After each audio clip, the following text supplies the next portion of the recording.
I'll just leave the cam on, if not my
Hello, everybody, and welcome to the Honor of Kings Esports World Cup Last Chance Qualifiers. My name is Zero, and joining me, Kindofu. And today we'll be finding out who will be joining the already qualified teams in Riyadh in July.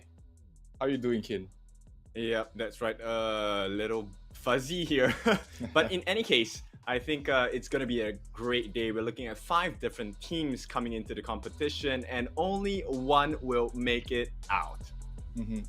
Yeah, the 5 teams are from all across the world. We've got Japan, represented by SCARZ. We've got NONGSHIM Red Force from Korea. We've got Virtus Pro from Poland, Tribe Gaming from the US, and Weibo Gaming from Malaysia as well. So, Kin, we've got a good potential of having at least 3 Malaysian teams in Riyadh here.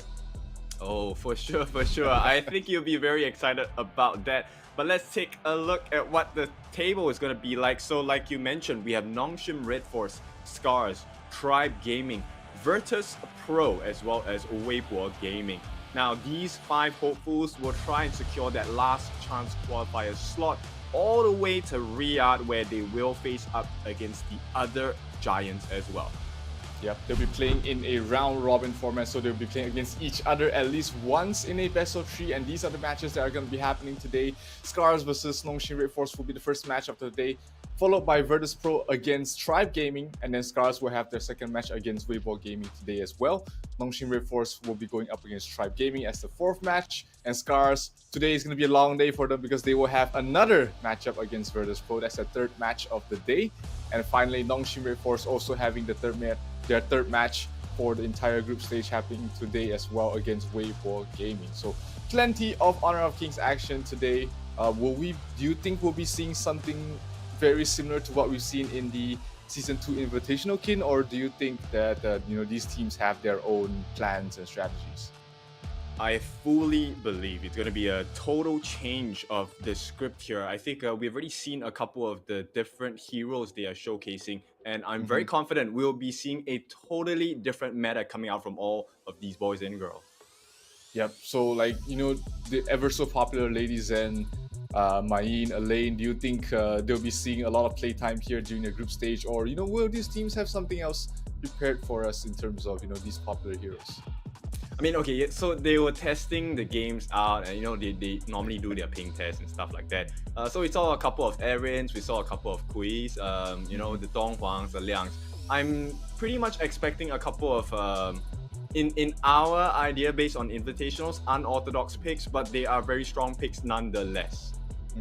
Yeah, there was just so many heroes that was kind of forgotten during the Season 2 Invitational. So I'm excited to see if we're gonna see more of them happening here today, because I love so many different heroes. I wish that they get a bit more spotlight. I hope that they don't pick Dun in the jungle anymore. But hey, we can't have them all, so we'll have to take what we get for today. And of course, the first opening match of the day, SCARZ against NONGSHIM Red Force. 2 rather less popular regions for the Honor of King scene, or even just mobile gaming in general. This is going to be a good showcase of what both these countries have, and what they can bring for us for this tournament. For sure. So very high expectations for all these 5 teams. Of course, there are a lot of big names here as well. We have Weibo Gaming, we have Virtus Pro, and we have Tribe Gaming. These are names we are all familiar with, along with SCARZ and NONGSHIM Red Force. To be honest, this is the first time I've heard of NONGSHIM Red Force, but I know for a fact they are very big as well. So very high expectations, definitely, for all these 5 different teams. Let's see what kind of drafts they'll give us today. What kind of playground will we be looking at today? Yeah, I mean, yesterday we did see the mid laner for NONGSHIM Red Force. His name is Illusion, and he was absolutely destroying the practice matches. And he's only 16, so I mean, if sure it is just a practice match, not all the players are fully serious or really playing at their A game. But from what we see yesterday, he can be a force to be reckoned with, and I definitely have my eyes out on Illusion from the side of NONGSHIM. What about you? Oh, for sure. Yeah, we've already seen a couple of the movements coming across from the ping test yesterday. So I think we can expect quite a few nice and slick moves coming out from this boy here. 16, right? You mentioned 16 years old. Yes. Yes, young and full of tenacity, full of passion as well. That's what we want to see, right, in the Heroes Gorge. So I'm very curious how he's gonna perform today on the side of NONGSHIM Red Force. No, absolutely. He's definitely the player to look out for the first side. And just talking about the other teams as well. Virtus.pro, they have a rather newer sort of roster. I don't really know too much about them. So I'm hoping to be surprised by how they play. Tribe Gaming, they have Mali as their jungle. For those who know Mali, he's a rather popular streamer as well. And of course, for Weibo Gaming, they did come up 4th, I believe, in the last chance qualifiers for Malaysia for the Season 2 Invitationals. So they were pretty much high up there in terms of the ranking, but they unfortunately could not make it through. So they are gonna try one last time in this last chance qualifiers to try and make it to Riyadh. Yeah, we'll see, right? It's an exciting journey for sure, and at the same time, it's a very tough one because they had to fight through a lot of different battles just to reach here. At the same time, it always hurts, right? If you're so close yet so far, if you miss that last little bit of your journey before you even make it in, that would be quite the painful experience. But hey, that's the life of competition nonetheless. So we'll see if the players, the boys here from all the different teams and the girls as well, will be able to make sense of the drafts, make sense of the strategies, make sense of whatever that might happen on the Heroes Gorge as well. Yep, absolutely. So, just off the bat, we haven't seen any of these players actually play a serious game yet. So what sort of heroes do you think in the mid lane do you think we'll be seeing a lot being picked up a lot this last chance qualifiers? Well, we've already seen the Diaochan being teased. We've seen the Shangguan as well. So these are the couple ones that I'm looking at. Of course, it depends on the draft, right? We've already seen a very strong Zhou Yu yesterday. I think very good wave clear as well. But I think the standard Lady Zhen, Princess Frost, they will still be making their show on the Heroes Gorge. We'll see what kind of other mid laners they will look to try and use to win their way into the Esports World Cup. Yeah, I mean, this is, as the name aptly puts it, the last chance for them to make it there, and everybody wants to be there. It's pretty much almost the biggest tournament for Honor of Kings for the rest of the year. So there's going to be a lot of pressure, a lot of nerves on all these players, knowing that hey, these last 4 games, these 4 best of 3s will determine almost the fate of our entire careers. And no biggie. Everybody's gonna be able to be trying to do their best, and it's going to be interesting to see which teams will be able to rise above the pressure and which teams will fold and crumble under it. Yeah, for sure, right? This is all part of the journey.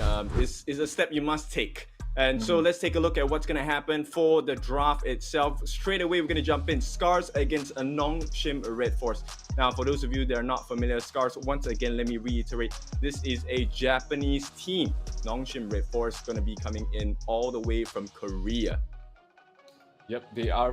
SCARZ is, we have Rilver as their Clash. We've got ASD as their farm lane, Ochi as their roam, Tay as their jungle, and Arashi will be their Clash. Will be playing their Clash as well. So they have a very flexible dual Clash listed. So one of them can at any time go towards the farm lane. I think yesterday we did see Arashi playing the farm lane. So I'm not sure if they're gonna do the same today. But bans already going through. We've got the Diaochan as well as the Musashi banned out there from the side of SCARZ, and the Mai Shiranui banned out from the side of NONGSHIM. I mean, Mai is one of the few Japanese heroes here in the entire hero pool, along with the Musashi. So you don't want to give the Japanese a very comfortable hero. Yeah, so for sure, right? I think now with the ban on Dolia, these are very standard bans. Musashi, of course, kind of out of the picture. It's the first we've seen, but there's good reason for it as well. This comes in the form of the Illuminating Slash coming out from Musashi. I think it's a very clear indication of that they want to be able to land the skill shots coming in. So Sunpin definitely makes sense, right? You want to be able to save the team with your time bombs, use the time flux to run away and even recover some of the damage that is being dealt from the side of NONGSHIM Red Force. Yeah, but that's the thing. You don't really want to first pick a Sunpin. It's more of a counter pick in a lot of matchups when you pick it up against something like an Arlie, which NONGSHIM did pick it right up. You pick it against something like a Jing, something that requires that hates playing against silence, and picking up prematurely I would say, in the first pick. It's kind of risky. You never know whether you need something else in towards your support, whether you need a little bit more CC or you need something to invade the jungle with. The Sun Bin isn't the best hero to do that, but hey, it works out for them regardless. Maybe just because the current meta is all about the Arlies, the Jings, and it fits nicely here. But it looks like SCARZ will be going for a little bit of a cheesier strat to pick up the Yang Yuhuan in the farm lane and in the jungle, and ASD will be picking up the Lady Zen for the mid. Yep, Yuhuan, very powerful pick here. A lot of iframes to play around with, especially with the Unending Sorrow. Not only does it provide you with the iframes, it provides heals and a little bit of damage to the opponents if you land it nearby them as well. So I like the idea coming out from SCARZ. At the same time, Illusion gonna pick up the Ma Yin for the team at this point. I like the combinations so far, right? And at this point, the Byron ban I think makes a lot of sense as well. The ability to just prevent the Arlie from being dove from the side of SCARZ is going to be quite important. Also gives Mayin a much better lane. You don't want to lane against something strong like the Byron and the Sun Ce during the laning phase. So that's why they ban out the both of them, which makes a lot of sense. NONGSHIM is drafting kind of very standard. This is a very meta sort of ban and pick phase. Very strong heroes. They ban the counters.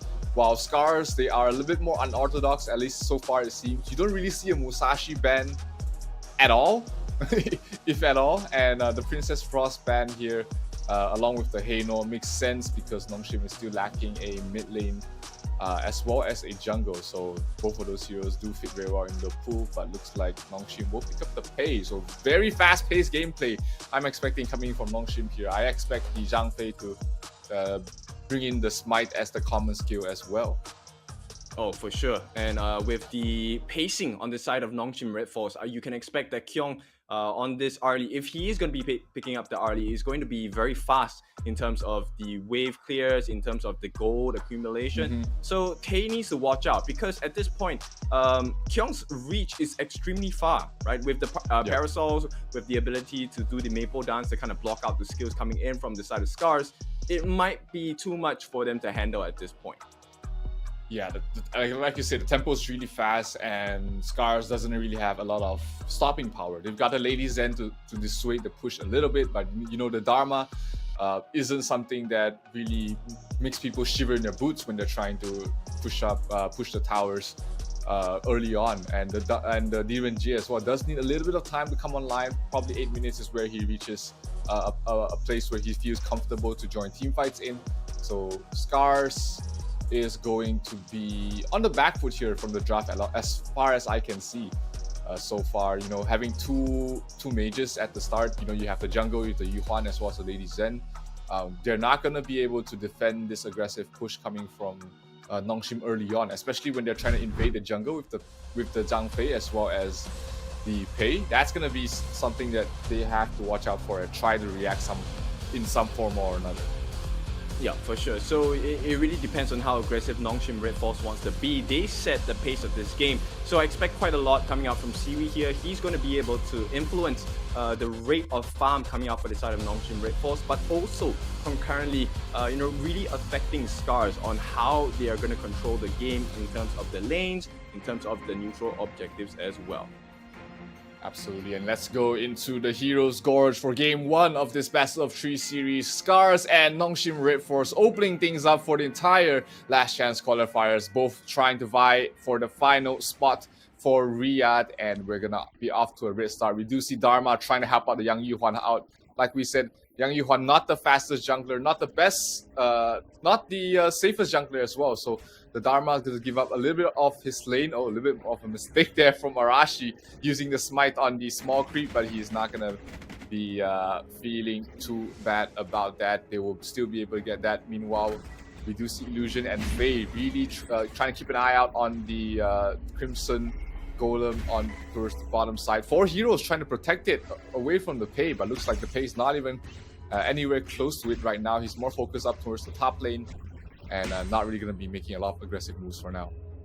Yep. So at this point, we'll see how NONGSHIM Red Force wants to try and apply that pressure across. And it looks like it's quite the different story though. SCARZ actually trying to make the invade happen.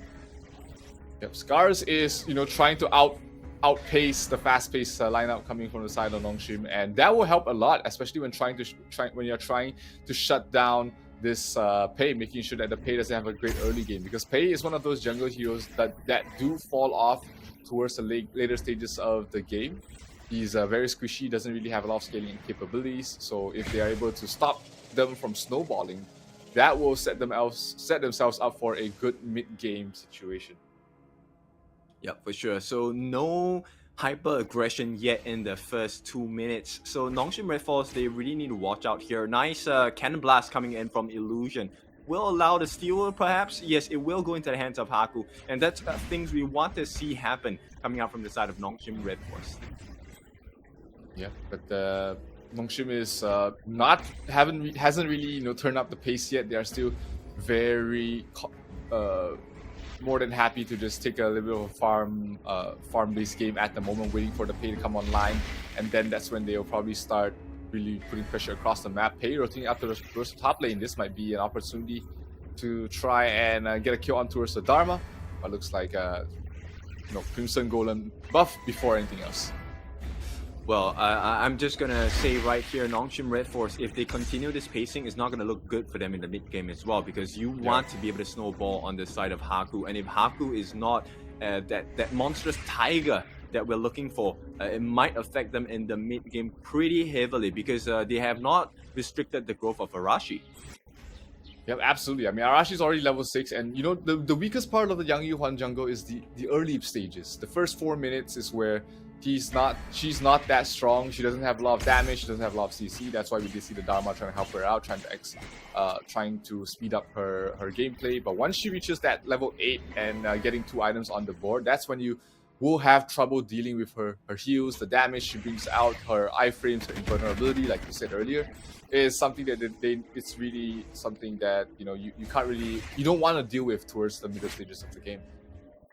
Yeah, for sure. And seems like status quo, they will have a very slight goal lead coming in from the side of NONGSHIM Red Force, but have yet to convert anything. I mean, I can understand why, right? You don't want to throw a lead, you don't want to be in a losing situation, especially when these are the last chance qualifiers.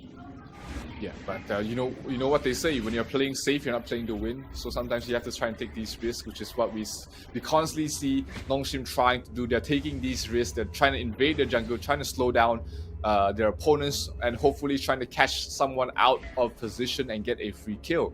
But on the other hand, SCARZ look like they're a bit more defensive. They're very reactive so far. Their draft definitely fits towards that sort of timing, where the 8-minute mark is where they really want to play at. So until it reaches that point, I don't think we'll be seeing the side of SCARZ really making a lot of moves across the map. But NONGSHIM will try and up the tempo. They're trying to push up the top tier 1 tower while also trying to defend this. Oh, Yang Yuhuan will get the last hit, and Zhang Fei not be able to get this mine onto it. A little bit too early for his timing. Yeah, for sure. And at this point, looks like still status quo. They will try to push out this mid lane. It's a very important marker, because right now they should be able to establish map control. Very good play by Kyung there, able to take the T1 down on the top, which means they will secure a 2,000 goal lead at the moment. Yeah, 2,000 goal lead, all from just better better splitting up of the farm across the map, as well as getting the top tier 1 tower. Sure, they lose the Tyrant, but nothing too much is gonna happen out of it. SCARZ mainly taking the Tyrant just to make sure that their opponents don't get it and start their snowball. So all in all, not a terrible plan whatsoever. But Tay is 1 full level behind Siri at the moment, so his laning stage was not the best that you would hope for the DRNJ. Yep, for sure. Another jungle invade. Say the Azir Golem buff does go to Pei, dropping low, in trouble, and will be first blood going towards the way of ASD with that Lady Zen. Her skills do track you wherever you go. So that's a huge opening kill, because that's gonna slow down the Pei by Haku quite a bit, and you might see SCARZ try and put a bit of tower damage on towards this mid lane. Fei, a little bit too low, has to pop the ultimate form. and try and defend the best he can, taking a bit too much damage there as well. But with Arashi providing the heals, they should be okay, and they're going to go back to farming for now.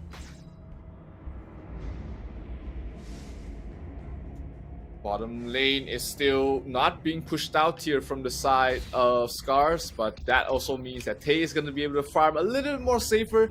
It just means that he is going to be more passive, not really going to be putting a lot of map presence, map pressure on the map, and that he's going to be relying on the rest of his team. Dharma, we should be seeing getting online soon once he gets that Axe of Torment, once he gets his secondary damage item up, and making maybe the makings of a Kuras will be able to help him survive damage and deal a bit more damage as we head on towards the mid game. But still, 4 heroes from the side of NONGSHIM just loitering around the mid lane, hoping to find an opening, but so far nothing yet. The Azure Golem is about to spawn. Meanwhile, bottom lane, they get a kill onto Zero and Jet. That's going to be Haku. The Pei wants to try and make up for that first blood. Does get 1 kill. Can he get the second? Ochi under the tower. They're not going to die for it, but on the other side, they are trying to slow down the Azure Golem as well. Arashi still able to get it with the smite. So very well-timed smite all around here from Arashi. We did talk about how Arashi was looking like one of the better players from the side of SCARZ, and he's mechanically doing very well so far. Yep, for sure. And at this point, looks like a 1-1, but it's still the goal lead coming in for the side of NONGSHIM Red Force. Yep, 3,000 net worth so far.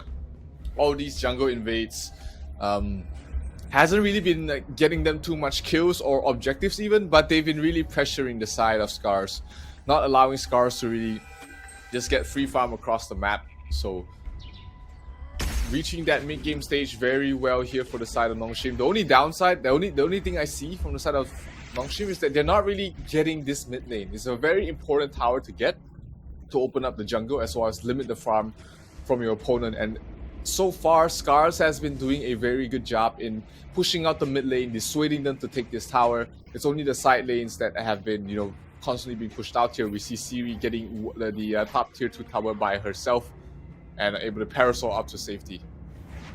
Yep, you know what? At this point, it's closing into 9 minutes of the game. I think it's a good idea to really take a look at what the evolution of the items are. Oh, hang on. Hold that thought. Mid lane, Zhang Fei pops the ultimate, trying to get a kill. But oh, the Pei gets knocked back. Haku will pay with his life. Arashi will be the one to pick up the last hit. Oh, Siri dropping very low as well. Fei has to back off. Sun Bin used his ultimate already, so no more way to stop them. And this Tyrant should not be attempted by either side because it's just about to expire. So we might see the side of SCARZ get the first tower of the game for themselves, and that's gonna open up the mid lane. Oh, Illusion doing a lot of damage. That's a mid Mozu that we don't see much very often. Yeah, of course, at this point, I like him in the roam a little bit better because it puts his Cannon Blast in a more efficient state, right? But at this point, you know, NONGSHIM Red Force, they're still holding that aggression over the neutral objectives, right? The positioning is pretty clean. Right now, SCARZ actually don't really have a lot of vision on the members on the side of NONGSHIM Red Force, which is why they're kind of trying to group up in the mid and figure out where the rest of the NONGSHIM Red Force people are at. Yeah, but you know, SCARZ has managed to catch up very well. The net worth lead has been cut down to less than 3,000 right now. All of just, you know, those 2 kills on towards Haku really have slowed him down quite a bit and just slowed down the entire tempo from the side of NONGSHIM. This Tyrant gets resetted. Dharma, River trying to get a kill on towards Haku once again. But on the other hand, we do see Lady Zen being gone on as well as Ochi. Ochi will fall, so will the Lady Zen. That's gonna be Siri getting a double kill already. Siri dropping down to half, and we'll have to back off for now. But the Tyrant should be going towards the way of NONGSHIM. We do see Haku soloing it at the moment while Illusion is just trying to dissuade them to try and contest. And the tier 1 tower in the mid will fall as well. So NONGSHIM Red Force turning up the pace after getting a good engagement. They split up the members from the side of SCARZ and they managed to isolate 2 of their Squishy targets. That was Ochi as well as ASD. And they will start to increase their net worth quite a bit. Yep, and you start to see, kind of the chinks in the armor, right, for the side of SCARZ, and this is not having enough tank. So yes, Arashi has the iframes, yes, they do have the Lady Zhen as well, but at this point, if they get jumped out of the blue, SCARZ, if they don't react fast enough, it's going to cost them a couple of lives, which will not be fitting for them because they can't stand against the damage of NONGSHIM. Absolutely. No front lines is why, you don't really want to pick a Sunbin jungle that early, because you never know when you need to flex the support to a more frontliner role, something like a Zhang Fei, something like a Mozi, something even like a Lian Po on towards the front line will be a huge difference maker. Because like you said, they only really have Rilver to play the front line, and Dharma's not one of those that you want to start out in front. You want him to catch out someone in the back line. So if he's forced to play in the semi-tank position, he is going to have a rather rough time in this game. Yep. You know what? At this point, I would like to request for the items, please. I want to see what the growth of the items is. This will tell us a better story of what's happening. At this point, the Arlie already has the Eternity Blade along with the Doomsday, Crimson Reaper going for the Daybreaker as well, the last item. So they have quite a lot of burst damage potential, and from what I'm seeing, not a lot of tankiness. Yes, they have a couple of Frostscar Embraces, but what good is that if you can't get the attacks down? Yeah, Yang Yuhuan is building towards the more tankier version of her item build. Oh, meanwhile, the Overlord does get killed off there by Haku, so that's going to be additional map pressure. This is probably where we see NONGSHIM really want to push up to the high ground. They do have the Vanguard spawning in a couple of seconds, and this is in perfect timing. They should be able to get at least one tier 3 tower, maybe two if they handle the lanes well. The bottom lane is already down to half, and let's see if there's anything that SCARZ can really do to stop this at its tracks, because if they start losing the tier 3s at this point, it's going to be a hard time to come back from. Yeah, but you can see, right? The game is starting to tense up. This is going to be an important moment for the side of NONGSHIM Red Force. The Koreans are ready to strike. This might be the play here. Yeah, that's going to be in the bottom lane. The bottom tower already fallen, and they're going to try and get something else. Where's the Vanguard going? He's going to go bottom, surprisingly. Tower's already down, but they're going to decide to send it towards the bottom side. Maybe to pressure the Crystal a little bit, to force them to defend the Crystal, and then they'll get something else across the mid as well as the top tier 3 towers. The tier 3 on top is already down to 2/3 of its health, so that will be the next play, the next target here from the side of NONGSHIM. As we do see Faye drop the ultimate, the tower does go down. The mid lane is down to half health as well. So NONGSHIM so far getting everything they want, everything they want to get has been going their way. Mid tier 3 down to half health, and the net worth lead has extended to nearly 10,000 at the moment. SCARZ very far behind right now. Yep, working in perfect unison coming out from the side of NONGSHIM Red Force here. Playing that strategy very cleanly. Now they will have access to the Tyrant. Bear in mind, this is a Shadow Tyrant, so there's going to be much more damage coming out from the buffs as well. And they have a majority of them. They're all 15 already. And at this point, if you take a look at it, ASD, Tay, Ochik, they have not hit that 15 level mark yet, along with Rilver as well. So this is an important marker for the side of NONGSHIM Red Force. If they want to, they should close the game in the next couple of minutes before SCARZ hit the max level cap as well. Absolutely. Take every advantage you can get. Arlie going for the Arashi. Arashi forced to use his ultimate. So he was not gonna have his ultimate happen if they take next fight quick. Mayin towards the back line, really a lot of damage and knockup done, and we do see Rilva already dead. That's gonna be killed there off by Arlie. A huge play coming from Kyung, and they're gonna go try and end this game right here and now. But Siri a little bit too low. Can they take a fight here? Oh, we do see Illusion dropping, going down very aggressively. Kyung almost dying, will fall, but the crystal will be broke, as NONGSHIM will take the first game of this best of 3 series. Yep, Crystal broken, and NONGSHIM breaks the defense on the side of SCARZ, and it might have broken the spirits of the Japanese warriors at this point.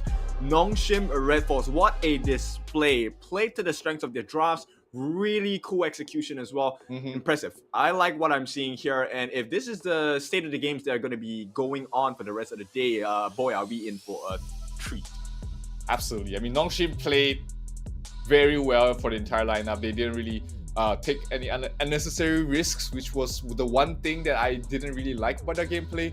But they played very safe. You know, they knew their game plan. They knew their winning condition. They played it to perfection. They knew when to turn up tempo, and that was very well done by them. Very clean game. That's the word that I will describe it as. A very clean game. No mistakes. And, you know, MVP for game number 1 will be Series 3-0-1. Not the highest amount of damage done to the enemy, but overall, this entire game, we didn't see too many team fights regardless. Right, and let's take a look at how this went down. 59,000 damage, like you mentioned, right? Take a look at the itemization, and this is all because of the full build here with these Daybreaker, helped out by Illusion, who actually, I like this aggression a lot more, right? Mask of Agony coming in to help, along with the Venomous Staff as well. So he was dealing damage, getting the anti-heal regions down as well. So it was quite brutal against a lineup of SCARZ, who, like you said, Arashi, his heals coming in, the time flux coming in from Ochik didn't really have the best effect, and even Tay with the Doomsday, the lifesteal just was not enough. Now if you take a look at the damage dealt and damage taken, actually Arashi taking the most, which is kind of what you want to see, right, coming up from SCARZ. But even so, he died a little too much because of the burst damage coming in. Illusion with 124,000 damage, 42% of his entire team's damage dealt to his enemy. That is, you know, we talked about how Mozu in the mid lane is kind of not the best role for him, but you know, Illusion definitely makes it work here. That's a lot of damage being dealt. It all comes down, like you said, to the Mask of Agony. Good item purchase there. Really just being able to soften their opponents up before Siri goes for the kill. Yeah, for sure. Let's take a look at the highlights of the game as well. NONGSHIM Red Force, a dominant display in the first game of the best of 3 series here. Haku actually got caught out, so it wasn't exactly a best start, right? Which explains the behavior of why they were playing a little bit more safely. But with the Unbridled Outburst here, that's a lot of damage here.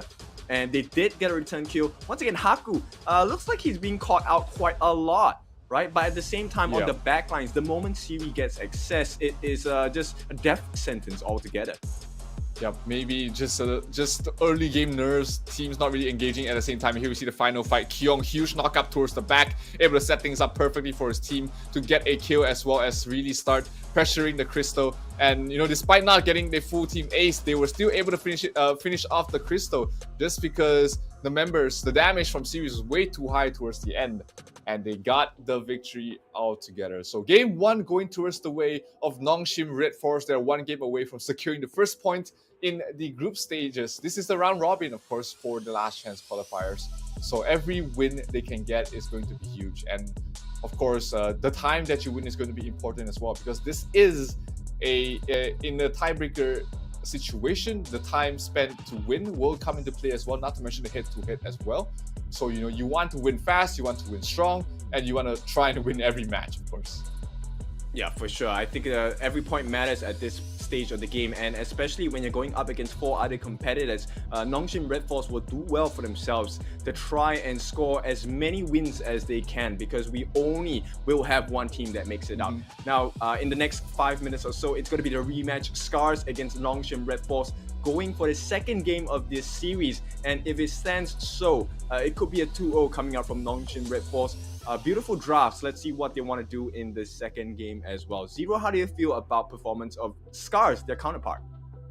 I'm not sure if it came down to a draft issue, because from what I see, you know, they do look mechanically sound. I mean, SCARZ, Arashi, he took a lot of pressure in the jungle, but he always had the smite ready every single time. So the constant pressure didn't really do too much to him. He pretty much got every single Zero Golem buff that he needed, but it might have just come down to the draft where it was just a little bit, like you said, no lack of frontline, just really causing issues there. No one really be able to initiate the fights, and that's why even at the start of the draft, we talked about the Sunbin first pick.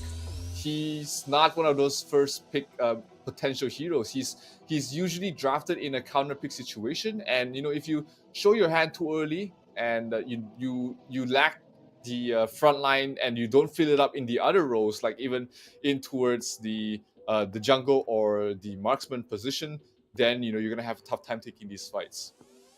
Yeah, for sure. So I think SCARZ, maybe they'll do well to treat the draft a little differently. I think the draft itself makes sense, but they couldn't get the ideal win conditions that they were looking for. So it was kind of unfortunate for them. But SCARZ, I think, like you said, very sound drafting mechanics. And I'm looking for them to impress upon us on the next game, because it's really important, like we mentioned, every point counts. Yep, absolutely. And I guess the only downside of drafting soundly is that you become predictable, right? Everybody already knows what you're going to play. You're going to play something standard. Your Arlie, the Lady Zens, the Zhang Feis coming out. And against some teams, if you are out drafting them, and if you do have better mechanical skill, then that will be fine. But if you're facing up against someone who's equally skilled and also very good in the draft, then you might be facing some issues, because then you become predictable. You fall into traps they can set up during the draft phase. And I mean, so far NONGSHIM hasn't had to go too far out of the playbook to try and take a win, but that's something to look out for, especially when you go through further on for this qualifier. Well, there's one thing we know about the Japanese, and that is they are wonderfully creative. So I'm very sure they will have very creative strats to come back into this game as well. They will be looking to tie this series up, and as it stands now, I think they just need to make like minor adjustments, and we should be seeing the Japanese uproar coming very soon. Yeah, for sure. From the Land of the Rising Dawn, they have a lot of interesting strategies. I mean, eventually they'll find something that works, but when you're down 0-1, maybe this is time to go back to something standard, something that you're more comfortable with or have practiced a lot with, to try and take the win for Sisters game number 3. There's not many opportunities that these teams get to try and make it to Riyadh. You basically have 4 best of 3s to play, and you would hope to try and take them all. If not, that is almost the end of the year for you, because this is one of the last few major tournaments for the Honor of Kings. We're already in July for 2024, so you want to give it your all. Everything you've practiced, everything you've prepared should be brought out here, and try and take the win against these stronger teams. Yep, the timer is ticking for sure for the Japanese Warriors here, so they need to figure something out. They need to figure it quick, because if they don't, NONGSHIM Red Force more than happy to eat them up across the board, across the gorge as well. Yep, first win always very important. You start your day with, especially a long day for both of these teams. Both these teams have to play 3 best of 3 series, so it's going to be a long day. They kind of have to pace themselves as well. Don't burn themselves out in the first few games. So looking for a fast win, looking for an easy win is going to be beneficial for you.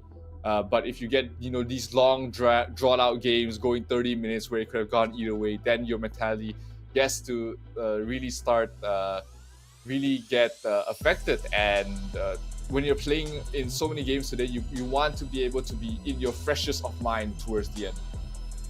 Yeah, for sure. And of course, with that being said, we are less than 10 seconds away coming into the match itself. So SCARZ, let's see if they have something prepared for us in the draft as well. Now, in the meantime, Zero, any expectations for maybe the jungler coming out from the side of SCARZ? I mean, he did well on the Yuhuan, but not the best. He did well.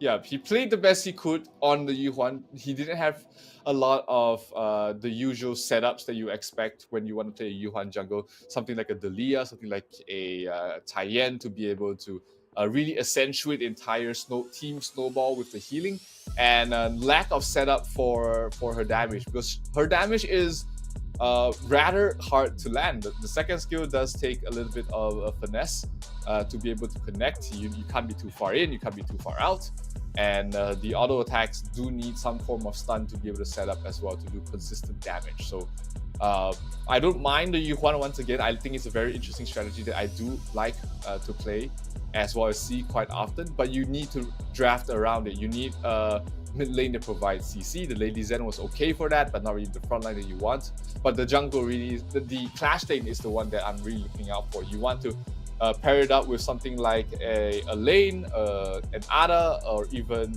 something simple like a Lian Po to be able to set up those stuns, those crowd control, and then you go in for the kill. Yeah, for sure. And you know what? Maybe one replacement they could consider is actually the Lian Po here. Lian Po will be able to kind of force them around, and if it happens, he's able to pincer them in as well, making full use, buying some time for the Lady Sun, buying time for the Yuhuan to get their skills off, like the more full tempo or even a tragic death as well, right? They have huge bursts, and the range is pretty insane as well.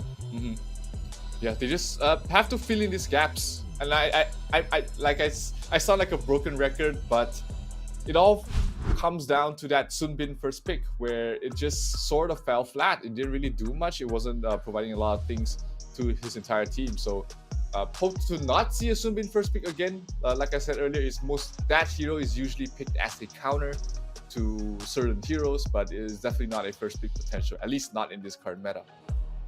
Like the first ban, it's going to be the Zhangfei taken out immediately for the side of SCARZ. They know that the Unbridled Outburst with the Leaping Saviors, these are the two key skills that didn't allow the kills to happen for the side of SCARZ.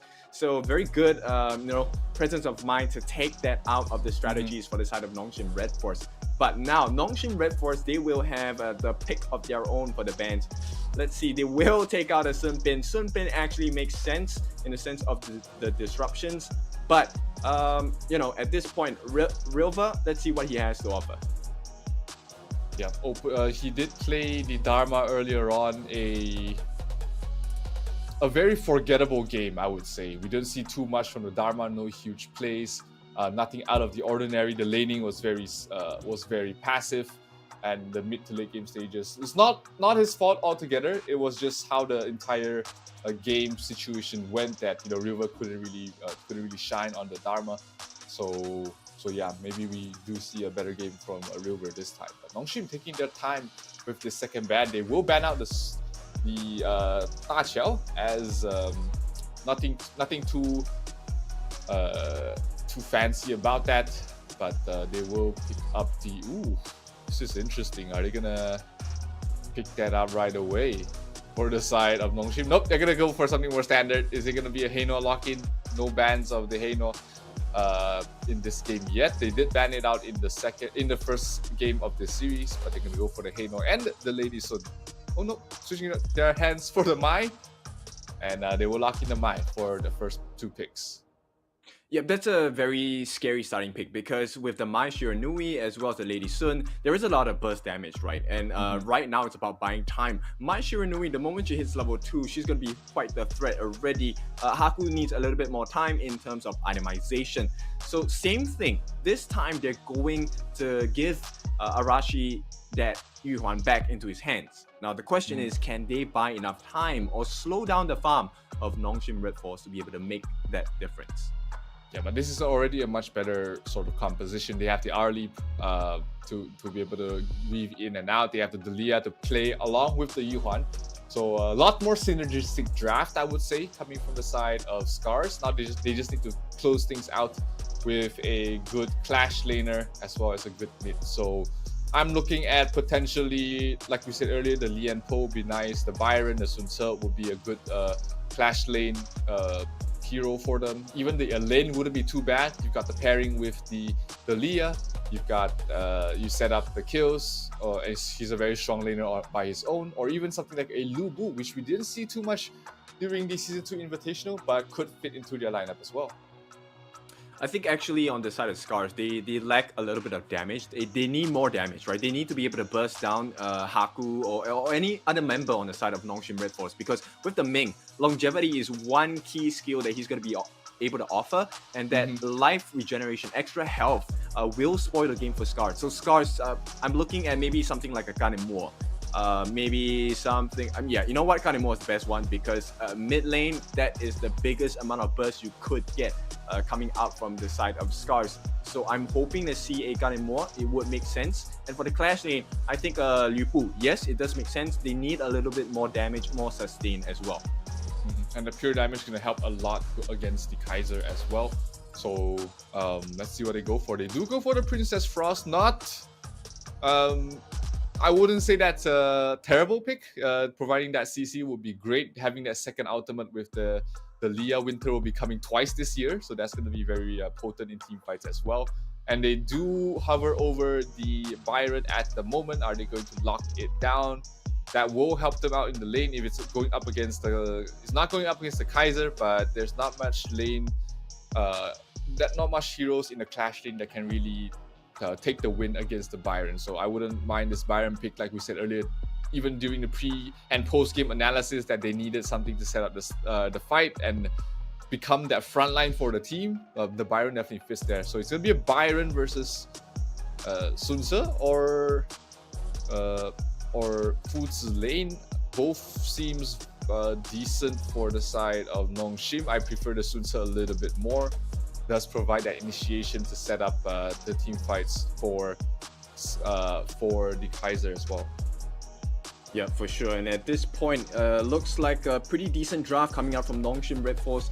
I think their draft is a little more concrete for me, right? A little bit more substance, and I prefer that much more on the side of NONGSHIM.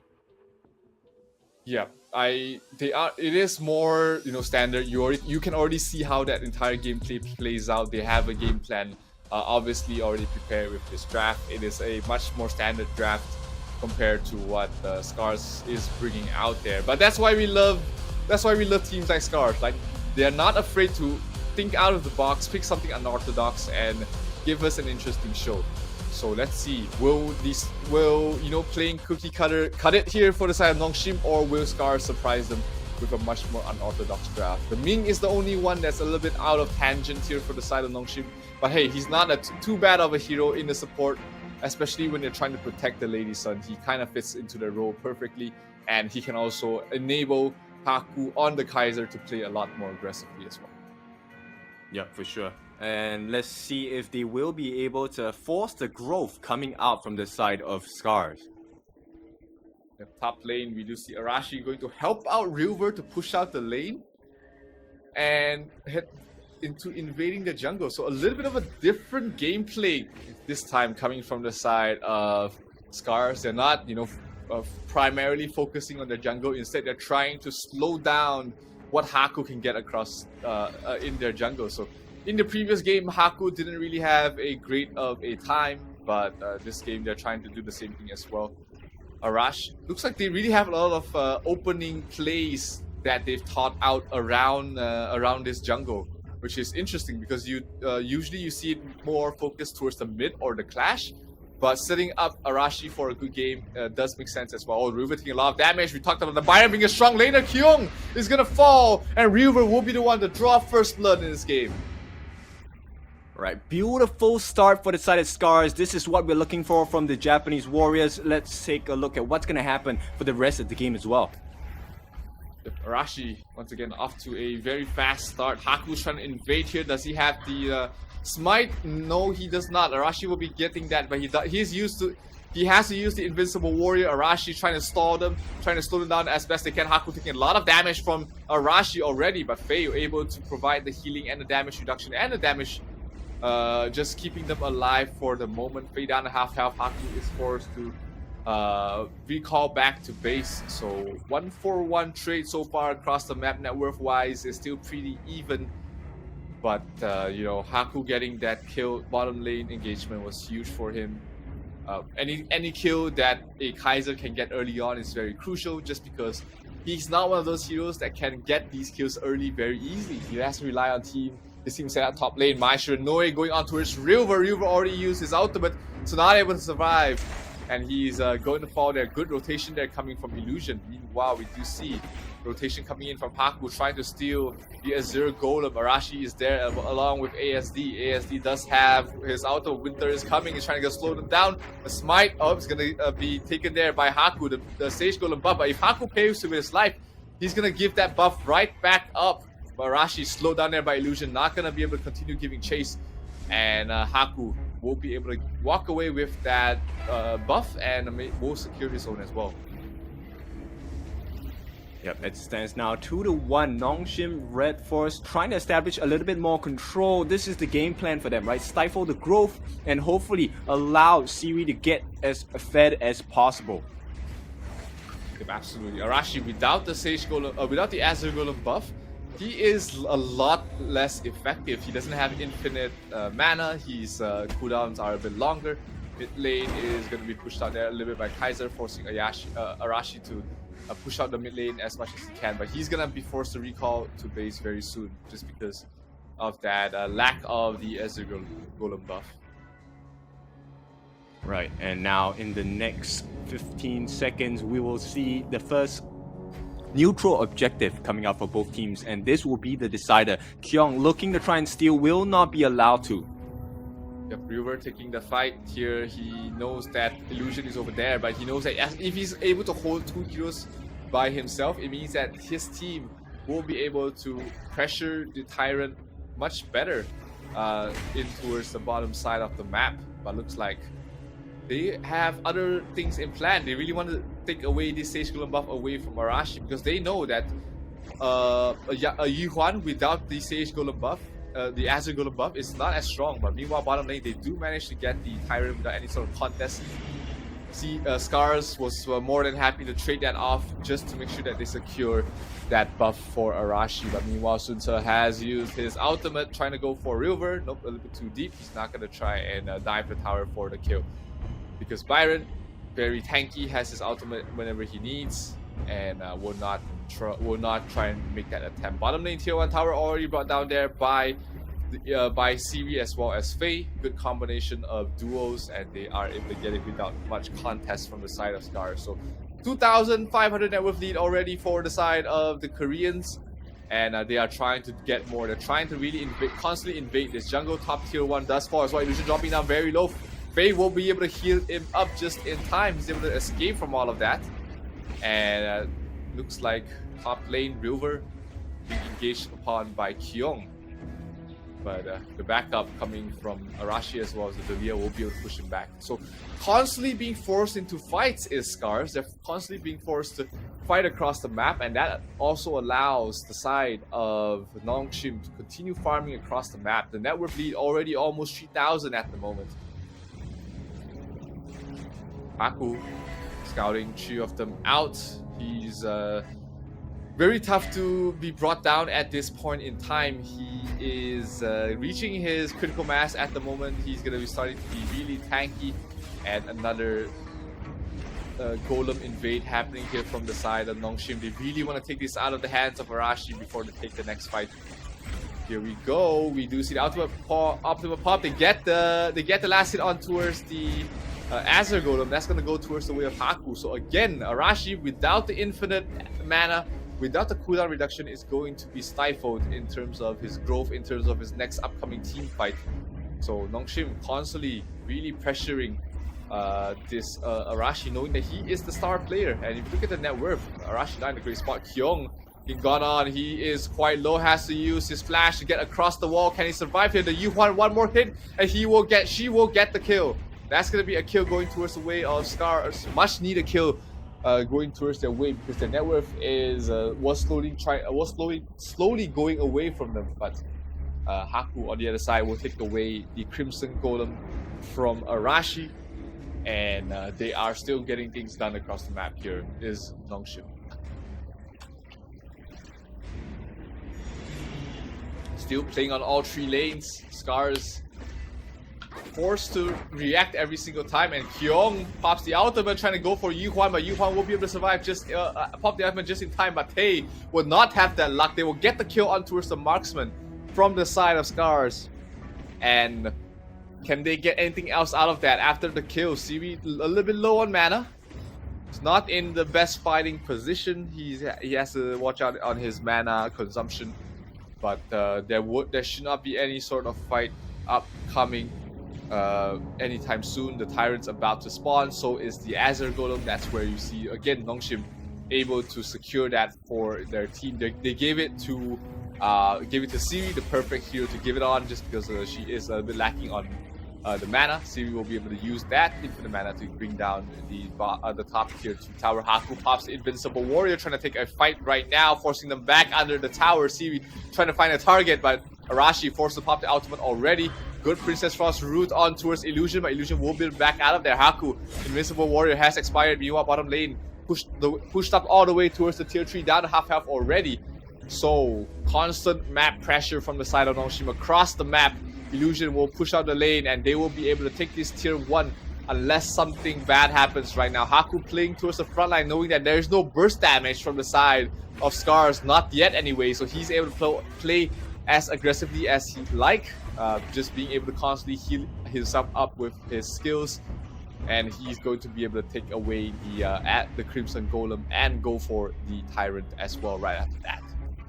Yep, super huge gameplay from NONGSHIM Red Force at this point, and it's really scary, right, if you're on the side of SCARZ, because at this point, there's too much at stake.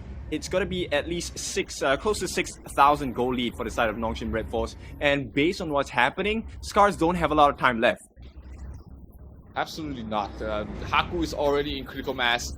Sun Tzu is already at a point where he is ready to go at any single time, and if you can check the items for Siri, what the item progression is. Master's Blade already completed. He is ready to go. Axe of Torment completed as well, trying to go for Arlie. Sun Tzu driving around the corner, but he will be landing onto the Leah.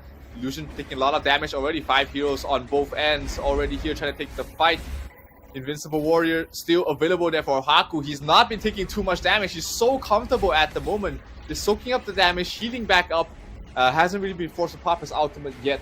Neither has the side of SCARZ, so this is a pretty even fight. Rilver trying to take the fight against Sun Tzu, but has just been just trading blows at the moment. The tower, the tier 2 tower, with huge Fusion Force ultimate, stopping them for now, but Sun Tzu will answer with his ultimate of his own.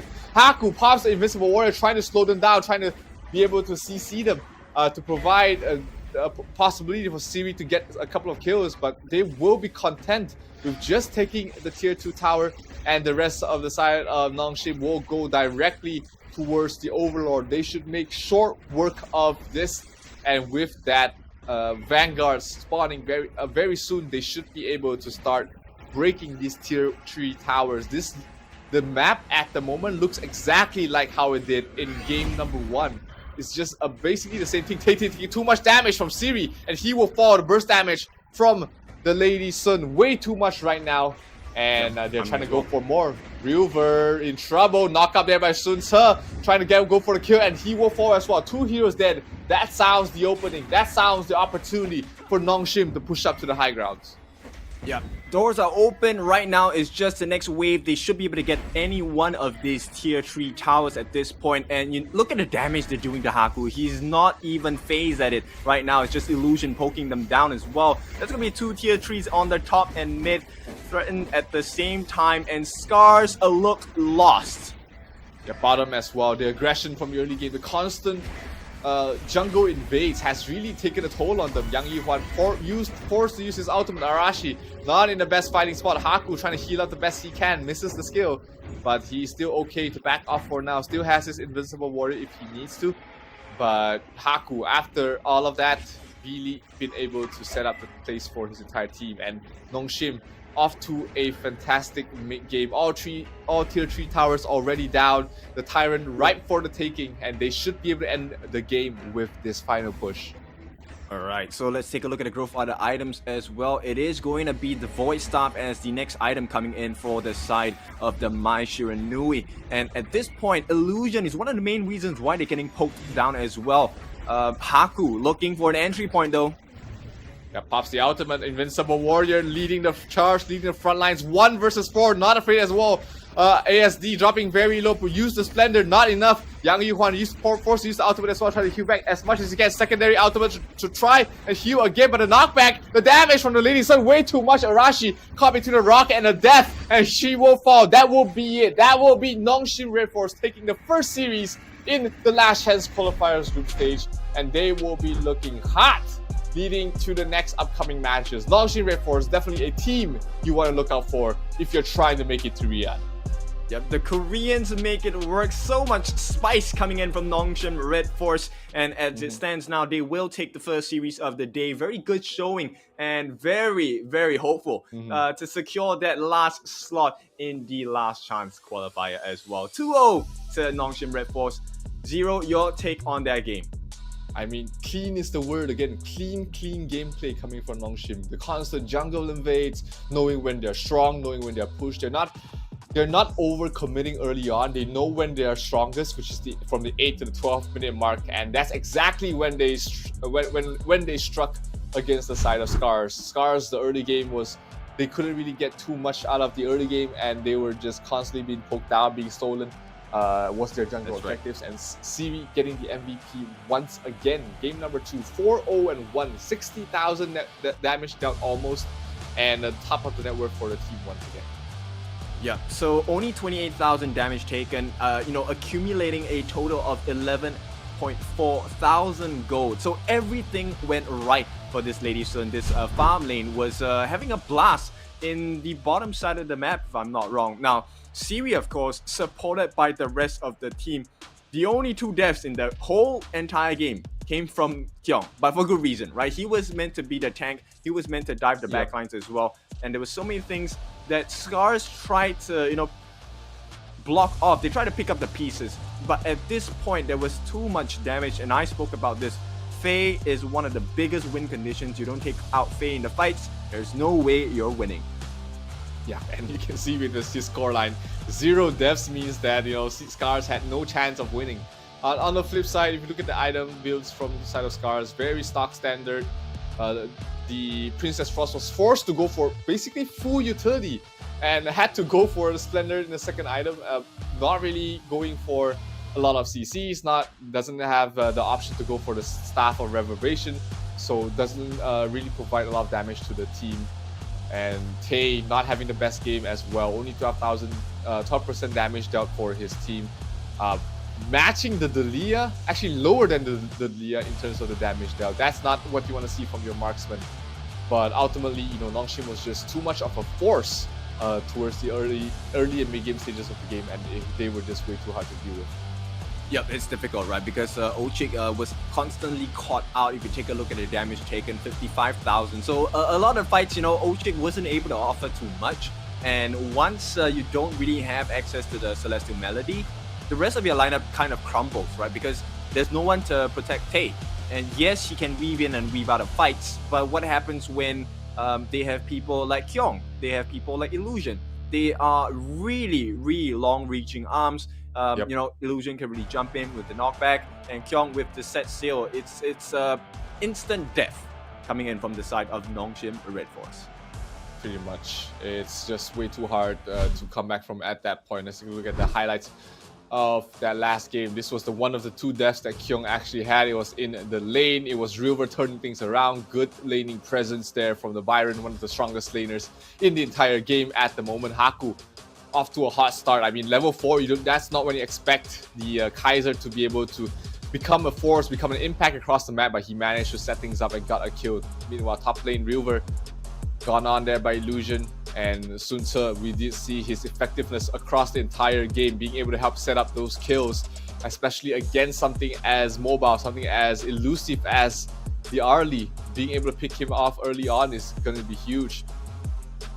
Yep, and if you take a look at the way that the battles have always been done, right, from the side of NONGSHIM Red Force, it has always been a singular target, right, isolated from the rest of the members on the side of SCARZ. And when you fight into this Korean force, one by one, it's extremely horrendous. It's not a good fight to take at all. And NONGSHIM Red Force, when you open the doors, they will gladly enter. Yeah, the NONGSHIM side doesn't have a lot of team fight in their lineup. They have the Sun Tzu basically as their team fight, and everything else is just purely single target. But at that point in time, single target is all you need. You burst one hero, you make it a 4 versus 5 scenario, and the lineup, the entire lineup from the side of SCARZ just crumbles. So well played there to NONGSHIM. Very clean series, not much mistakes, and they played pretty much. If I would give them a score on how they played, that would be 95%. That was basically with just very, very clean game from NONGSHIM. Yep, but that's not the only game we have for you. Next up, we have Virtus Pro going up against Tribe Gaming. This is going to be a battle of US against Poland here. Now, why I say Poland? Because they are going to be representing EEU. They have a mixture of players as well. So big expectations coming out from the Bears here from Poland. And of course, Tribe Gaming, not really new into the gaming scene as well. You have seen them put up a lot of competitions. They put up their best players as well. Let's see if in the Heroes Gorge, Tribe Gaming can triumph VP, or will it be VP that tears the X's apart? Yeah, it's gonna be an interesting matchup. We haven't really seen too much of these, but we'll catch the game later on after this. But let's take a look at the standings so far. Of course, NONGSHIM taking the first win puts them comfortably on top. 9 points already. That's what you get for getting a clean sweep. That bodes well here for the Korean team, and they are looking to make it to Riyadh. But plenty of more games left to go. We still have the likes of Weibo Gaming hasn't really been able been scheduled to play this early on. They will be playing later on in the day, in the third match of the day, if I'm not mistaken. So we will be catching the Malaysian squad playing later on as well. But of course, next game, Tribe Gaming against Virtus Pro, one of the favorite teams for you to pronounce, Kin. Am I right? Yes, the Virtus Pro, my favorite way to call it. We have seen their gameplay from many other streams as well. So really lovely to be able to see them in action in the Heroes Gorge. Now, of course, based on what I've seen yesterday, we do recognize that, hey, there potentially is a very different meta coming into the Heroes Gorge for the games that we're happening today. At the same time, I think, yes, we do see some differences, right? Zero, I think you can agree with me that I think we might be in for a different flavor today. Absolutely. There's just so many different regions clashing, and I am expecting to see a lot of different gameplay, a lot of different heroes coming out from it. Yeah. So based on that, you can really tell how certain regions prefer a play style that will differ from what you've seen overseas. And right now, I think as we step into the western side of the world, it could be very interesting because some of the test picks they've picked for the trial games or the ping test was really something that I will enjoy watching today. Yeah, absolutely. But we'll go to a short break before coming back with the next game. So, ladies and gentlemen, don't go anywhere. We will be right back.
welcome back, ladies and gentlemen, to the Esports World Cup Honor of Kings last chance qualifiers, where we just witnessed NONGSHIM Red Force demolish SCARZ in the opening match of the day. But that's the previous game. Now we have another game in our hands. It's going to be Virtus Pro going up against Tribe Gaming in their first time meeting up against each other. That's right. Now we will be looking for a clean game coming out from both of them. So this is going to be really important because like we have already seen, if you win a 2-0, win with a 2-0 scoreline, you will get 9 points, right? You do not want to draw. You do not want to go into a 3-game series. Yep, absolutely. Because of there's a lot of possibilities of getting into tiebreakers in this format. You need to take every win you can, and you want to win as fast as you can. And of course, you just want to make sure that you make the series clean, a clean 2-0. But you know, sometimes if you have to win two after losing one game, you gotta do it, because wins ultimately are still more important. But when it comes down to those tiebreaker scenarios, every little detail that you're able to do during the match itself, it does matter. So we're about 2 minutes before we head into the first match. Any expectations for both teams, Kid, heading in towards this best of 3 series? Well, I think the Virtus Pro lineup isn't really new to any scene of competitive gaming, right? So I think we have some huge expectations for them. They have been very good mobile game players as well. Now for Tribe Gaming, I think the same can be said of them. I think they definitely have a wealth of experience. If I'm not wrong, this is the team with Mali inside, right? For Tribe Gaming. Yeah, if I'm not wrong, is a very prominent streamer, very prominent gamer as well. So I do have high expectations for both of these teams. They should know how to close the game with quick and clean execution. Yep, absolutely. Quick and clean is definitely the word you want to look out for. Both of these teams, they do have a lot of experienced players in other game titles. So let's see how that will be able to transition into Honor of Kings, because it's a different game. You would agree there, Kin, that there's just a lot of differences in terms of objectives, the tempo, the entire map rotation is completely different. So if teams are not prepared to make that transition, it's going to be hard for them. But so far we've seen, all these teams, they, at least in the Season 2 Invitationals, they've been able to perform very well. Even in a previous game, I mean, NONGSHIM Red Force looked like they would have been top 8 if they even played in the Season 2 Invitational. So definitely a team to look out for, but let's see what Tribe Gaming and Virtus Pro will be able to bring to the table for us. Yeah, for sure. Definitely expecting a different kind of draft, right? From what I understand, there's always a different kind of mindset coming into games, and we will definitely notice a shift in the meta depending on the region that we're looking at. So right now we're looking at the Poland team going up against the US team. Really sure we should be expecting quite a lot of differences in terms of draft. Bans, I think, will be the same, right? So let's take a look at what's going on. It's going to be a Dolia ban coming out from Virtus Pro. Nothing too out of the ordinary there for Virtus Pro with the Dolia ban. The Dachau ban is pretty much expected as well. I mean, I would be more surprised to not see them banned at all. But yeah, let's see who is what is going to be picked in the openings here. We do have the Elaine ban from the side of Virtus Pro, giving a little bit of indication that this might be a Mayin pickup for their side, something that they want to do, or maybe a weaker laner in the clash, something like a Lulu, something like not a Sun Tzu, but something of a weaker lane that they're trying to look out for. But they're going to open up with the Arlie pick as their opening, not a very standard opening pick that we've been seeing. Every time you let that through the pool, because it's pretty much the strongest marksman right now, you pick it up right away. Yep, and right off the bat, we will see the Tun coming out with the Lady Zhen as well. This is going to be really important for the side of Tribe Gaming, because not only do they offer tankiness, they offer a lot of lockdown as well. The Destructive Deluge, along with the Unruly Blade, will give them access to the correct members on the side of Virtus Pro.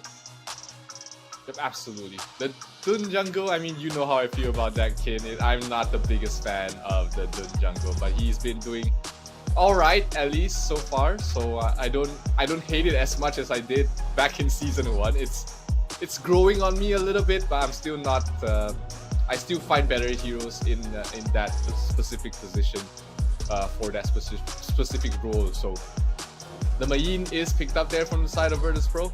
as well as the Mai Shiranui, a little bit telegraphed with the lane ban there. And let's see what the answer from Tribe will be against this Mai, because without the lane, pretty much only the Byron and maybe the Sun Ce is a stronger laner against the Mai, but you kind of don't want to pigeonhole yourself into those two picks as well. Yeah, for sure. So we will see the Lady Sun coming out. Zoro will get his hands on that. The ban on Yu Huan, interesting. So they have seen the previous series itself. I think Yu Huan is deserving of a ban, right? There's too many iframes to play around with. And at this point, let's see.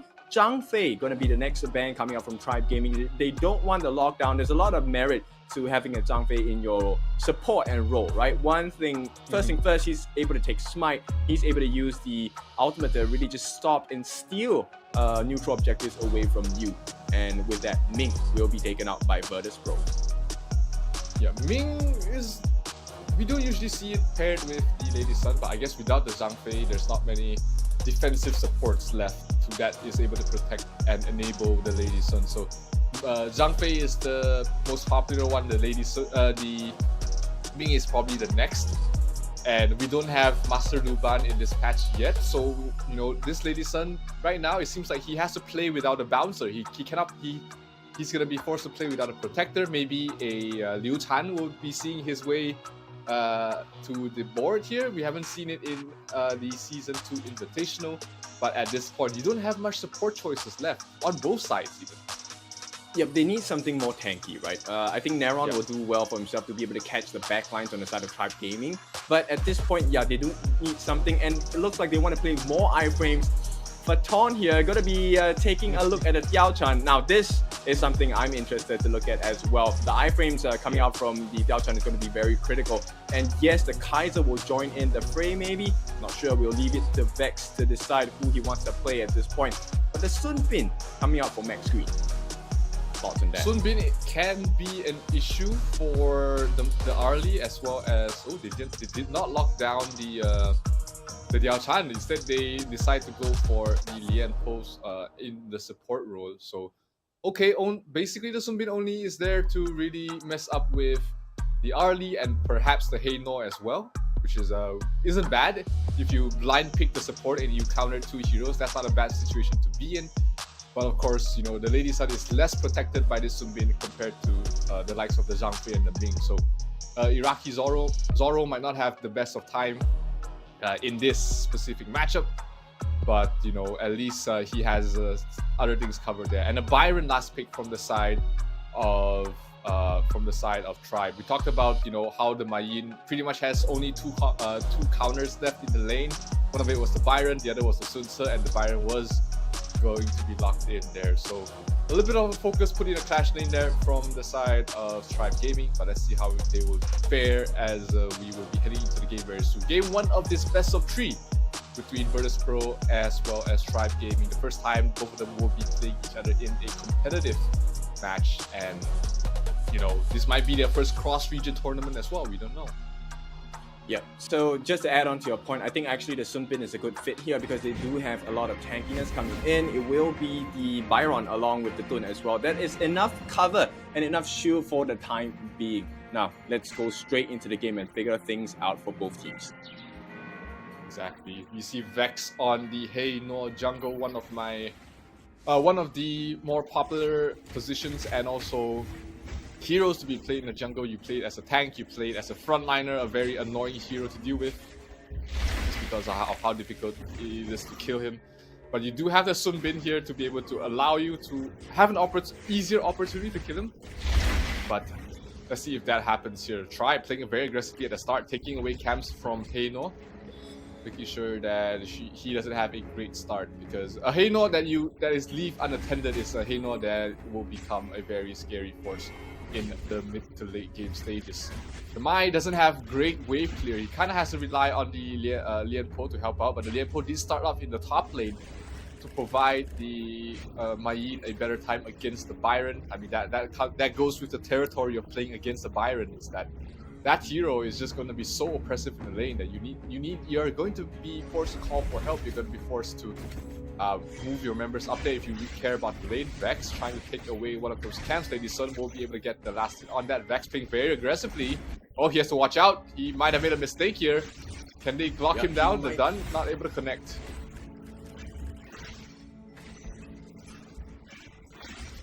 That was a bit scary. I mean, Vex, that miss second skill could have caused him to be in a really dangerous position, but thankfully they didn't have enough lockdown. Mali was a bit too far to be able to connect the skills, so he's able to walk out of there. So 500 net worth so far being taken from the side of Tribe.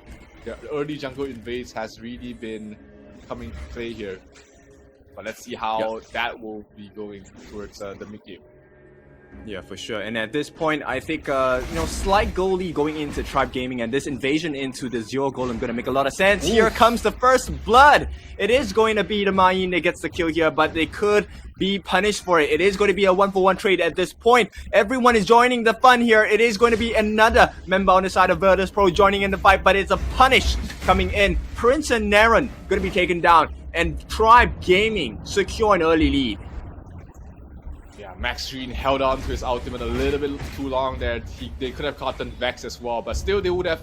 They are more than happy to take that kill on towards, get that kill as well as get the Sage Golem buff away from Vex. But Vex is making the best out of a bad situation. He's invading the enemy jungle and he's getting a couple of camps for himself. So, not the best situation to have your Sage Golem, to have your Azure Golem buff stolen, but he's trying to make up amends for it, which is what a good player does, is that when you are stopped one way, you'll find another way to try and come back to this game. So Vex, definitely a very experienced player in this regard, and he will not be slowed down too much. Yep, and actually it's a perfect start, right, for the side of Tribe Gaming. Like we said, we expect a lot of things coming out from Tribe Gaming, and they are proving our point at this time. So going into the first 3.5 minutes, 2-1 scoreline, 0. What are your expectations on how this game is going to go so far? I mean, Tribe is just about to start ramping up the tempo. They do have a Dun jungle, which is something you don't want to drag out the game too long. Meanwhile, mid lane, a huge engagement. Lianpo will try and get the knock up, and can he get a kill? No, Starting still alive. Oh no, he's able to back off and get the return kill on the Spanner. Huge kill, and Vex is in trouble as well. He still has his ultimate. The silence, perfectly done there by Max Green, and they get a triple kill from the side of Tribe Gaming, and they will turn that into a Tyrant as well. Yep, it's a huge outplay coming out from the side of Tribe Gaming, and Virtus Pro doesn't look too safe at this point, right? 5-1 is a 3,000 goal lead as Mac tries to go for the 1v1 against Zoro. Not going to really work out for him at this point.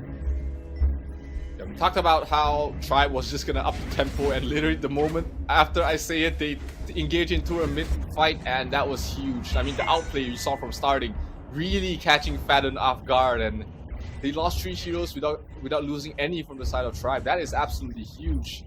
And off to a great start is something you need. Top lane, oh, huge damage dealt on towards the Mayin from MTS, almost bring him down. But Naren was just able to survive with a sliver of his health. But he's not going to be too worse for wear here. Vex is going to go up to the top lane to try and push out the lane and help you out a little bit. That's right, so they need a little bit more recovery on the side of Virtus Pro, and as it stands now, Vex, if it's possible, I think we should take a look at the items as well. Let's look at the growth. We are expecting an Insatiable Tome coming out from the Mai Shiranui, so Prince needs to do a little bit more farming on his end. Meanwhile, for the flip side, the Lady Sin already has the Mask of Agony, going for a little bit more, and I think it makes a lot of sense, right? You're going up against a Lianpo. The HP base damage will be more potent coming in from Starting. Yep, absolutely. That Mass of Agony is successively provides a huge amount of damage increase for the ladies, and just because it's damage over time, Vex might be in trouble. But the Crimson Golden buff is the one. Oh, Vex! Dropping very low, used to force to pop the ultimate, but he doesn't travel too far. Oh, Mali not able to connect the skills. Backline though, Lianpo, huge ultimate connecting onto her street. The knockup is huge to get a kill on those ladies, and as well as Max Green. Mali has to run for his life. MTS not going to be too healthy from that as well, but huge engagement coming from the side of Virtus Pro. They're trying to get something else there from the side of Tribe, but not going to be able to achieve anything at all. So 2 quick kills, hurting hands, going towards the way of Virtus Pro, and they'll be happy to take that because that means that they're able to stabilize the game and also secure this Azure Golem buff to Vex. Yep, so that was a huge play over there. Really nice catch though. I like the presence of mind on the side to use the Fate Rewind, and for the rest of the team to really come pincer in, right? Neron with a huge knock-up as well, and Mac just having the free space to really just go in and deal the damage as well. Yeah, the Max set up into the Lianpo flash towards the backline. Absolutely beautifully done there by Fadon and Max. Mac really just setting up the entire team fight there. And just cuts down the lead to 2,000 right now for the side of Virtus.pro. Suddenly they don't look too bad in this current situation. Really 2,000 net worth, it is not too much of a difference at the moment. Oh, Mac might be in some trouble. He might take out to this. He does. Sunbin gets the kill. Yep, so a big one, and at this point they will be trying to pressure the tower. It will be taken down. It is a rolling rate. They come in again. Oh, beautiful ultimate there from really starting and ending the fight there for the side of Tribe, getting 3 kills, and also the Crimson Golem going to go down once again. Both teams are team fighting so well with their setups, with their crowd control, with their rotations. Absolutely beautiful to watch. This is the gameplay that I really live for. Yeah, exactly, right? And at this point, it's going to be Tribe Gaming taking another turret for themselves. That's 2 turrets in the space of 8 minutes at this point, and Virtus.pro have nothing to show for it except a couple of kills. 5,000 net worth lead almost for the side of Tribe right now. Good lead heading towards the 8-minute mark, as this is where the Lady Sun starts to really ramp up her damage. This is where the Byron is beginning to become unkillable, but Mali this is the point where Mali starts to fall off, so everybody has to exchange their roles right now. Mali is going to be playing more of a frontliner tanky role, while his teammates are going to start doing the damage for his side. Meanwhile, on the other side, for Tribe, Prince, we haven't really seen too much for him.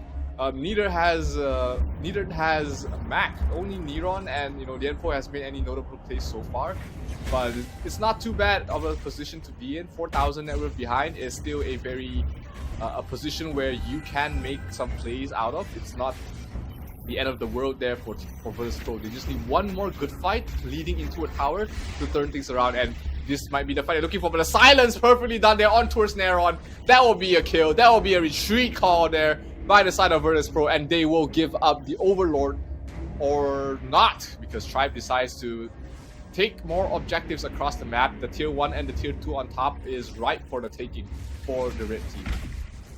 Yeah, Primal Bond not going to be really something they're looking forward to, so they don't mind waiting out a bit, right? We're going to hit the 10-minute mark really soon. Yep, absolutely no reason to risk it to be too low of a position to take the next fight, so more than happy to just wait it out, wait for the next wait for the Shadow Overlord to spawn in about 30 seconds or so, and they will be vying for that to start pushing up to the high ground. The towers of the tier 2 towers of all 3 lanes are still standing for the side of Tribe, so for the side of VP, so Tribe isn't going to force it too much. Mali really trying to poke them, but 4 heroes from the side of Virtus.pro is defending this Azure Golem, and he will be Vex securing it. So Vex is about to reach his critical mass very soon as well, becoming very tough to deal with, very hard to kill. They do have Zoro to deal with, to deal that burst damage, and then they have Max Green to make sure that he can't get out of there. But it's still a very tough position for Vex to be in. He needs to make sure he doesn't get bursted and is able to get off his out. Yep, so they will secure the Tyrant at this point now. Bear in mind, this is a Shadow Tyrant. We have hit the 10.5-minute mark. So Tribe Gaming hitting another milestone within the first game itself. Looking a little bit spicier this time. Absolutely. They are trying to up the tempo, trying to get a good fight going their way. Bottom tier 2 still half-life. They don't have any creep waves in the bottom, so far Virtus.pro has been doing a very good job keeping these lanes pushed out and making sure that Tribe Gaming can't get any of these more important towers in the other lanes. Oh, Vex might be in some trouble. He has no way to escape from if he's forced to pop the ultimate, but hiding behind the tower, he should be a-okay here. Yep, so at this point, it's just aggression first. Let's play the map on the side of Tribe Gaming. They will try to force this tier 2 on the top. They will be successful in doing so.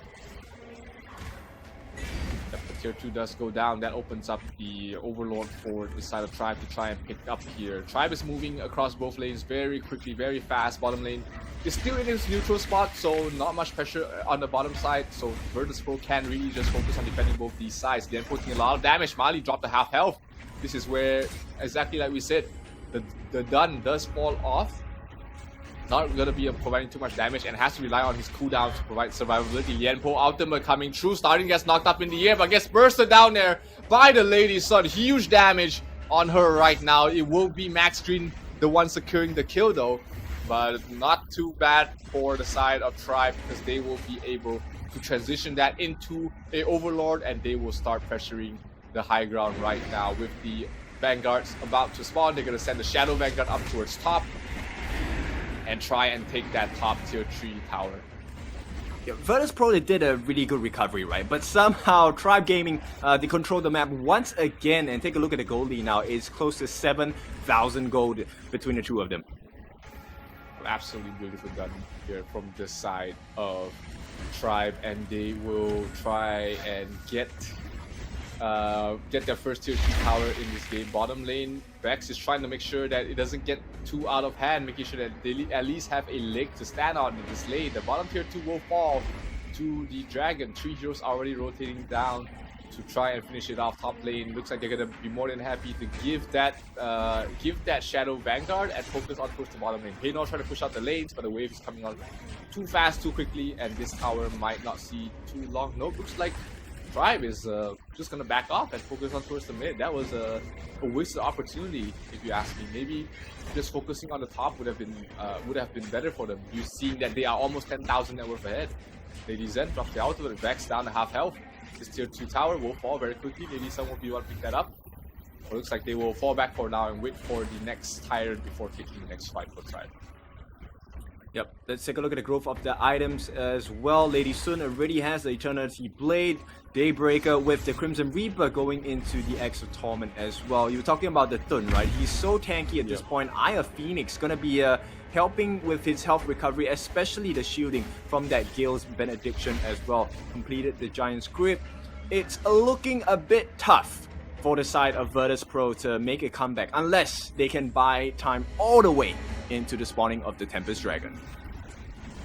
Tough is an understatement at this point, I think, Kin, because it seems like Tribe has been able to get anything they want whenever they want. And, you know, despite the heroes starting to fall off, like the Byron, like the Dun, the Lady Sun is already at a critical mass, already at her full item slot, so she's going to be tough to deal with. The one saving grace for the side of Virtus Pro is that there's no strong defender of this Lady Sun. There's no Zhang Fei, there's no Ming. That means that there's still potential to focus him down. Oh, the damage though on towards Mayin, way too much. Zoro doing too much damage right now, and we'll be able to burst her down. That's your Clash Laner down for the side of Virtus Pro. Starting taking a lot of damage, has to be forced to recall back to base or not. Looks like they will try and at least chip down this bottom tower. So the long range pokes coming from Virtus Pro coming to play here. That's the Mai Shiranui as well as the Hayno really coming into play right now. Able to help them defend these tier 3s from a very safe distance. They need every bit of this they can get. But once that Shadow Overlord does spawn, Tribe Gaming might try again to push up to the high ground. Yep, I like the point that you mentioned that they actually do have decent wave clear on their side of Virtus Pro, right? So at this point, they're able to hold on a little bit, and they just need to hold on for another 4.5 minutes before the Tempest Dragon is out. But let's see if they will get the catch though. Oh my god! Oh, Lady Sun's damage, way too much. Zoro will literally chip her to half health with a single roll, and then they will be able to finish him off 4-5. In terms of the hero count right now for the side of Virtus Pro, they lose the top tier 3 tower, and Tribe smells blood in the air. They know that there is an opportunity for them to try and push out to this high ground without even the Shadow Overlord, and they will try for that. They will defend the waves, they will make sure that the next creep wave spawning will be up towards the high ground, but that might be a bit too late. Neron is just about to respawn, and Tribe spots that. They go for the Vanguard. That's right, and as it stands now, this is going to be a very painful one because now the damage and the health pools of the Vanguards will be extremely high. And like you guys seen before, the Lady Sun will be able to melt them in an instant. So not an ideal situation for Virtus Pro. Not an ideal situation indeed. A lot of damage being dealt towards Mali though, down to half health already. So very nicely poked, starting also at half health already. So the defensive capabilities, this high ground defense, Landpo dropping the ultimate, trying to catch someone towards the back lines, but not enough. Looks like he's still going to survive for the moment. Fadon dropping very low. Oh, Mali does fall. That's going to be a shutdown coming from the Mai Shiranui. But they do lose the Hey No. That's going to be thanks to Max Green and his ultimate really stopping Vex from getting out of that position. So it's looking tough 4 versus 4. Without your jungle, without the Hey No, this defense is going to be tough. They still managed to at least clear out the waves though. MTS taking a lot of damage from the RD. Bottom lane is where the Shadow Vanguard has spawned. Here comes the Mai Shiranui knocking back the Lady Zen, almost dropping, but he's gonna fall by himself. Lady Sun taking too much damage right now. RD has to run away, try to survive. Oh, not gonna connect though. Mac is just able to just walk out of there, and this might be it. Game number 1 might be going towards the Wheel of Tribe, unless some magic can happen, but the magic does not prevail because Tribe Gaming will clean things up and take game number 1 away from Virtus Pro. Yep, easy games for the side of Tribe Gaming. A very convincing win in this first game of this series, and for good reason as well. They made the Lady Sun look unstoppable. Yeah, and this was a Lady Sun without a Ming, without a Lianpo, without a Zhang Fei to really protect it. But that early game from Tribe Gaming was really good. Their rotations across the map. They took a page out of NONGSHIM's book and played really aggressive in the enemy's jungle and really just stopping anything from happening from the side of Virtus Pro. Because if you're playing on your opponent's side, it means that even if you take a bad fight, you're not going to lose any objectives. So very well done there by the side of Tribe Gaming. And the MVP for the winning team is going to be starting on that Lady Zen. Huge outplay in the mid. I thought she was dead for sure, but that was a really good play, being able to survive that a little bit longer, and she probably has dealt the most damage for her entire team. Alright, let's take a look at the rest of the stats as well for this side of Virtus Pro and Tribe Gaming. So I like the fact that the Sunpin actually makes sense here. Like you mentioned before, Mali and MTS, actually the true value of them is the amount of shields and health pools that Virtus Pro have to make past before they can even touch Zoro here, which is why Zoro never died the once.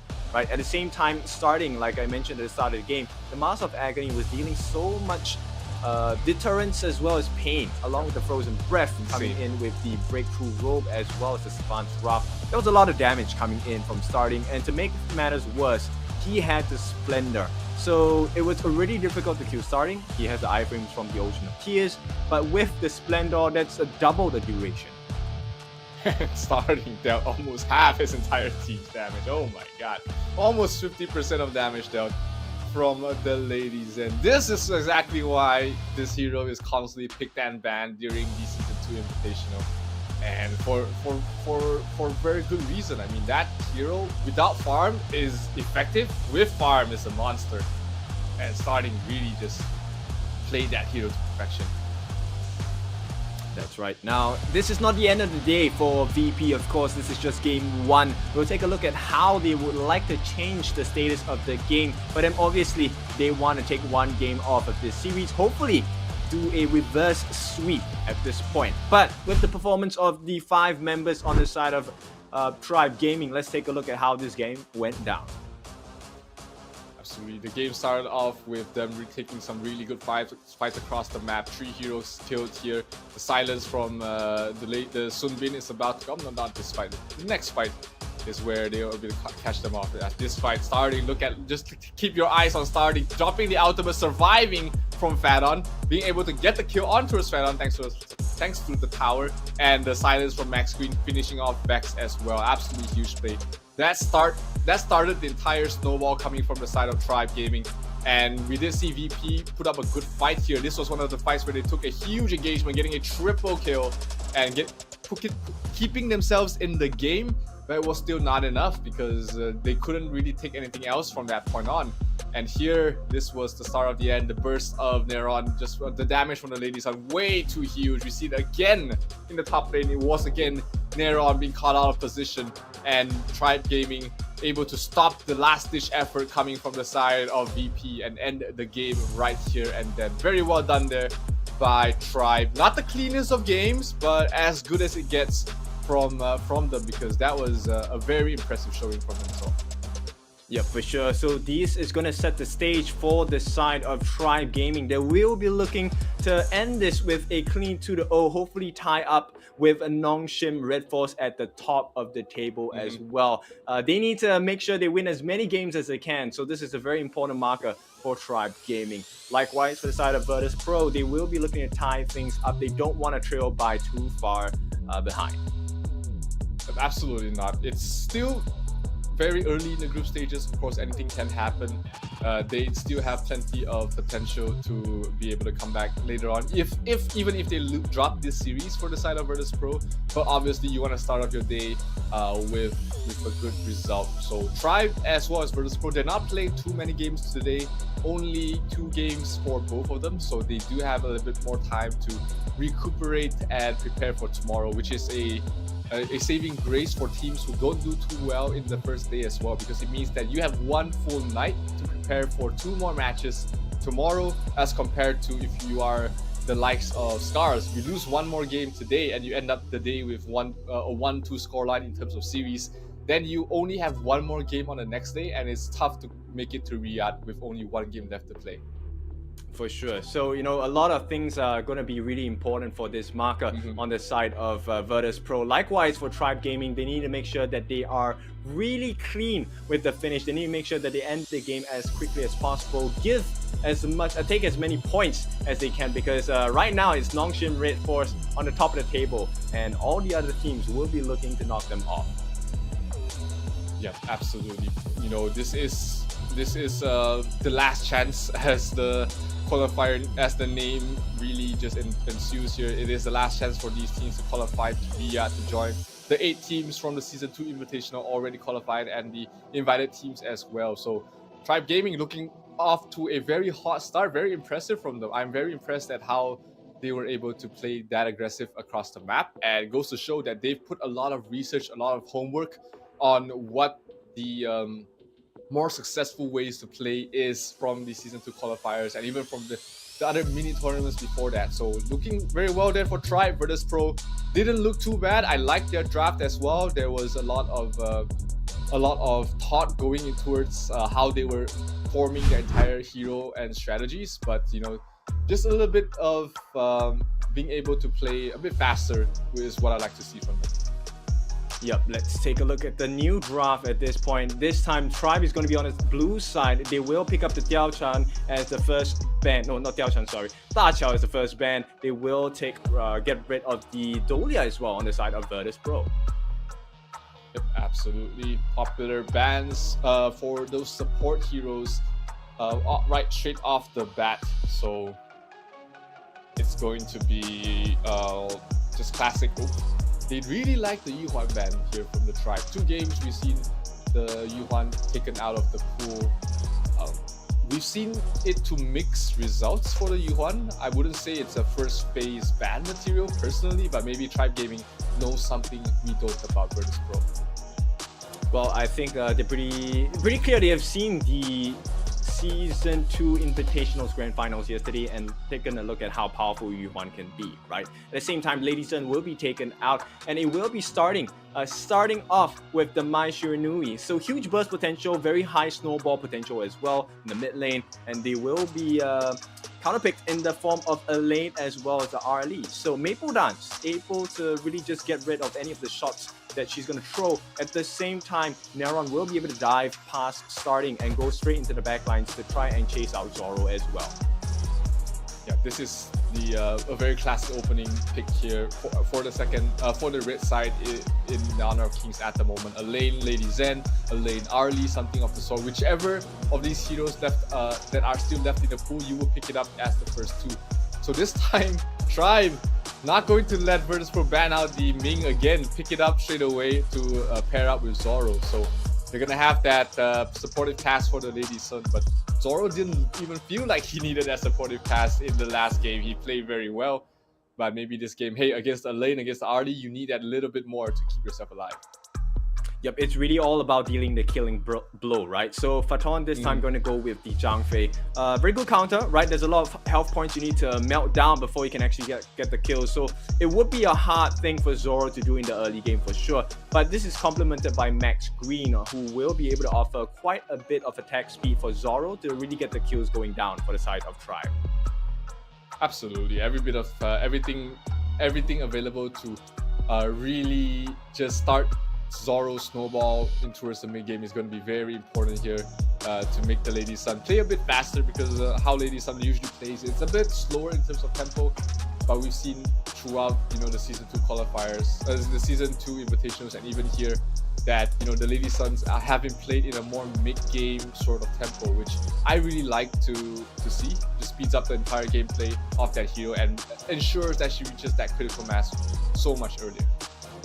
Oh, for sure. Now, Phaeton are going to take up the smite. So we will have a double smite coming in from Virtus Pro. This is a very pressurizing, oppressive style of play. We've really seen other teams perform as such. So we should, in fact, expect quite a lot of invades. And the Lamb makes it out. I like this.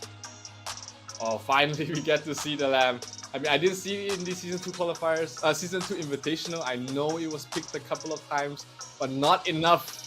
At least for me. So I love to see it being brought out here. Vex will put his hands on that hero. They did ban out the Heino and the Pei from the side of Tribe, while Virtus Pro banning out the Dun as well as the Charlotte for themselves. So Mayin open for Tribe to pick up. Mali will be contemplating of picking up the Kaiser. Hasn't locked it down yet. Kaiser is great against the likes of the Arlie, against the likes of the Elaine, and they will decide to lock those two down. So a little bit less team fight here from the side of Tribe. A lot of long range poke, a lot of backline cutting as well from the available heroes. So they have that quick burst in and out sort of team fight potential. But Virtus Pro has a lot more sustained team fights with the Zhang Fei, with the Lamb, and now with the Elaine as well. So they really enjoy longer drawn out fights. Virtus Pro will lock in the Angela for their mid.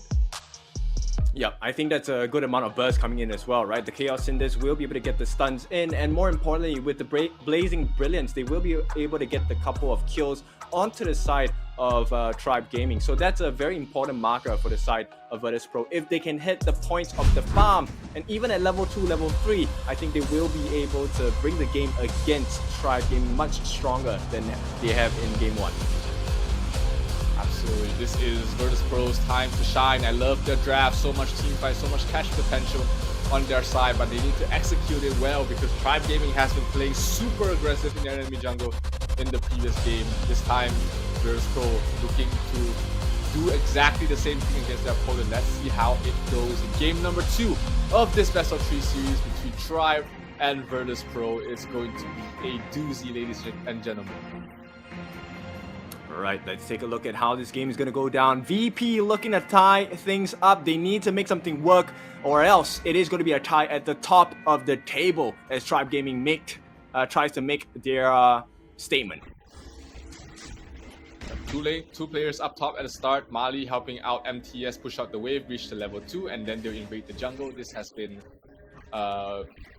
something very standard, it seems, across these regions, making sure that your Mayin has a better time in this lane against a weaker lane, and then the Kaiser will go into the jungle. Because the Kaiser is not going to rush for the levels anyways. The Kaiser is going to focus on just farming at the start. He's not going to be making a lot of aggressive moves unless the opportunity opens up for him. So understandable play, very good strategy here, making sure that both lanes, both the jungle as well as the Clash, is able to be off to a good start. So very well thought out starting strategy here. I love it. I love to see the thought behind it, and Tribe's doing it well so far in the lane. Starting is being pressured. Angela as well as the Zhang Fei clears the wave a lot faster, trying to invade the jungle. They'll take it away from Mali. Oh, the knockback from the Lamb from Starting, but Starting able to just tumble away from that. That's the Mai Shiranui for you. Can be very elusive in the hands of the right player, just because of her being rather mechanically difficult to play. There's a lot of combos and movements you have to watch out for, and one wrong click can send you into the tower a lot of times. So you have to watch out when you're playing the Mai. Starting still showing that he's the Mai is in good hands though. So Mali's gonna invade the jungle along with Starting here, and they are trying to take things away. Prince in trouble, has forced to use the flash, and will flash away to a safe distance. Vex dropped to almost half health already. Sage Golem, the Azure Golem about just spawning in the bottom side, but Tribe is not going to try and go for that. Instead, we'll just take away the other creeps from the side of Virtus Pro, but Prince will get that in return for them. Meanwhile, bottom lane, Zoro taking a lot of damage from the Arlie. He has to back off. Is there an ultimate coming from Max Green? No, there is not. That also means that Fallon's ultimate was used in vain. Not going to be able to transition in towards a kill, and no tower damage yet so far. The tower plating is still up. Zoro in trouble. He might die from this. The Ming dropping the ultimate to try and heal him up. Zoro still alive, still standing. Mac in trouble. Mac trying to kill him up, but the tumble will finish him off. Fallon in trouble as well. The tower's last hit will be able to finish him off. Max Green getting a double kill so far, and he's been able to pick up the pieces in his bottom lane. The heals coming in clutch there for the Ming. But ultimately, 2-for-1 trade-off. You do lose Zoro, but at least Ming is able to get the experience as well as the gold for the 2 kills. That's right, and at this point, I think VP, they should be doing a little bit better in the second game. This is do or die for them. Absolutely, this is a do or die situation in terms of series points. It is only one team that can qualify for Riyadh, so if they do lose here, their chances look slimmer and slimmer. They need to take every win that they can get. Bottom lane, we see 4 heroes making their way from the side of Virtus Pro. They really want to get a little bit more, shut down Zoro the best they can, and then transition that into a tower. Oh, Mac taking a lot of damage there. The heal coming up from Max Green, keeping Zoro alive. 4 heroes from Tribe is positioned down bottom as well, because the Tyrant is just about to spawn. Tower shield has fallen, so that also means that the tier 1 towers is ripe for the taking. Zhang Fei ultimate is gonna whiff the Tyrant in danger, and it will be Lan picking it up. Oh, that's gonna be huge there for the side of Virtus Pro as they're going in. They're diving in. Starting is still alive, but they do lose Zoro, Max Green, as well as Mali. 3 heroes down from the side of Tribe Gaming, as they will be able to pick up the pieces. Starting being chased down there from Fadden, but they will take the tier 1 tower for the side of Virtus Pro. Huge team fight. 3 heroes down for them, and they will be taking the lead in game number 2. Yep, finally we see VP come to life there, trying to get onto Starting as well. He will be making it out safely thus far. But this is the VP we've been waiting for the entire game, right, Zero? Absolutely. This is the VP that we've been hoping to see, playing aggressive, playing together as a team, taking those big team fights with their stronger team fight lineup, and it is paying dividends right now. Almost 1,005 net worth lead for the Polish side, and they will be looking to transition to the mid game very well. They've got very strong mid game heroes with the Lamb, with the Arlie, with the Lane. These 3 heroes are scary when you reach that 8-minute mark, and not to mention the Angela as well. Her burst damage can catch you off guard. Yep, exactly. So we know at this point about 1,000, close to 2,000 gold ahead. VP, they need to win more across the map as well. And if you take a look at Tribe Gaming, they might be caught off guard. Oh, what an ulti there. Okay. A little bit premature there from Fadden. Maybe he thought that the Angela skills has already connected, but not too bad. You know, that just gives a signal for Tribe to say, hey, Zhang Fei, no ultimate, let's get something done across the map. But Elaine spotting that out, pushing bottom lane very far out. The tier 2 tower about to fall. Mayin a little bit too late to the party, just able to defend it in time. But good movement here coming from Virtus Pro. Lamb from the back line is gonna knock back. Oh nope, a little bit too far ahead. He's gonna knock the Kaiser though, not the target you wanna go for. Vex down to half health. Elaine trying to close out the distance. Drop the ultimate. Kaiser is gonna fall. Kaiser falls for the Arlie. Huge connection there for Prince, perfectly placed there, and that will open up also the overlord for them to pick up. So kill in towards an objective is such a huge tempo play coming from the side of VP. Yep, and you can see the true value of the double smite, right? This time, Fadden will get the smite down. He will be hitting level 8 as well. So not only that, they provide so much room for Vex to come in, and with the aggression coming out from VP, this is the type of gameplay that will stifle the growth of Tribe Gaming. Absolutely, these fights, these early, these good fights, and you transition them into an objective will always just increase your net worth exponentially. 3 heroes up in towards top for the side of Tribe, trying to stall this push. They will be able to clean up that dragon very easily. It is still the first one, so it's gonna fall very. It doesn't have too much of a HP. It doesn't take too much effort to bring them down. A lane in the bottom lane. A lane in the bottom lane trying to escort that dragon towards the tier 2 tower as well. But that shouldn't be too much of a hassle for Zoro to clean up. So they're not going to lose any objective with after losing that Vanguard. So Tribe should be happy about that outcome. It's really just about pulling Tribe Gaming to where they want them to be, right? So Neron is happy to do this. Absolutely, here comes a lane towards the back line, trying to lock up starting in trouble. One more hit, he will be able to be brought down there by Vex. Vex dropping very low, but they will manage to finish off MTS as well. Prince in trouble though, drops the ultimate, trying to put up the shield, trying to run away from the Kaiser. Mali gets the kill, but he's in trouble himself. The Arlie doing too much damage right now. Mac tearing him a new one. Oh, they're trying to get something else, trying to get something back here, but Zoro is all just left with Max Green as her partner. So at least they will dissuade any sort of pushes coming in, but they're not going to get anything in return. Yeah, there's nothing much for Tribe Gaming to do now except to defend. And right now, because of the Tyrant's appearance now, it's 8.5 minutes into the game, right? In 1.5 minutes time, we will see the shadow versions of both Overlord and Tyrant appear. I don't think they want to contest for the Tyrant just yet on the side of Virtus Pro. We'll see what the play is, because at this point, they have shut down Zoro pretty hard. Yeah, Zoro's speed, the tempo of Zoro has been shut down, like you said. It's not the fast Lady Sun that we are more accustomed to recently, so he's taking a bit more time to farm. Arlie trying to pressure things. Zhang Fei ultimate, knockback. Mike will catch her and she will fall. Arlie gets the kill. And Ming in trouble as well. Prince will follow up and Arlie will get the double on towards the top lane and the tier 1 as well. This game is fully in control on the Virtus Pro side. Yeah, driver's seat for sure at this point, and this is all about the Zhang Fei, right? This is a MVP performance as of now. I'm pretty sure we will have him as MVP if VP continue this and win the game later on. Yep, sets up so many kills there. I mean, there is argument for Mac as well. He's been playing super aggressive, almost setting up these solo kills and setting up all these fights, starting in a bad position, dropped to half, almost last half already. Angela, oh, huge team fight coming from the side of Tribe Gaming, getting the kill on towards the Arlie, as well as the Zhang Fei. This is not the position you want to be in. You just got a huge lead. Now are you going to give it all away? Nero trying to run away. Mali giving chase there, but Prince being very annoying with the CC, but that is a huge engagement coming from the side of Tribe Gaming. Vex trying to get something in return, maybe set up a kill for the Angela to pick up, but no, the tier 1 tower in the mid does fall, and Tribe Gaming shows some sign of life in game number 2. Yeah, but Zoro might get caught if he's not careful at this point. And it looks like these shadow versions have appeared, and this will be the new objective for the side of Virtus Pro.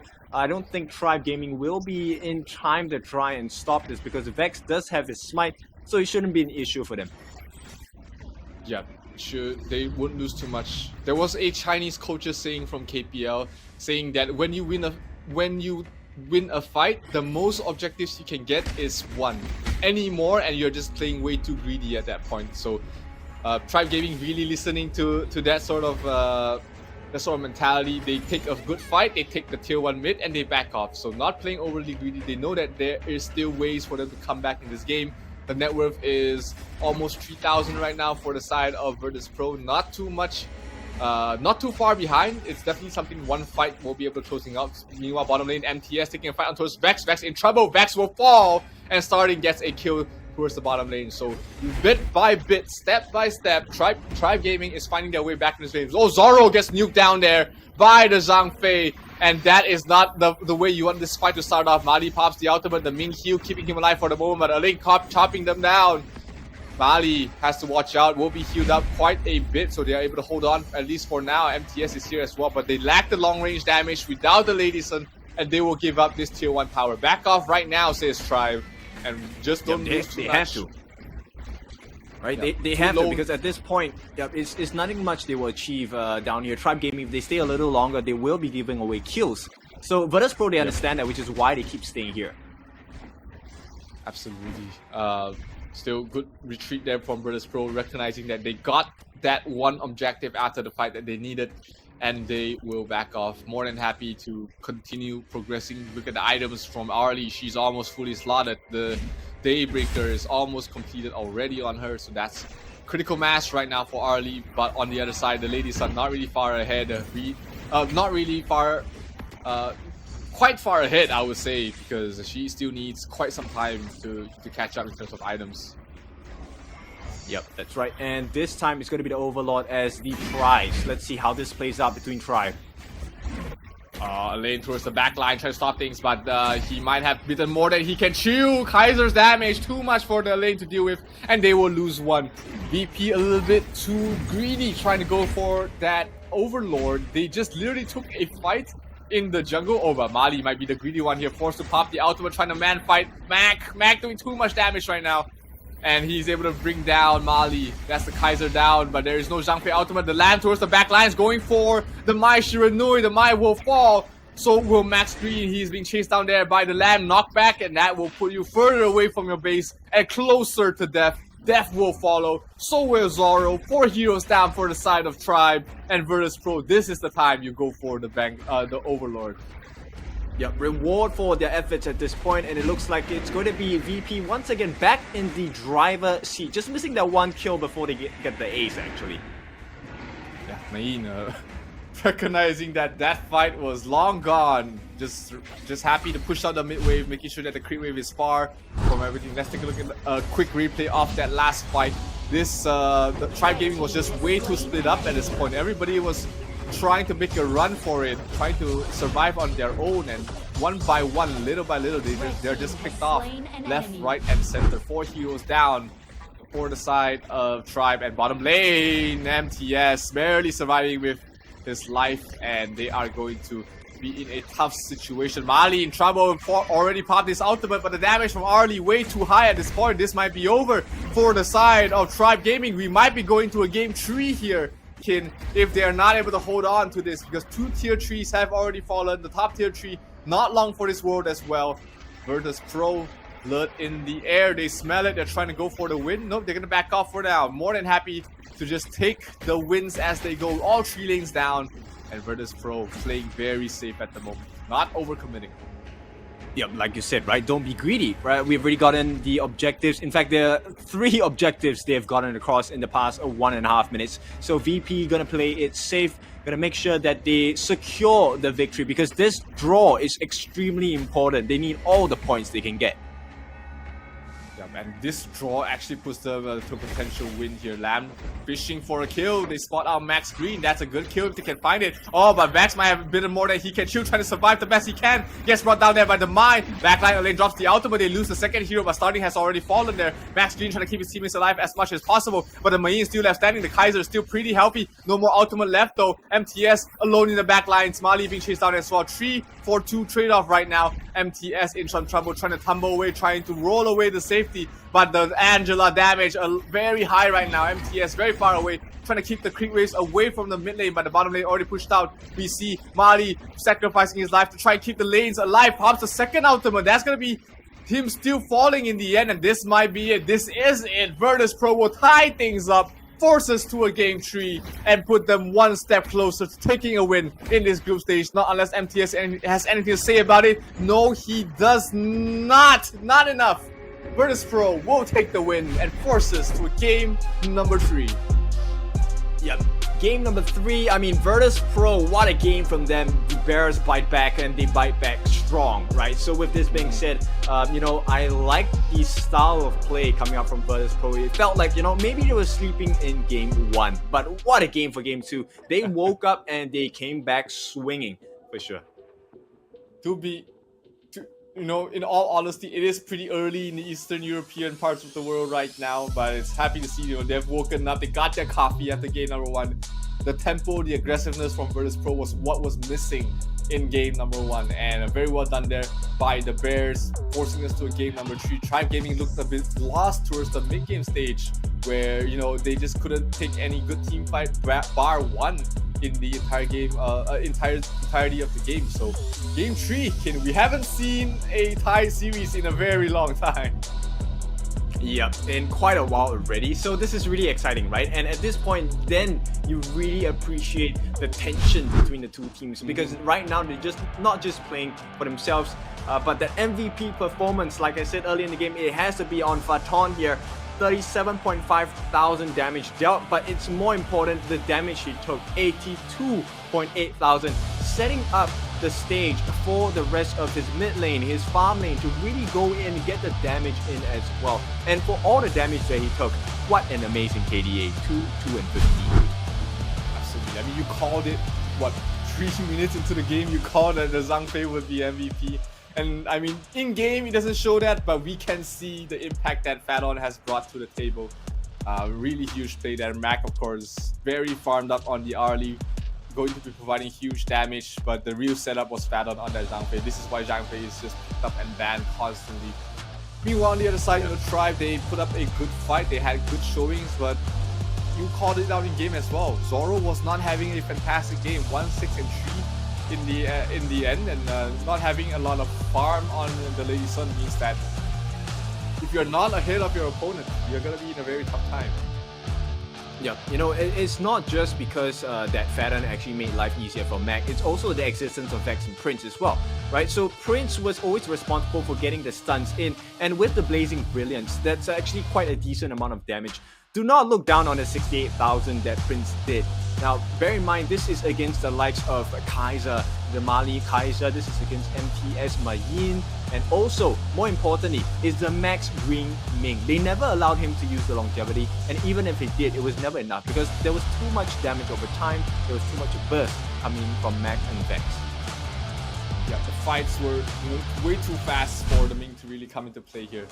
And let's take a look at the highlights for game number 2 here. Fadon diving in very deep. This was the early aggression that we seen coming from the side of Virtus Pro. They did manage to salvage this with a kill on towards Fadon as well as on towards Mac. But losing the Lady Sun is never a good situation. Meanwhile, Fadon playing on the front line is always very, very potent, and the first Tyrant just went so well for the side of Virtus Pro. They got 2 heroes, they got the Tyrant, they got the tier 1 tower, and after that, Virtus Pro never let their foot off the gas. They were just constantly taking these favorable fights. They were getting pickoffs, they were getting burst on their opponent's heroes, and just really stifling the growth, really making things hard for the Lady Sun to really have any sort of impact in this game. And this was the last-ditch effort coming from the side of Tribe. The fight started off well, but this was where the net worth difference started to show. The damage coming from all of those heroes was just way too much. The lane was just left unguarded. Mayin couldn't do anything. Prince was full health at the end of the fight. And despite them being able to burst down Mac early on, as well as Vex, they weren't able to take any fights after that. And, it was just at a point of no return there for the side of Tribe Gaming. Virtus Pro way too far ahead at that point, and ultimately this final fight getting us to a game number 3. Alright, so game number 3, this is going to be the one that sets apart the two teams here. Tribe Gaming going up against VP Virtus Pro. Zero, we have seen, spectacular performances from each of these teams. Who do you think is going to edge it out in game number 3? I mean, it's hard to say. If we see the same Virtus Pro we did see in game number 2, I think game number 3 might be good. We might be seeing Tempest Dragons here, Kin, because they played clean, they played aggressive, they knew when to back off, they knew when to push up the pace, and that was missing in game number 1. But like you said, they've probably waken up right now. They're ready to play. Fingers are all warmed up, and it's really too close to call. I mean, it can go either way right now. I mean, Tribe has shown that they can play in game number 1, but game number 2 they just looked at a complete loss. Yeah, for sure. I really like this because it's a seesaw game, right? We don't know what will happen, so we'll take a look at what's going to happen in the final game of this set.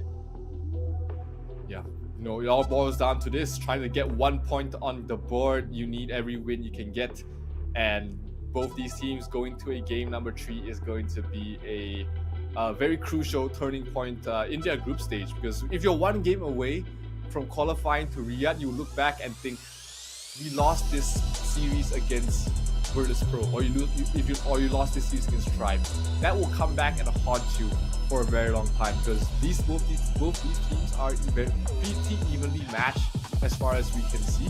So if they can get a win here, that's going to bode well for their run to Riyadh. If they can't, then this is going to be a tough 2 days ahead. Alright, so one of the things that we need to consider is, first and foremost, is the Zhang Fei going to be banned? Because he was quite the problem against the draft of Tribe Gaming, right? At the same time, Ming, of course, in the first game was banned out. It worked wonders for the side of Tribe Gaming, in fact. Now, will they allow the Ming to come through again? Because there are other potential counters like the Lianpo. They could even go with the burst. Similar, if Mai is taken out of the picture, there are many replacements that are possible as well. Absolutely. I don't know about the Yuhan ban, if they're going to do it again for the side of Tribe, not letting Virtus Pro have their hands on it. Maybe it's something they saw in scrims. But yeah, like first phase ban of the Yuhan is not. I'm not a fan of that. There's so much other heroes that you need to look out for in the first phase. The likes of the Lady Zen, the likes of the Elaine, the likes of the Arlie. You need to get those heroes out of the hands of your opponent. And we might see the Arlie just ban out here on either side, because it should be Virtus Pro having first pick here, which means that Tribe has 2 opening picks. So if Virtus Pro opens up with the Arlie, that leaves the Elaine +1 to be picked up there by Tribe, and we might just see Tribe not wanting that position, just want to take out the Arlie from the hands of Virtus Pro. Yep, at the same time, right? Even if there's an Arlie, let's say VP goes back with their hands onto the hands of Lam itself, there are potential counter picks as well. We do see the potential for Dong Guang coming in. We do see a potential for Liang. All of the CC suppression coming in does make life difficult for a Lam player, regardless of how skillful you are. A lockdown is a lockdown. So with that being said, it would be interesting to see how the draft is going to evolve and change, because if it stands based on what we have seen in both game 1 and 2, the first prior pick probably takes the win. So far, that has been the whole pattern right here. So let's see what happens here in game number 3, the deciding game between Tribe Gaming and Virtus Pro. Again, we see the Dachiao and the Dolia taken out of the pool here on both ends. Is this going to be the Yuhan ban again from Tribe, or are they going to ban out the something else completely? They have the first pick, so they can leave the Arlie in the pool. They will take it out themselves. And Virtus Pro, if they like to run the Yuhan, this is the perfect opportunity to do it. Well, I think they might want to secure that farm lane first, right? And likewise, like the point you mentioned, it is going to be the Lady Sun taken away. It's going to be Arlie. And looks like they want to go for the huge burst, a long range. That's going to come in the form of the Lady Sun. So MT is going to help secure that for Zoro in the team.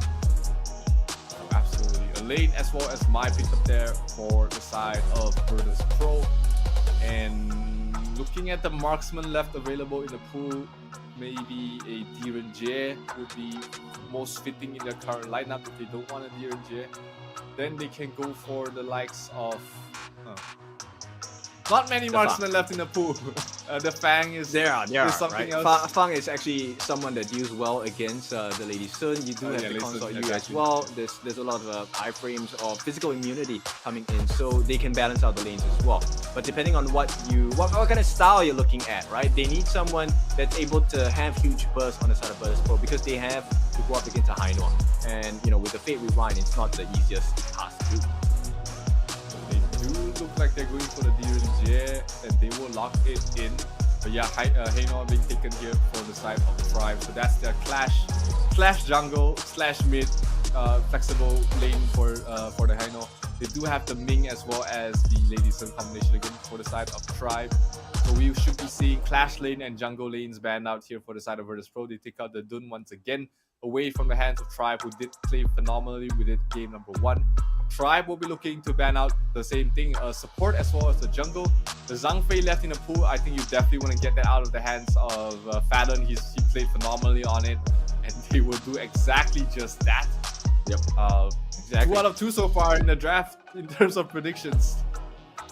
Yep, and there will be other things they need to consider, right? So the Byron as potentially one of the counters to the side of actually either draft right? But I think more towards the Virtus Pro side. And at the same time, you do have the Sunsa, you do have the Arthur, people with good lockdowns, people with good health recoveries. And I like the ban on the Charlotte. Charlotte has very instant backline access as well. So it will hurt the lineup of Virtus Pro. They will not be able to protect the Differentier that much. Yeah, not much team fight on Tribe, so they might want to pick up the Byron or the Sunset to provide them a little bit more crowd control. The Mayin wouldn't really fit in this position at the moment. Or maybe something we will see something like a Lubu or a Lianpo clash lane. Consort U being hovered around here from the side over the Pro. Perfect hero against the Lady Sun. Wait, double marksman? Wait, I forgot. I forgot they had the tier. Yeah. Okay. No. They're just trolling. Just trolling. Just messing with us right here. Lamb once again. Vex had a great game on the Lamb in the previous, in the second game, and it would be great to be able to pick off the Lady Sun and the Ming as well. 2 supports. These guys are just they're just joking around, right? At this point, I can tell that both teams they're ready to give it all, and it looks like the Mayin that might be secured for the side of Tribe, right? At the same time, the Mankey makes sense. He's going to be able to roam around the map pretty quickly. At the same time, he's a very tanky beast, right? And it's hard for Mac to really break him down in a 1v1. He needs the support of the members as well.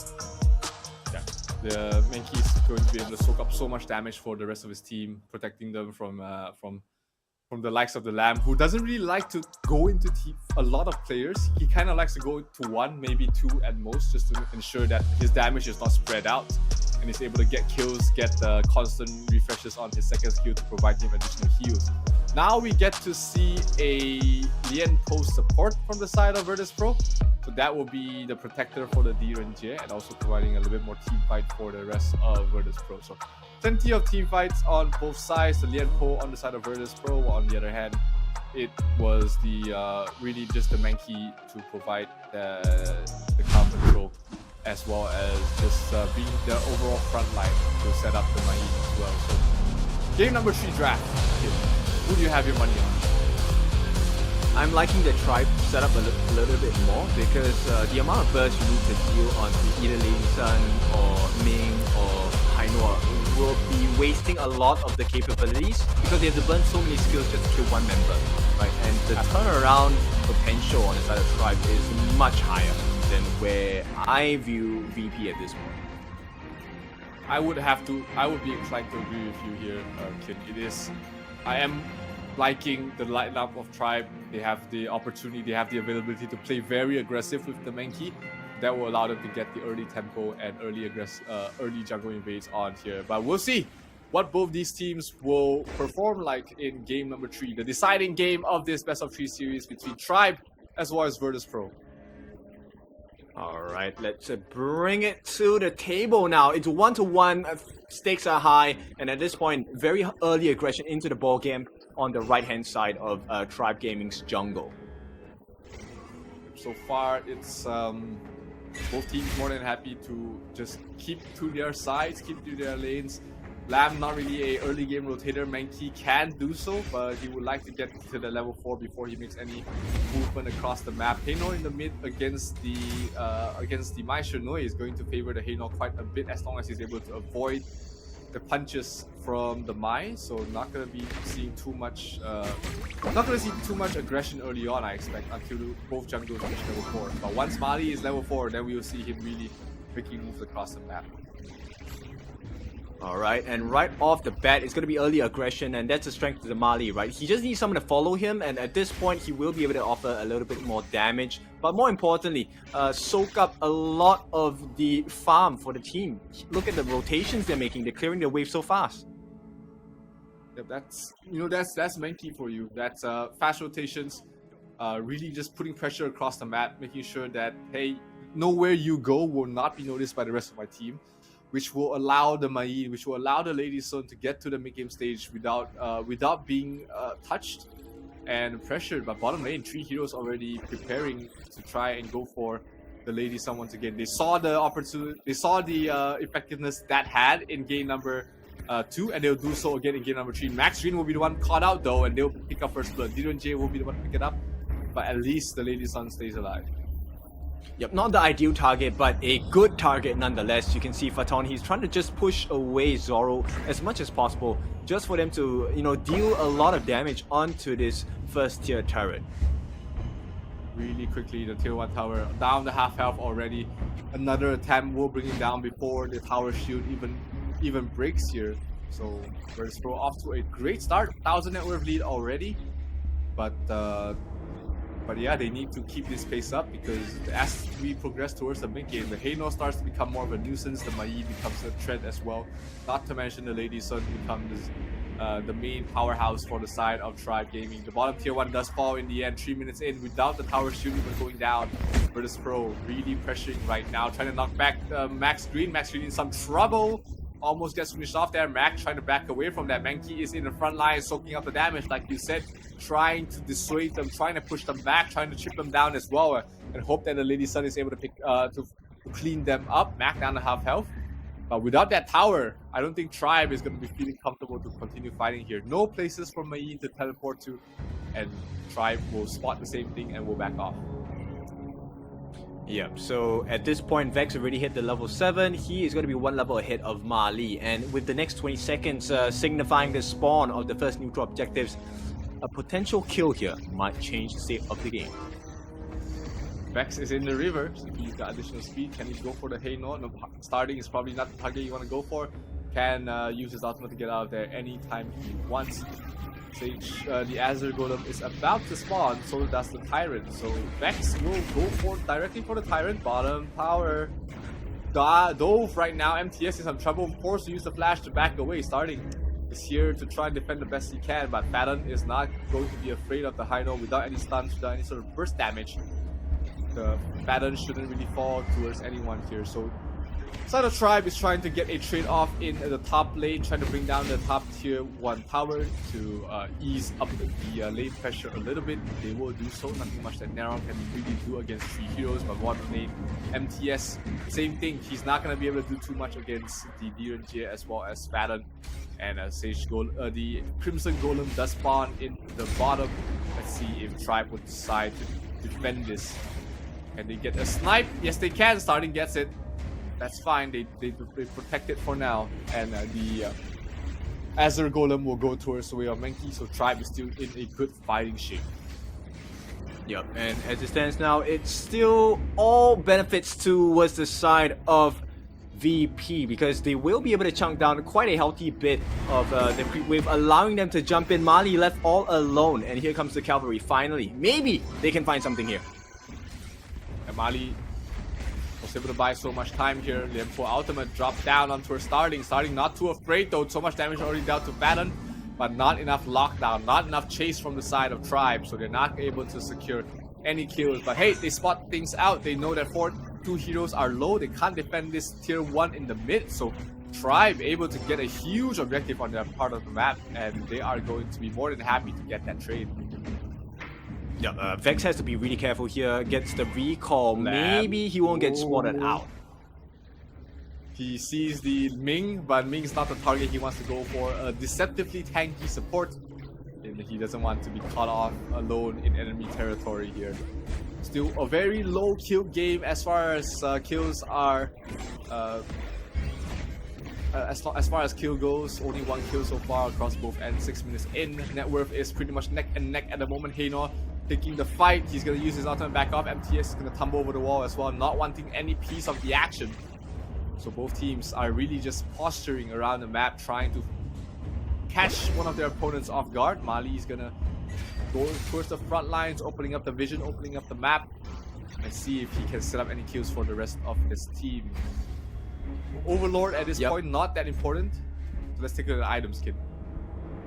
Alright, so we do have the heals coming up from the Heino. Insatiable Tome, right, coming out. He will be able to sustain through a lot of the fights. Storm Sword already being built up by Zoro after they completed Acts of Torment. So you can expect a very early rush into the Eternity Blade. At this point, if we look at the counterpart, right, Mac, he already has that Sparkforged Dagger. Still needs a little bit more gold before he gets his hands on this second core item, which is going to be the Doomsday. And that is going to help out in a lot of fights, especially against Mali, because Mali is so tanky. Speaking of fights, top lane they pick up Max Green, but he's more than happy to give up his life for MTS. And oh, little mistake there for MTS, but he managed to flash over the wall just in time. So one pick up on the support, not the worst thing in the world, but that opens up the Vanguard for VP to pick up without any contest. The knockup will delay a little bit, but they're not gonna lose too much from the side of Tribe. Still very game is very neck and neck across both these teams. Bottom lane, Zoro has been having a rather quieter game, but at least he hasn't really been picked off so far. So his net worth is progressing pretty okay. Lian Po will be able to steal off a jungle creep, but nothing too aggressive for him at the moment. Yep, so if you take a look at the map, right, Virtus Pro, I think they have a much better position at this point. They've taken 2 of the T1s across the side lanes, but more importantly, the T2 is dropped on the bot lane, which means there is some open space. In the meantime, Vex is just looking for an opening entry, and, you know, Scepter of Fate gonna try and delay them.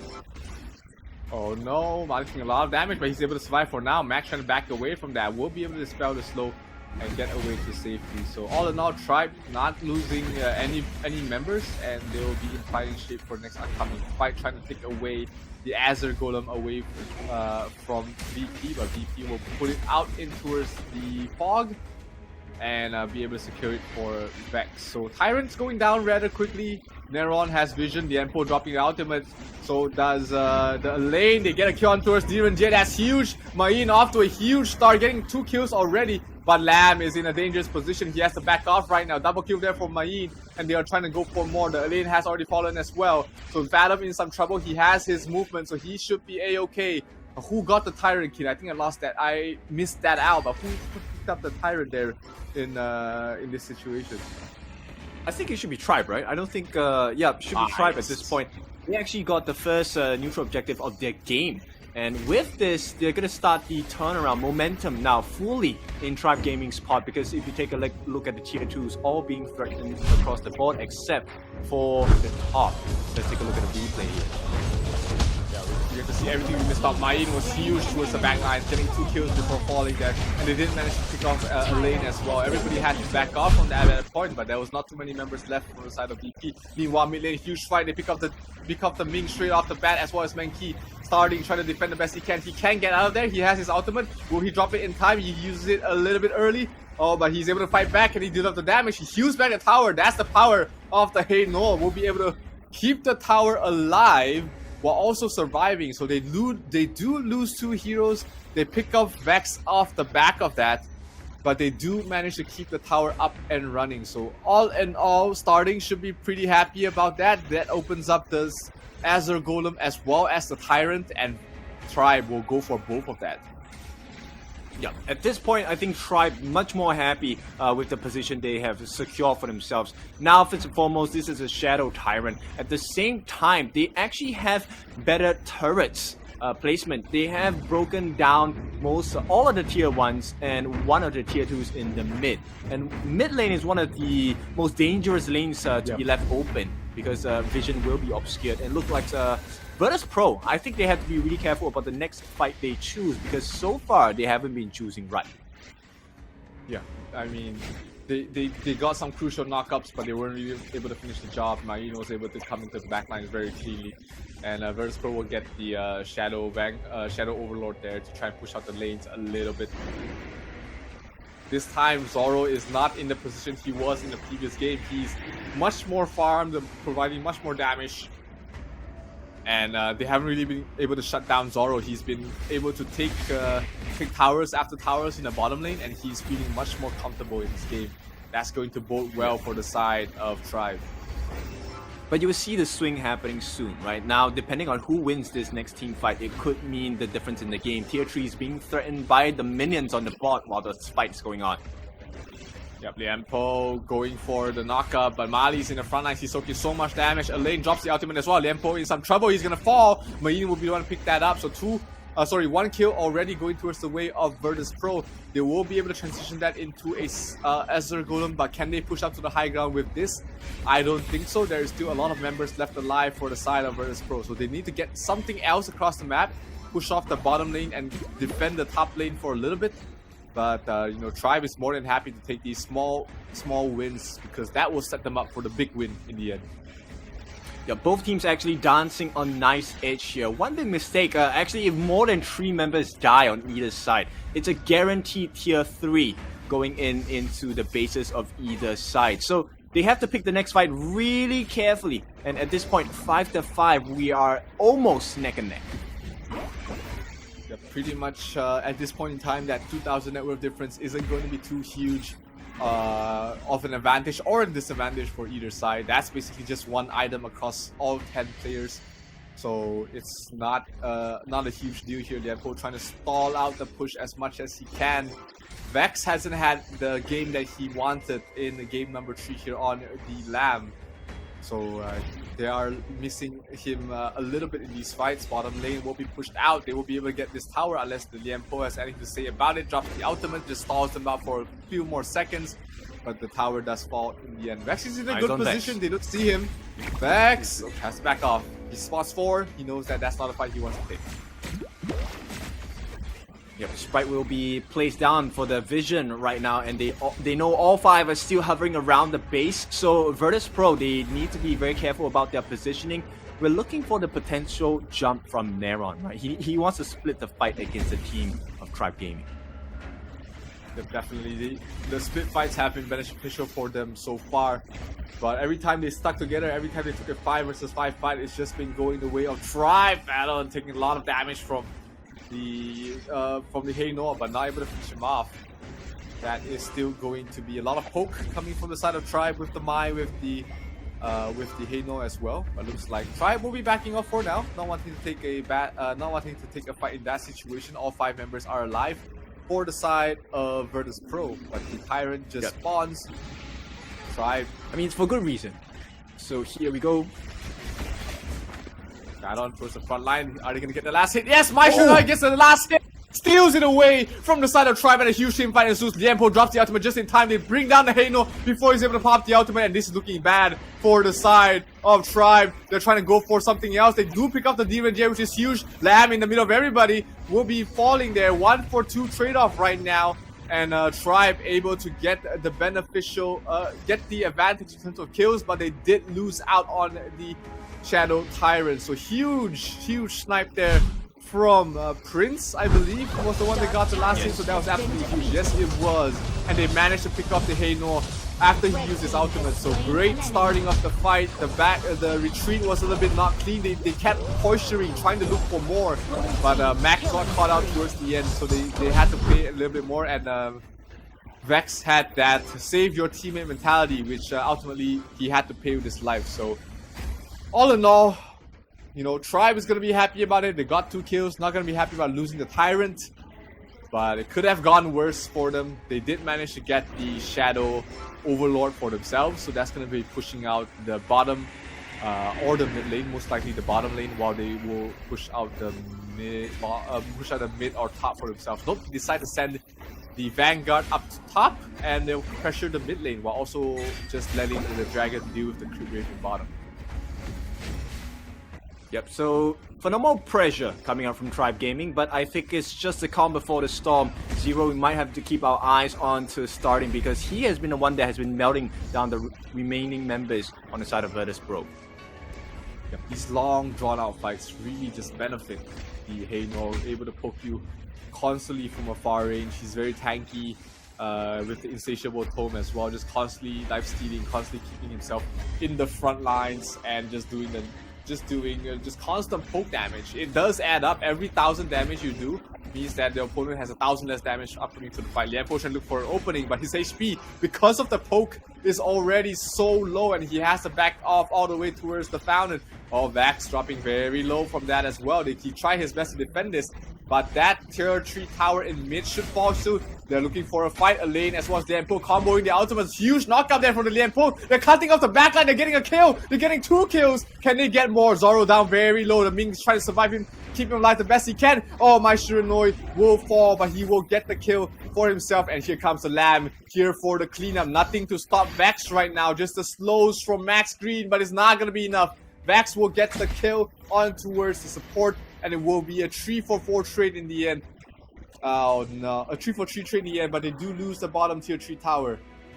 All in all, I mean, perfect trade, right? Perfect trade for the side of Tribe Gaming, because at this point, it doesn't matter that they have lost 3. Once the situation has been reset, Virtus Pro now in a horrible position because just left with the tier 3 in the mid. That's not exactly very healthy as well.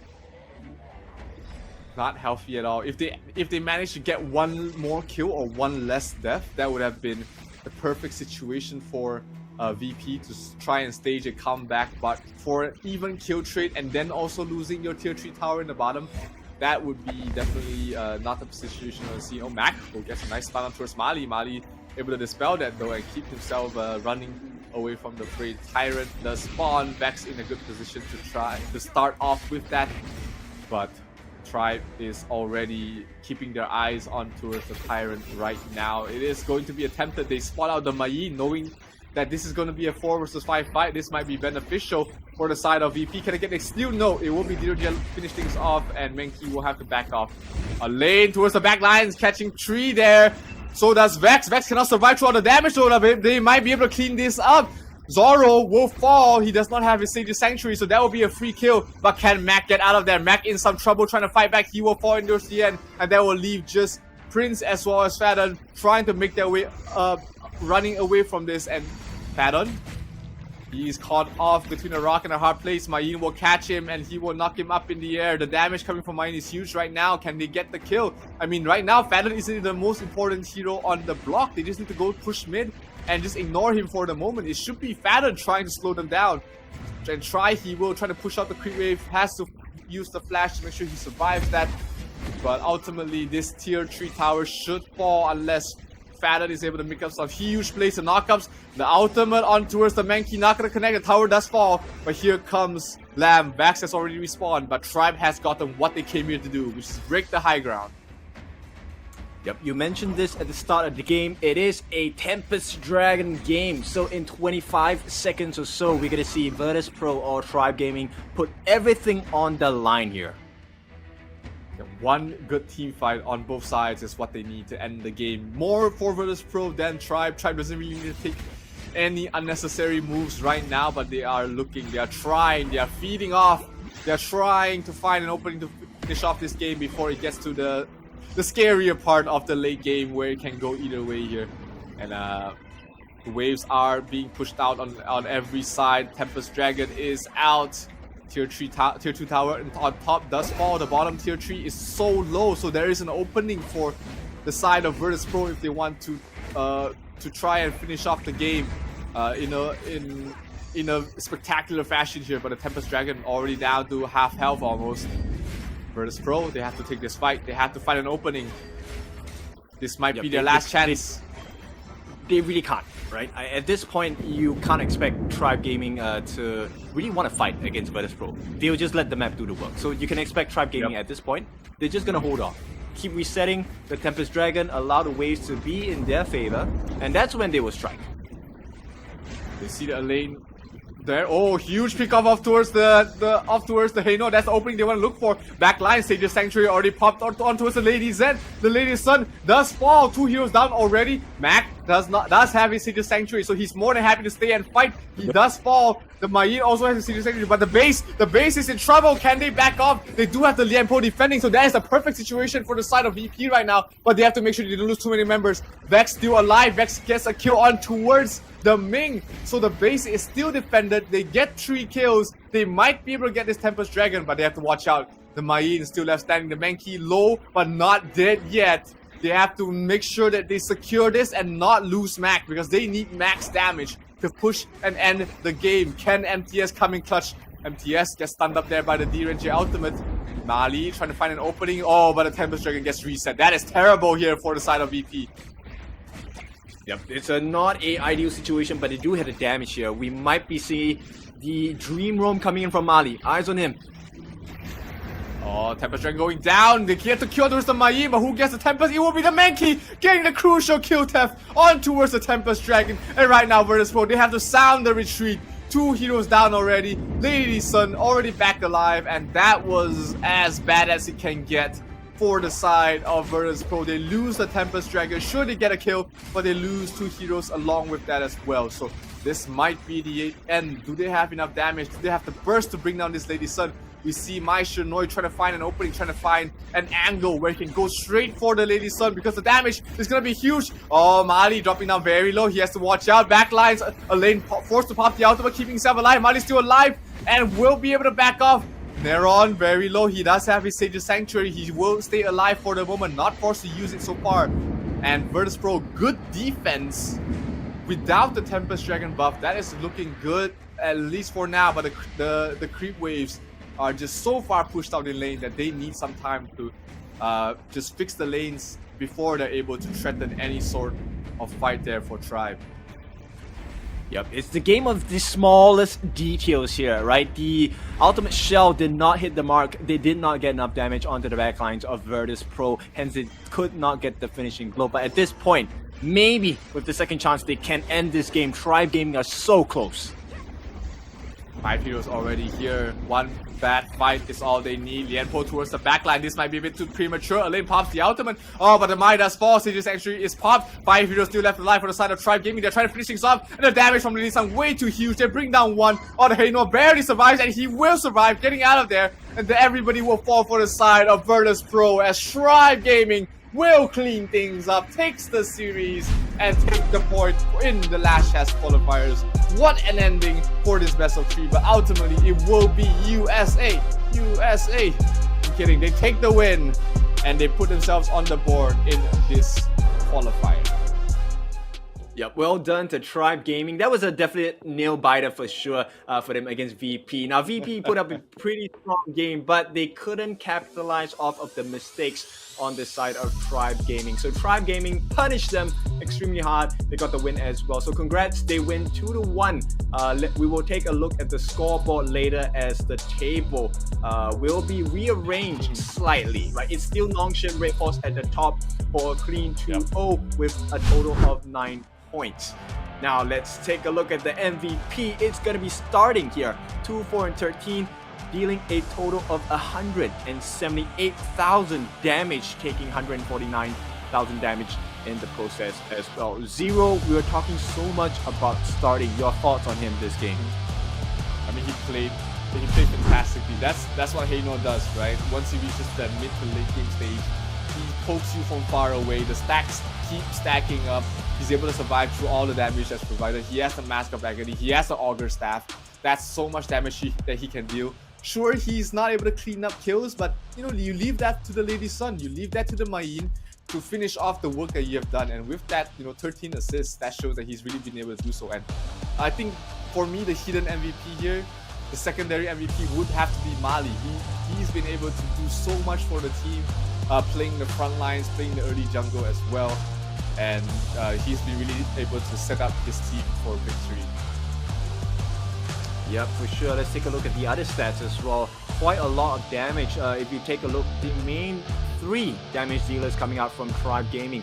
Zoro dealing a total of 152k. All of the rolling raids, all of the frag grenades, and all of the ultimate shells doing so much work for the side of Tribe Gaming. And at that last moment where they finally Zoro got the ultimate on point against 3 of the different members on the side of Virtus Pro defending, that was the difference maker along with the Tempest Dragons. Yeah, Zoro played much better in this game compared to game number 2, and Virtus Pro tried their best to shut him down. Ultimately, the game did go towards the way of the Tempest Dragon. If Tribe got the Tempest, if Virtus Pro got the Tempest, do you think that there was a chance for them to come back from that game? Oh, for sure. It would have been a completely different story at this point because the Tempest shields are really quite thick. At the same time, they will be regenerated. There was a moment where I believe one of the members on the side of Tribe Gaming was close to death. If I'm not wrong, it was the Ma Li or the Zoro Lady Sun. And in that split second, the shield regenerated and he was back to at least half his health pool. Yeah, we'll see that in the highlights hopefully, but yeah, what a great game there for Tribe. It was a nail-biter in the end. They had to fight tooth, nail, and claw to come back to make a win in towards this game because the team fight potential from Virtus Pro was just so huge towards the late game. here we can see Mac completely uncontested until towards the end, where he was still able to do so much damage. Vex here for the cleanup, Menki surviving with that last health. This was a bit before the Tempest Dragon, but yeah, this was the beginning of the potential comeback here for the side of Virtus Pro, because they just kept taking these good fights after good fights. Vex did sort of fall off towards the later stages of the game. He couldn't really do much in terms of damage, was more just as the initiation as well as the crowd control for his team, and had to leave it up to Prince as well as Mac to really do the damage. But here we see the Tempest Dragon fight there. They pick off the Haynor before he's able to pop the ultimate. That was a huge engagement for the side of VP, opened things up for them. It was down to the reset, right? It was down to the Tempest Dragon reset after the fight that slowed them down way too much, allowed the Lady Sun to come back towards the fight, and becoming really tough for them. Sage's Sanctuary here, keeping Mac alive. He was more than happy to stand there and hit on towards Mali. This was Mali's only death. No, he doesn't even die here. But yeah, like this Tempest Dragon was so, this steal was so huge there for the side of Tribe Gaming. If they didn't get this, there was a huge chance that this game would have gone completely on the other side. Yep, exactly. And you know, one of the things, I hate to be nitpicky about this, but it really was the missed skills that changed the state of the game here. You know, a couple of times Prince did not hit his Kachosen, which is the throwing of the fan, right? And that lack of damage really changed the fight for the worse for the side of VP. And of course, Tribe Gaming, there is no way they don't take the win if you give them a chance. So props to Tribe Gaming, really capitalizing off the mistakes of Virtus Pro. They will push them down a little bit lower and prop themselves up as the second in contention for the top of the table. But they need to do more than that, because as it stands now, NONGSHIM, Red Force, I've said their names multiple times today, still at the top with 9 points. Looking very, I mean, NONGSHIM looking very clean, and from what we've seen from both these teams so far, you know, there's still some things to fix, especially towards the later stages of the game. NONGSHIM hasn't really allowed it to get to the late game stage. But let's take a look at the group standings so far. Tribe sitting in second, NONGSHIM still on top without dropping a single game. Virtus Pro joining SCARZ in the bottom of the table, but it is still early in the group stages. Plenty more games left to go. And it's just left with Weibo Gaming. Hasn't played their first game yet. That will happen after this series, so that's something to watch out for as well. Especially if you're a Malaysian like me, you want to cheer on for Weibo Gaming to make it to Riyadh. Oh, for sure. Now, of course, with that being said, the points do matter at this point. So winning with a clean 2-0 will net you 2 points. But if you win with a 2-1, it only nets you 1, because one loss gives you -1 score. So now it is going to be the battle of, like I said, small differences. So we'll see if anyone is able to knock NONGSHIM Red Balls off of that perk at this point. Yeah, NONGSHIM definitely looks like the team to beat here in the group stages so far. As far as we see, just the eye test, very clean gameplay, very aggressive, played to very clean. But the upcoming match, we might be able to see Weibo Gaming give us something completely different, because they are a Malaysian team. You know that we already know how Malaysian teams play. Looking at Team Secret and LGD, SCARZ looking to make amends for their rough game number, the rough first game of the day. Maybe they just woken up as well. You never know, but you know, they will have a chance for redemption in the next upcoming match. Yeah, for sure. So of course, this sets up the stage for Weibo Gaming to really be in contention for top of the table as well, if they can beat SCARZ 2-0 as well. Absolutely, that's going to be the next upcoming game. It's going to be our first showcase of Weibo Gaming in a long time. They've been practicing for this qualifier for the last chance to make it to Riyadh. Of course, SCARZ doesn't want to drop out of it just yet. If you fall to the second series, you are mathematically having 3% chance to make it to win the entire thing, and that's down to other teams not performing. So that's going to be very tough. But we are calling it too early here. We need a bit more time before we get to the match. So ladies and gentlemen, don't go anywhere. We'll be right back with Weibo Gaming versus SCARZ.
Welcome back to the Esports World Cup Last Chance Qualifier. This is Kindofu. Side with me is Zero. We are going to be looking to have the next few games be even more explosive. Of course, with that being said, I have fixed my cam, and now it's time for SCARZ to fix a few of the teething issues, right, that they had. So Japanese boys looking to take the win against Weibo Gaming, because this is really important. This will help equalize the score, maybe even top the group if they can make this work against Weibo Gaming. But Zero, I think you have some information about Weibo Gaming for us. Yeah, they are a rather newer team. You know, they couldn't make it to the season 2 invitationals, but they've been practicing for this last chance to qualify for Riyadh. So they've been, in the lab, in the gym, just working out, making sure that they are well prepared for this tournament. And as far as you can see, at least for all the Malaysian teams that have been playing recently, the sort of tempo, the sort of pace that they play at, and it's looking very scary. But SCARZ, this is your last chance, back against the walls, going to be a very scary beast as well. Yeah, but wouldn't it be a great story if they 2-0 Weibo Gaming as well, top the table at this point of the day? That would be quite an exciting thing to see, right? Yeah. Absolutely. It will make the entire table look very spicy if they're able to win that. For sure. And of course, Weibo Gaming, I think they just have the one game today, so they'll be looking to impress upon not just us, but the rest of the world as well, because that will implement and kind of put them in a much stronger spot for tomorrow's games as well. Yeah, definitely. They need to start off strong here for Weibo. I think it's 2 games, not 1 game, but still, they're not playing as many games as SCARZ, I believe. So they are going to be a little bit more rested for today and just have a little bit more games tomorrow. But that also means that they have more opportunities to fix any issues that may happen today. Yeah, for sure. And let's take a look at the draft coming out here. It's going to be SCARZ on the right side, which is going to be the red end, which means first pick is going to go into the hands of Weibo Gaming. Right off the bat, they're going to ban out the Yuhuan. What do you feel about that? What is with all these Yuhuan first base bans? I'm not fully understanding, why this hero is taking so much focus for a lot of these teams. It's not that strong of a first base pick, in my opinion. Well, it depends, right? Because it actually opens up a lot of flexibilities. It opens a lot of options. I think the synergy for Yuhuan is pretty scary across the board. They will ban out the Fuzi as well. We have seen how potent that combination is with the Da Qiao, and Da Qiao is open.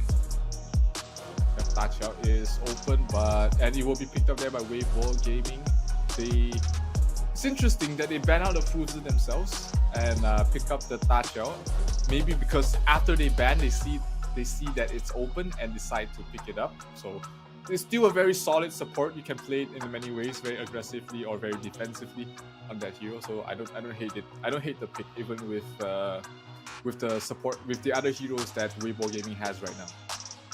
Yeah, so similar, Da Qiao also has a lot of good synergies. I'll talk about that a little bit later. But at the same time, Dolia and the Jing going to be banned out by SCARZ. They will pick up the Mai Shiranui. At this point, I think we have seen so many Mais. I am starting to doubt the efficiency of the Mais thus far.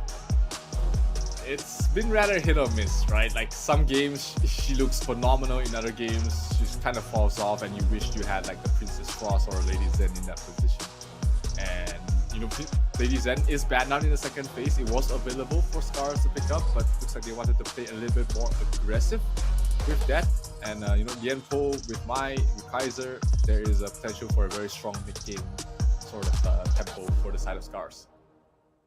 Ooh, interesting. Okay, so Tay will go for the Ho E, one of the few Ho Es we will see in any of the competitions thus far.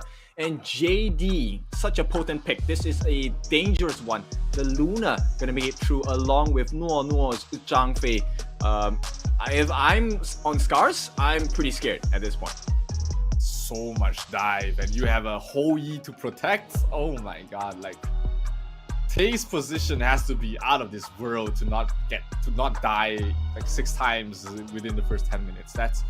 It's gonna be tough there for SCARZ to protect their marksman, because Hoi has no mobility whatsoever. The moment you use your flash, that's about it. There's 2 minutes where you can't really show across the map. So Was there a better marksman to pick at that point? Consort Yu is probably the best. Second best would be like a Huang Zhong, but the tempo might be a bit slower with the Huang Zhong.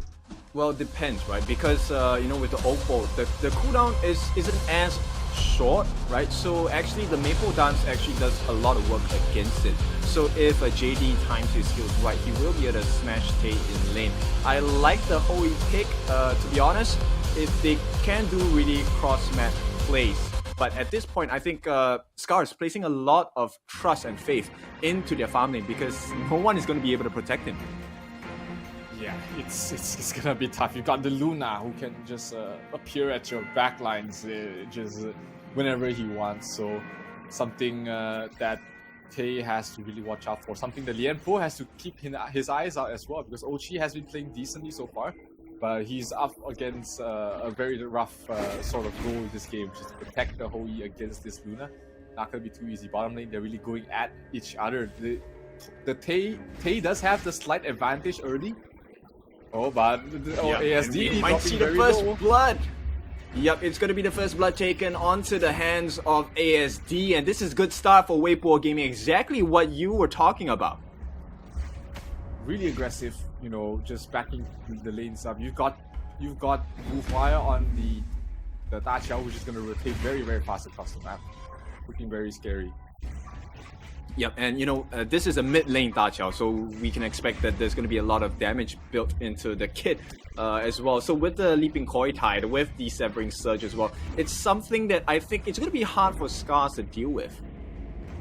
Yeah, the constant CCs, the slows, and once Wuhai completes that mark of the Mask of Agony, the damage will be there for the Da Qiao. It's something that they really have to watch out as we head towards the mid game. So much CC with the Luna as well as the Da Qiao and the aggression as well. They're just constantly moving across the map with the additional move speed that the Da Qiao provides.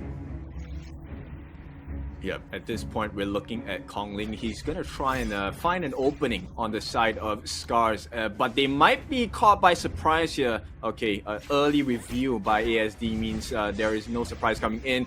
You're gonna go try it onto Arashi on the meantime on the backlines as well. No, I'm gonna jump out with the Leaping Savior.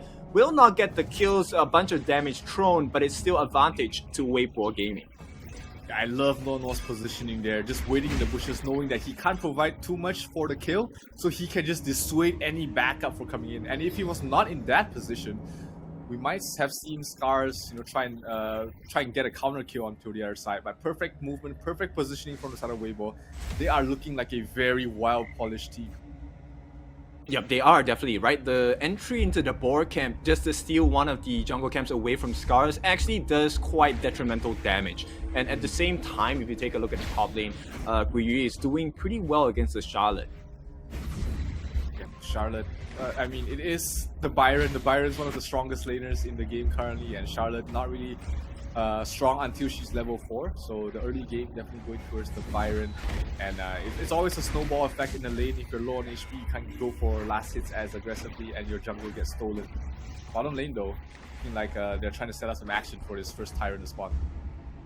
Yep, they need to find a space. In the next 40 seconds, that will be the decider of the game itself. Rilva gonna try and move in, but Kong Ling jumps in to the backlines as well, gets a couple of nice slashes onto them, will not finish the kill. At this point, it's really just about the poke, right? 30 seconds, we don't want to overcommit to any of these bad situations.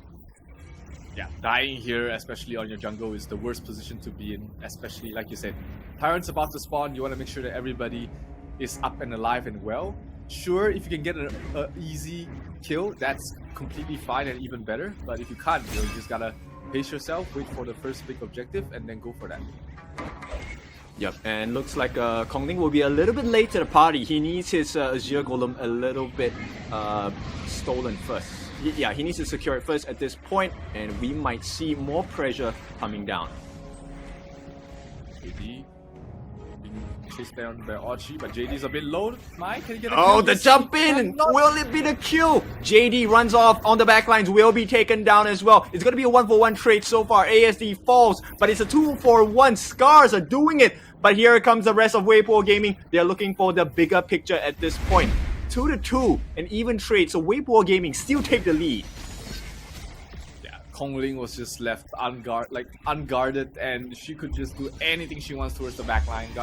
Getting those 2 kills definitely sets her up for a good good mid game, and they get themselves the first Tyrant of the game. That's going to be progressing the Luna much further. Realver in trouble. Dimpo is there to back him up though. Yep. He's not going to commit for that, right? Burning Sun Arrow going to be dropped as well. 2-on-1 all for the kill down here. We're not going to be surviving that onslaught. It's going to be a 3-3 kills, but it's still Weibo Gaming in the lead because the Da Xiao is going to be able to maintain the waves across on the top lane as well. Da Xiao, such a good hero for wave clear. Can just clear the wave at a very far range. Just 2 skills is all she needs. So the pushing of the towers is not going to be very easy with her still alive. Not to mention her ultimate can bring backup at any time as well. So Luna, yep, not looking too spicy, right, for the side of SCARZ. I mean, SCARZ, they're meant to cut deep, and so far, no, they haven't been hitting the mark exactly with this Burning Sun Arrow as well. And Arashi trying to make life difficult for Kongling at this point. 2-on-1, right under the Overlord here, but we're going to join in the fight as well. The launch, oh my god, he is being helped out. Somebody tell the Overlord that, hey, you're not supposed to be biased against any of these teams. SD almost got killed there because of the Overlord. That was funny, but she managed just to survive just in time. But that opens up the Overlord to be picked up there by Weibo Gaming, and they get a tower as well. So everything going well there for the Malaysian side. SCARZ in some trouble right now. Yep, funneling important farm. Number 1 into Kongling, the other one into JD. They will try to make amends here. ASD goes in a 1-on-1 against Kongling, but he can't last. The smite comes down as well. He's going under the tower. Kongling gets the kill as Weibo secures another lead. It's not just done yet. Arashi on the backline is trying to slide away. Will not happen. A double kill. Nice 3-man catch there. Could this be the fight for SCARZ? Finally, they get the killing spree onto the Kaiser. He will make it work for himself. Realver, have they extended too far? It's going to be a 2-for-2 at this point. And because it's even, it is still Weibo Gaming in the lead. 1,000 network lead though. That was probably not the best fight they would have hoped for. They would have wanted it a bit more clean. But ultimately, you know, the Luna is one of those heroes. When you go too deep, sometimes you can't get out of there. So SCARZ wouldn't be too sad about that trade. They got a couple of kills and did not lose too much net worth out of that. So game is still even out at this point. Not too far of a lead for Weibo. So Weibo has to watch out a little bit. They have to tone their aggression down slightly and just go for slightly more favorable fights. Yeah, I just want to point out to you at this point, the disparity between the levels of Tay and JD is quite huge. It's 11-9. Yeah, Tay just wasn't able to get some free farm top lane. Speaking of, oh no! Yep, it's not gonna get any better at this point. Tay gonna fall right again as the T1 on the top gonna be flattened at the same time. It's a 2,000 gold lead still for the side of Weibo Gaming, but it's going to fall and grow much stronger because JD once again funneled cash into his pocket. Yeah, we're talking about the Hoi. That's the weakness of it. You get caught out, you're pretty much dead without the flash. And Tay, oh god, the damage. It's just poking at this point, right? Kongling looking for more targets. The Unbridled Alba is going to be dropped down as well. Rilva, he's trying to protect the backlines, but nobody is there. Ochik is going to be taken down as well. Sea of Fate sends them home as they take another mid-tier turret with the Eye of the Whirlpool, summoning him back instantly. Weibo Gaming just all over the map. Well, they want to try roll at this point. Rilva looking to push him back, but Kongling, he stays alive. He's going to walk away. He will not be punished. SCARZ cannot do anything. That this situation is just so tough right now for the side of SCARZ. They didn't have a good laning stage. Their marksman is nowhere to be found. Kongling is just on a tear right now, and he is about to reach critical mass. It's looking very dangerous here for SCARZ. What can they do to really crawl back in this game? They need to slow the game down a little bit and let Tay catch up in farm, but only the Sparkforge dagger, the only completed item there, he is still far away from becoming a threat to this game. Yep, that's just one core item, and at this point, JD has completed his third. He's 7.2 thousand gold. That's about close to 3,000 ahead of Tay. Tay, Oof, rough game for the Hoi here, and bottom lane, huge engagement. Arrow connects, but CC Mew will keep the Tachao alive. Yep, they will try for more. The shield to try and save Rilva. Nobody dies just yet. Only Arashi at this point. But the damage has been dealt. Is Kongling jumping on the backlines looking for maybe a triple. Here we go. New Moon with the Searing Stab as well. 1 on 3. He's doing it all. Kongling maybe stepping a little bit too far. Uses the New Moon and Searing Stab to dash out. And he's not going to be punished at all. We'll be able to back off. The teammates providing the shields for him to get back under the tower. So huge team fight there for the side of Weibo Gaming, getting 2 kills, getting the Azure Golem as well as getting the Tyrant as well. They are picking up everything they want from the map, and JD looking farm. Gu Huai is looking so strong right now, and of course Kongling an absolute menace to the backline for the side of SCARZ. Yep, you know, and this is all achieved because of the double smite strategy, right? They starve the jungle, and at this point, I like to say grocery shopping, right? Take your pick. Which jungle camp do you want? You have 2 jungles right now, basically, if you are the side of Weibo Gaming, and you can split up the farm a bit more, while the side of SCARZ, they're forced to just stick together as this ball to try and move around, try and salvage whatever's left of this game. It's not looking great so far. 10,000 net worth almost. Pei is slowly catching up, but he needs a bit more time. Oh no. Yep, no, Lens is stunned. Here comes the flash as well. Were you gonna try and melt down Tay? He will not be able to do so just yet. They get the kill, but on the backlines, Kongling causing terror. He will get the secondary kill for the team as well. They are not looking good on the side of SCARZ as they look for Arashi to escape as well. But Kongling looking to clean it up for the team, will get taken down, but it's all in Weibo Gaming's favor. Oh no creeps though, so they can't really end the game right now. The creeps are making their way in. Do they have any sort of disruption? No, they do not. So it's just gonna be them really slowly chipping. The creeps are here, but 3 seconds before Tay is up. Is Tay actually gonna be able to defend this though, all by himself? He's gonna try, but the CC comes down. Burning Sun Arrow, they will push him back at this point. ASD looking for a free kill. He will get the shutdown as well. Sea of Fate gonna send his teammate back home. No will be safe. And SCARZ lives to fight another day. Yeah, lives to fight another day. The game just extended for slightly longer. You know, SCARZ, the tower, the crystal looking very dangerously low. But if they're able to stabilize for a little bit, they might be able to catch up in terms of farm. Because Tay got that, you know, that shutdown. That's gonna help them a lot. But this Overlord is dangerous position here for Kongling. He has to watch out. Yep, they're looking for the backlines. Kongling gonna jump in. Once again, accesses into Tay. Nobody's stopping him, and Tay is falling a bit low. The stun comes in. The beast is dropped as well. Kongling just goes crazy on the backlines. He's still chasing. He's fighting the tank 1-on-1. Arashi will not be able to make it out just that yet, but they do get the control on the Kongling. He will be pushed back. And SCARZ, once again, they survive, but they lose Tay. The farm lane, not gonna be able to join the fight for the next 24 seconds.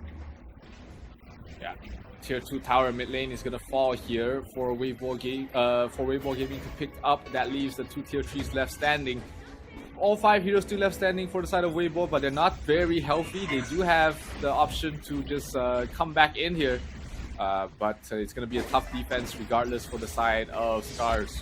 Without your marksman, are you gonna have enough damage?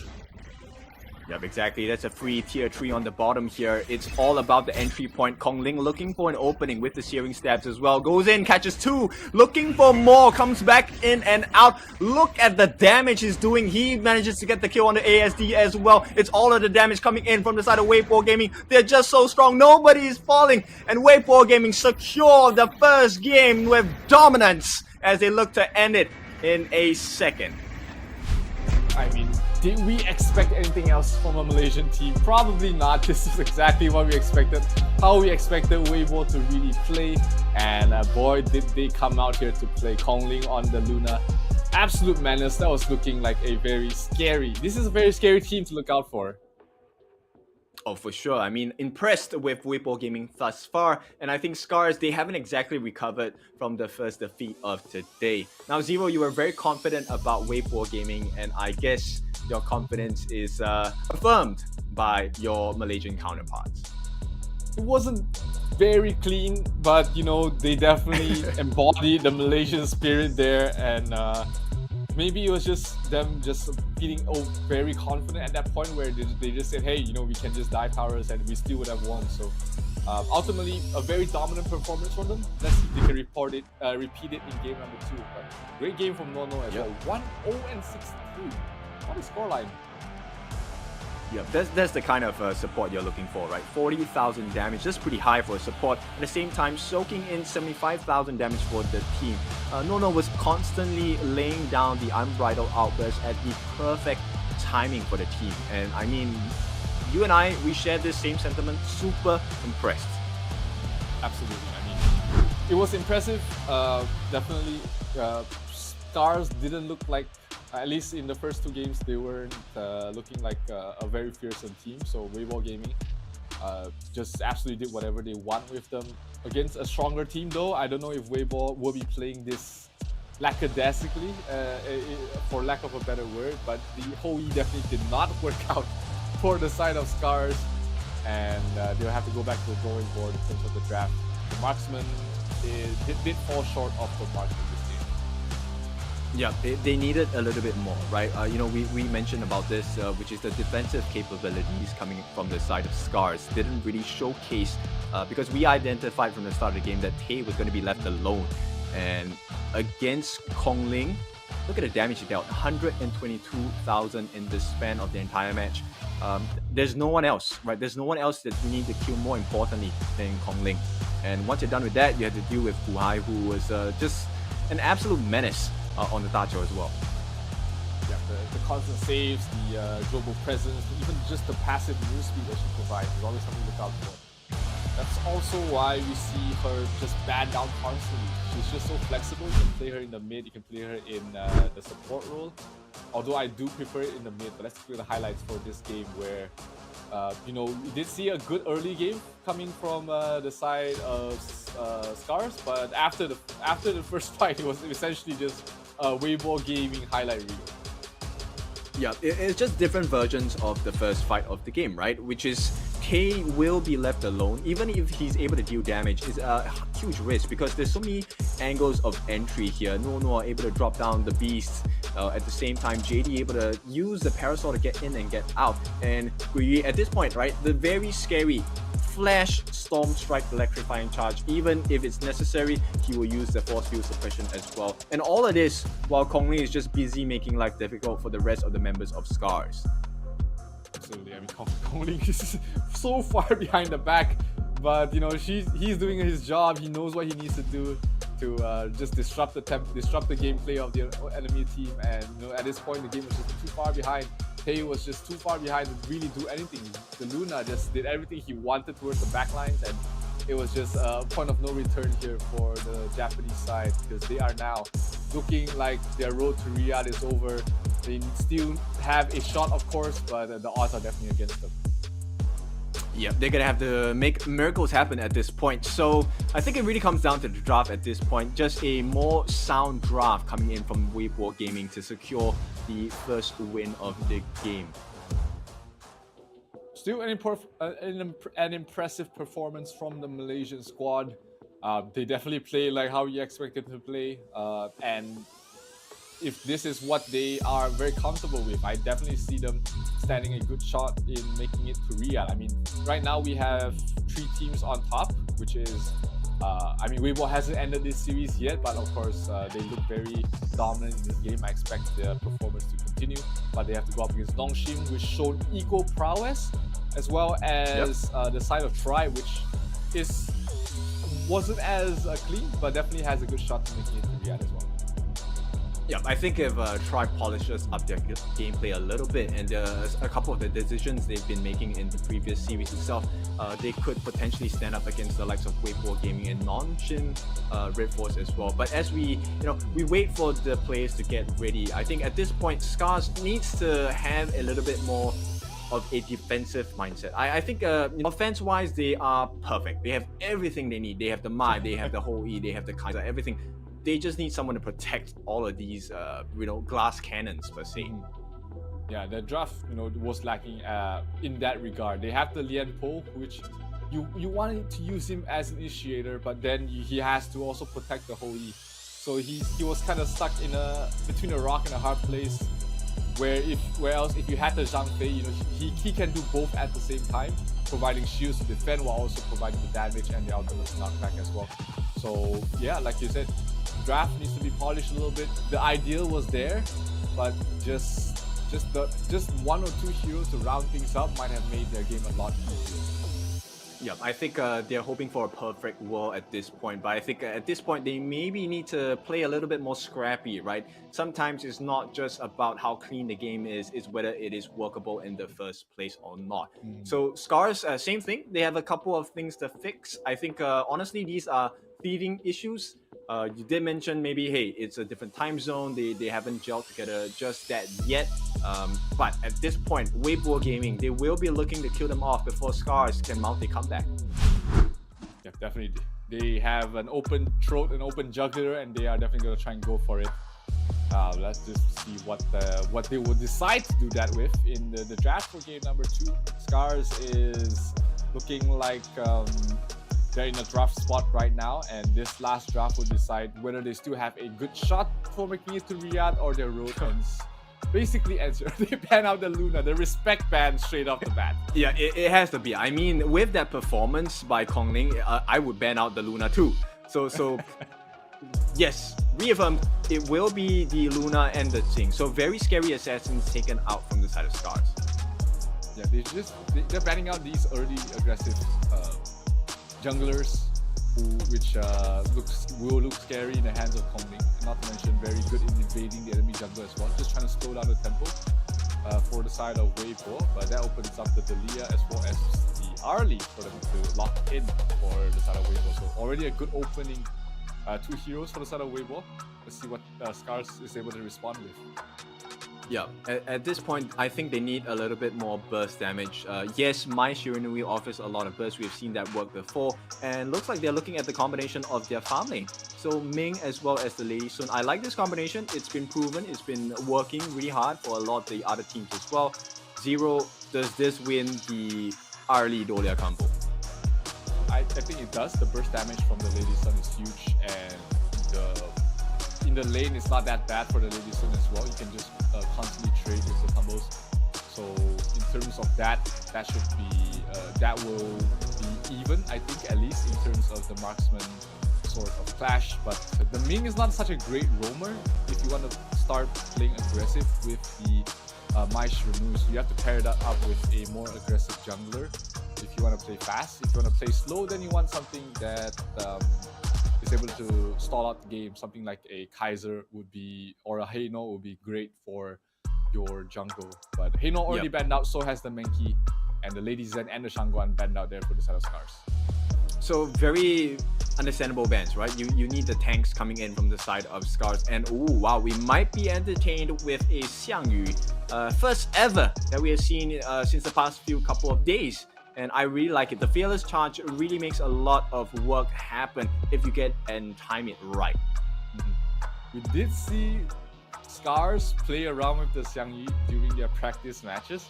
So it could be something of a pocket pick, something maybe they're comfortable with as well in the support or the clash lane role. They'll switch that up to the Dharma, and Ochi will pick up the Musashi. Yeah, I like it. Musashi for the jungle. Not too bad. Can lock down the Arlie, can set up the kill along with the Mai, and rotations are pretty good as well. Mai plus Musashi. Once Musashi reaches level 4 is pretty decent. Weibo will pick up the Angela and hover over the lane to be in the lane with Dharma. So that's going to be a pretty even lane as well, I feel. So it's all going to come down to all these rotations early on. Dun is going to be rotating a lot as well, as you should with that hero play in the jungle. So I like this draft a lot better for SCARZ compared to game number 1. I share sentiments as well. SCARZ, I really like this. There is a high potential for turnaround in team fights as well. Ochik with the Illuminating Slash, if timed right, it could support a fight, because imagine if JD, the mid laner, right, for Weibo Gaming doesn't get the Chaos Cinders, doesn't get the Blazing Brilliance at the correct timing, it's a guaranteed turnaround in the team fight for sure. Absolutely. Let's see how SCARZ will be able to, if they are able to claw their way back into this series, or will they 1 foot out the door already for Riyadh, because this is the last chance qualifier, so these teams only have 1 shot, 1 slot to make it to Riyadh, and every win will count. Can Weibo Gaming join the likes of NONGSHIM on top of the table, or will they have to fight it for it again in game number 2? Let's wait and find out. Well, I think it depends on the first rotation by ASD, right? So he doesn't have the best wave here in comparison. The Blazing Embers and the first skill and the second skill of the Angela will immediately clear out the wave of the first wave. So ASD gonna have a hard time clearing waves here.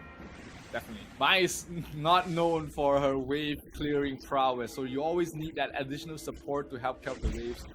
But looks like this is something we are familiar with. You put the Arlie plus Dolia in the mid to push out the waves fast, and then you rotate around.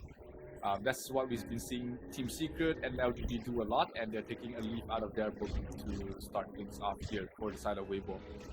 So they make the exact same matchup. They just fight in different lanes. Both the mids rotated down, and looks like SCARZ, they want to try to make an aggressive play. Guhai is falling a bit low. Oh, just missed there as ASD looking for a little bit more. They had to commit the flash there. That's a big play from the side of SCARZ. Something fresh, finally.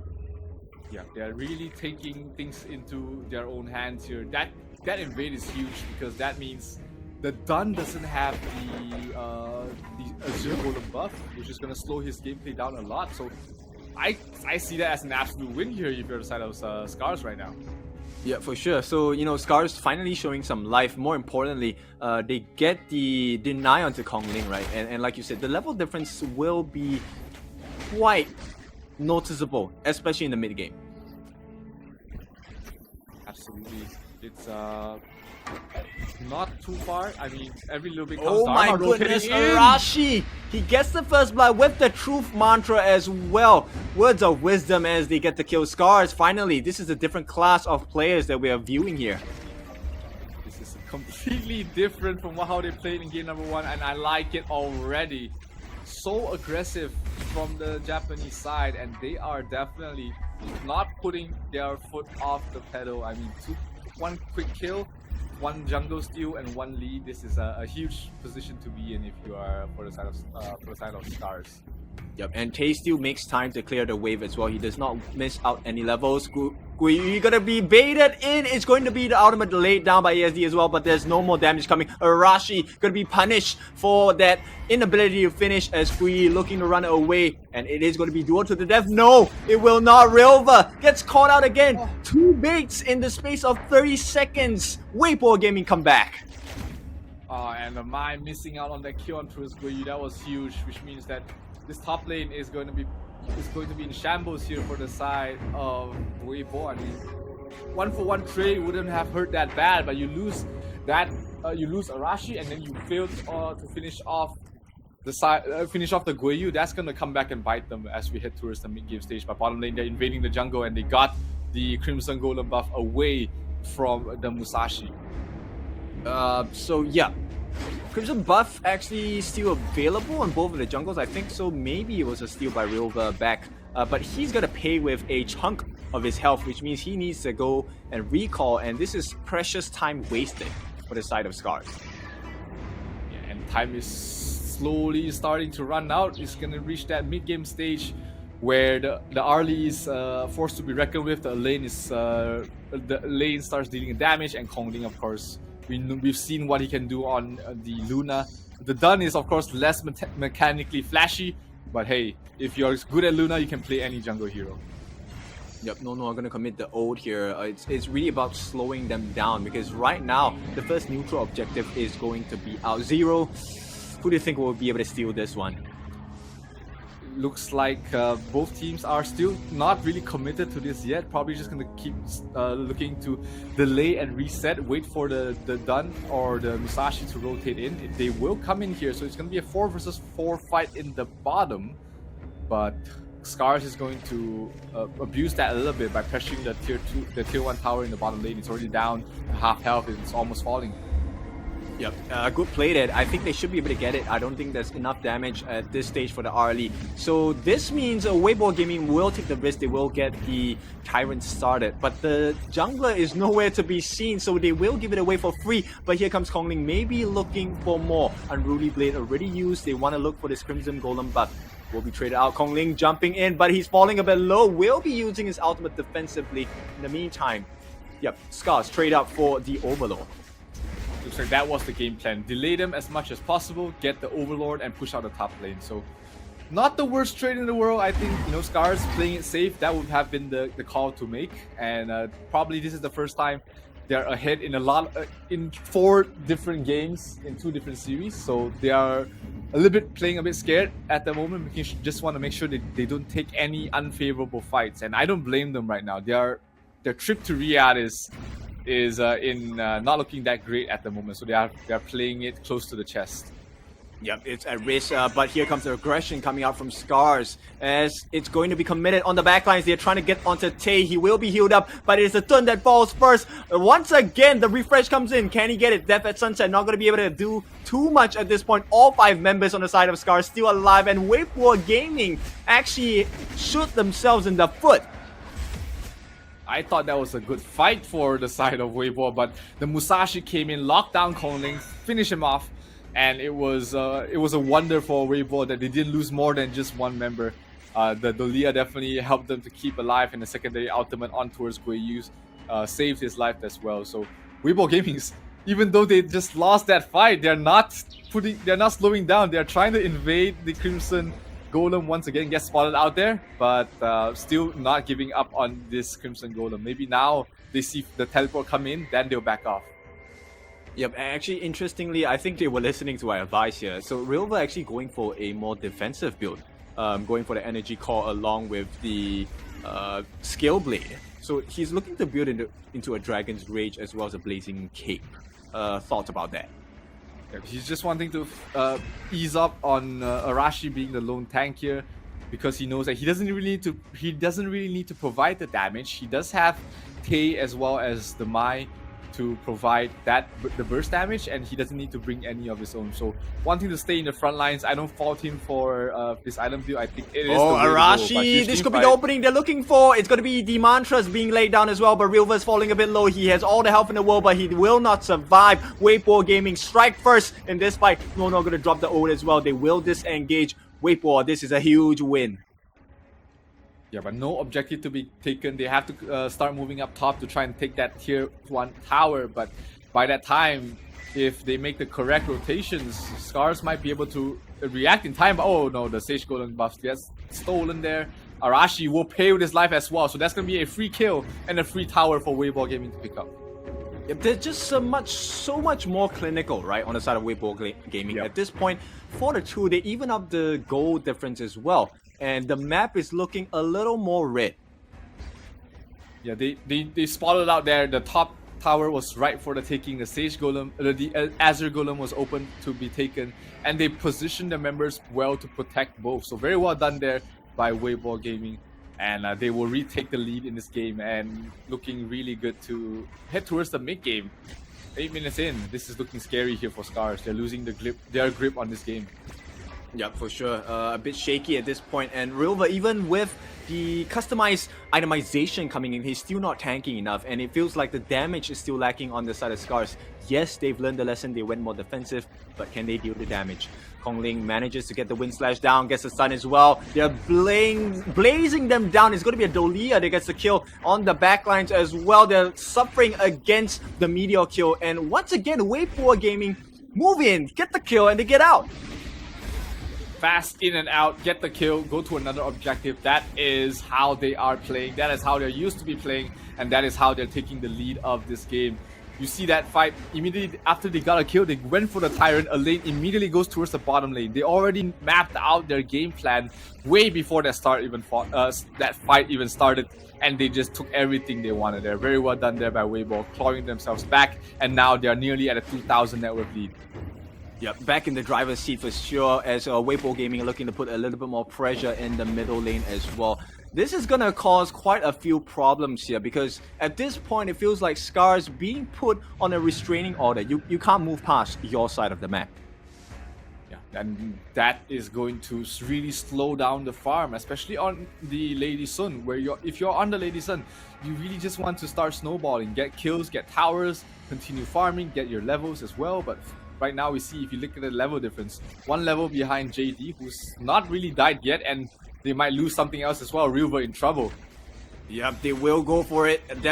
Duel to the death laid down by River, but he will pay with his life as well. Here is Waveboard Gaming looking for more, but no, every single time it looks like, Waveboard Gaming will overcommit. They just take the one kill and they get out.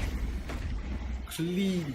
This is what they were missing in game 1 for Weibo, which is the cleanliness of their gameplay. But game 2, they know that the stakes are higher this time. They know that they need to take this 2-0, and we have a pause. Okay, first pause in any of the games we have seen over the past few days. Looks like could be a connection issue for the players here. Do bear in mind they are playing from different regions here. Weibo Gaming, of course, hailing from Malaysia, and we do have these SCARZ, Japanese counterparts. So we'll give them some time to rework whatever the problem is. But hey, that's just the least of their problems at this point. Zero, SCARZ, what's going on for you with them? I mean, SCARZ, they had a good start to the game. They had a lead at one point, but it started to crumble towards the mid-game stage of the mid-game stages of the game, where it seems like, like you said earlier, during the game itself, they are, despite the itemization customized on the Musashi, they would have loved a different jungler that can stand in the front lines and not be that squishy. Every single time we see the Musashi go in, he cannot get out. He's just left there to die. Yeah, I also feel it could be the Dharma positioning, right? They're hoping for the Dharma to be able to catch them in the Truth Mantra, and hopefully they can throw out the damage as well. But you could see, the mid laner on the side of Weibo Gaming has been consistently catching that move out, right? It's instant Chaos Cinders into Blazing Brilliance, and looks like SCARZ haven't figured out what to do with that yet. Yeah, this Angela definitely is a thorn on their side. The counter plays, the counter initiation is huge from the Angela, and you really just have to wait it out or bait it out somehow or another. You can't commit when it's off cooldown, because the moment, even if you catch someone off guard, you know that the Blazing Brilliance is coming out, and you're gonna lose members on your side as well. Yeah, one more thing that I think we can really focus on is Guiyu on that lane. He has been consistently jumping into the backlines with the Death by Sunset. And I'll be honest, it's a pain to deal with. It is. I mean, every time you see that red circle around you, it is immediate retreat. I mean, we're not taking this fight. And with the Leah, that means even if he goes in too deep, he can get out right away as well. So back into the game. Weibo is still in the driver's seat. Tier 2 tower being sieged right now for Weibo. Holding in the front lines. He's not even afraid, and they will lose the tower.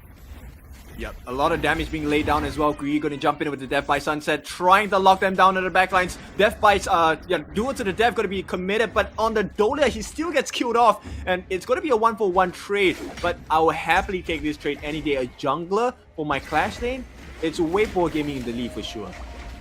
Yeah, and that was after Gui used both his ultimates as well. So his job was done. He did what he needed. He separated his entire team of SCARZ away from River. They got the free pickoff, and Elaine, you know that he's gonna scale well towards the late game, and he's been having a good game. But River not having a good game on the Musashi, you know that he's slowly becoming a non-factor in these fights. So Weibo Gaming still in a good position. The Shadow Overlord has spawned for them to pick off, but they don't need it to bring down this tier 2 tower at top.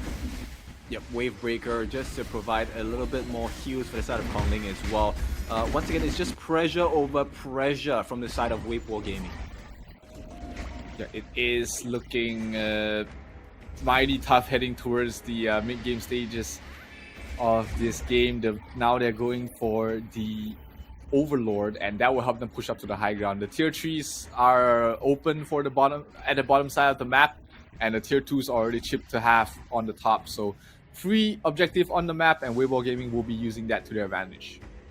Yep, so we can expect definitely quite a few things to happen in the next 1.5 minutes. At this point, Tay actually has successfully built up quite the itemization, right? Starbreaker, Master Sword, Eternity Blade, and probably going into the Crimson Reaper. But is that enough against the likes of Weibo Gaming?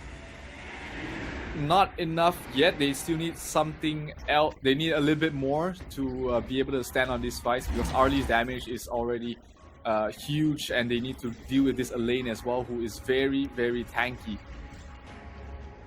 It's a tough situation to be in if you're SCARZ. Yep, and it's gonna get tougher because the Shadow Overlord is going to be marching down, flying down actually on the top lane as well. And in the meantime, the other Vanguards, the Shadow Vanguards, will be making their progress in the mid and the bot as well.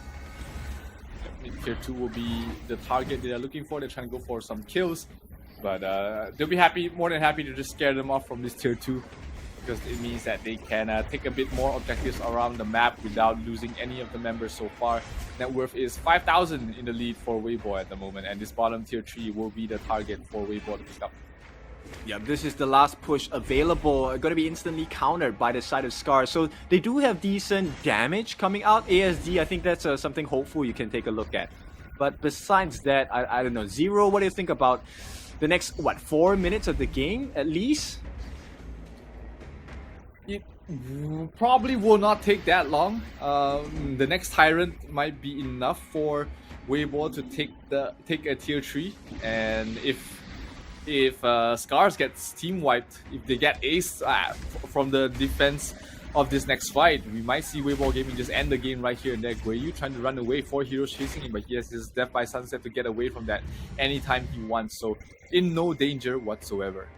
Yep, that was a beautiful play though. So pulling the strings, really making SCARZ like puppets, right? Controlling their every movement. And it shows you the difference between Weibo Gaming and SCARZ at this point. Weibo Gaming, of course, looking for another entry point before they deal the killing blow. Just making sure that they dot their I's and cross their T's for the side of Weibo. Bottom lane's not very far pushed out, so that might be something we see the lane or someone to try and push out before committing to pushing in these high grounds.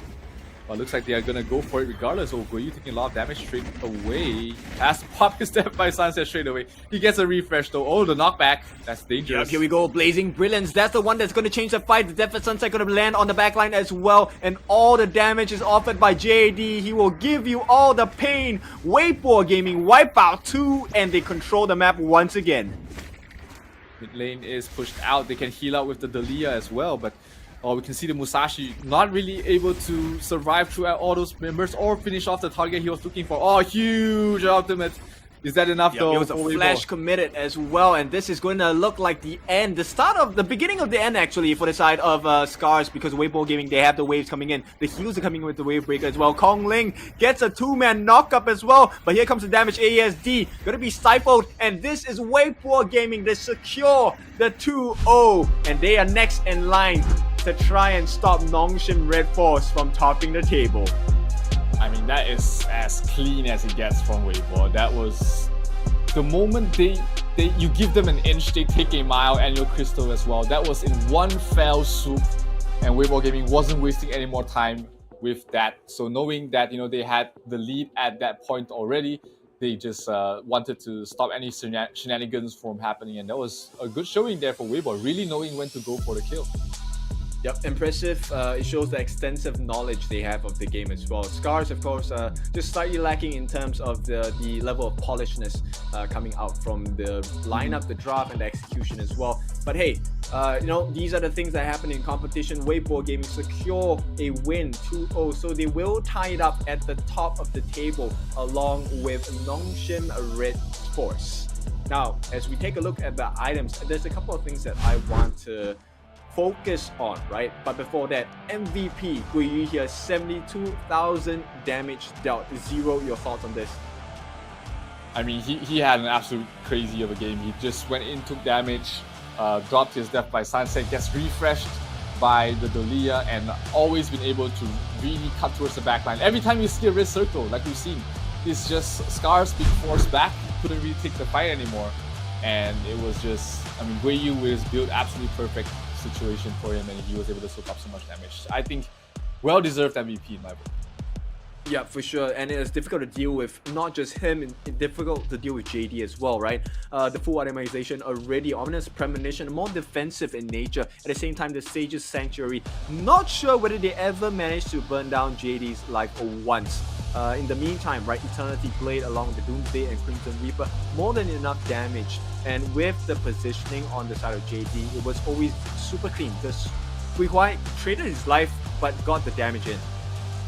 Absolutely. I mean, Gu Huai also had a fantastic game in this series, in this game in particular as well. Sure, the stats doesn't really show you that much, but the Blazing Brilliance always such a deterrent for any sort of aggression. And when you're trying to fight into the Blazing Brilliance as well as the Death by Sunset, that is just way too much to handle. And on the flip side, I mean, Rilver, a little bit of a forgettable game for him. He would not want to play this Musashi again against this lineup. Every time you go in, you're not coming out. Yeah, exactly. And let's take a look at the goal graph for the game itself. So starting out, actually, I think SCARZ did a pretty good job, right? Later, I think when we take a look at the replay, they did have a decent game, but once you give the lead over to Wave 4 Gaming, I feel like there's no coming back. Yeah, they're not letting go of that lead in any way possible. So you have to play clean. You have to move correctly across the map and always get favorable trades. Because if you don't, then Weibo Gaming is not gonna let go of the leash. They're gonna be able to play across the map however they want. Exactly. Now let's take a look at the replay itself. You know, Zero, they started really well, right? This outplay onto Weibo Gaming was one of the best scenes in the book itself, right? At the same time, it also allowed the growth of the Weibo boys. But Weibo boys, they couldn't capitalize on it on the first start of the match. Yeah, they started a bit slow, but this was the fight that really just started to cement their lead here. They keep getting one kill into one objective. That was the pattern for what, 3-4 fights in a row. And then once they were confident that, you know, they're not losing anything after these fights, you see them just taking more and more. And every time you give them a little bit, they'll take your house and then some. Rilver, not really very impactful in this game. And look at that, that's on Sunset on Tours 4, where you knowing when to go in, when to back out. Yep, and even with the damage of ASD, it was difficult to deal with the rest of the tankiness on the side of Weibo Gaming, right? And that's the reason why Guyu was dealing so much damage. He was constantly in the faces of 4 or 5 members of the side of SCARZ. Yep, and he always knows that the Leah has his back. He can come in, he can go out. Just disrupting the entire pace of the team fight for his opponents. And finally, towards the end, just a celebratory Death by Sunset, signifying the death of SCARZ in this best of 3 series and potentially their attempt to go to Riyadh. And this will mean they tied up at the top now against NONGSHIM Red Force. So it'll be interesting to see these two teams do it head to head. In the meantime, Tribe Gaming and Virtus Pro, they will be 3rd and 4th respectively. And SCARZ, unfortunately, yeah, it's going to be a tough one unless they win every single one of the games tomorrow 2-0. That is a rough position to be in, and I wouldn't call it impossible, but a lot of stars have to align for that to happen. While on the other hand, you know, NONGSHIM Red Force and Weibo, they can breathe a sigh of relief knowing that, you know, they are quite comfortably on top right now. It's just they have to continue on this performance.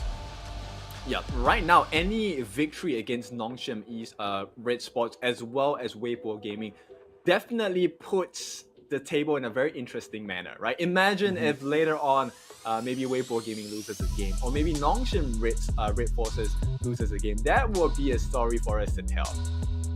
Absolutely.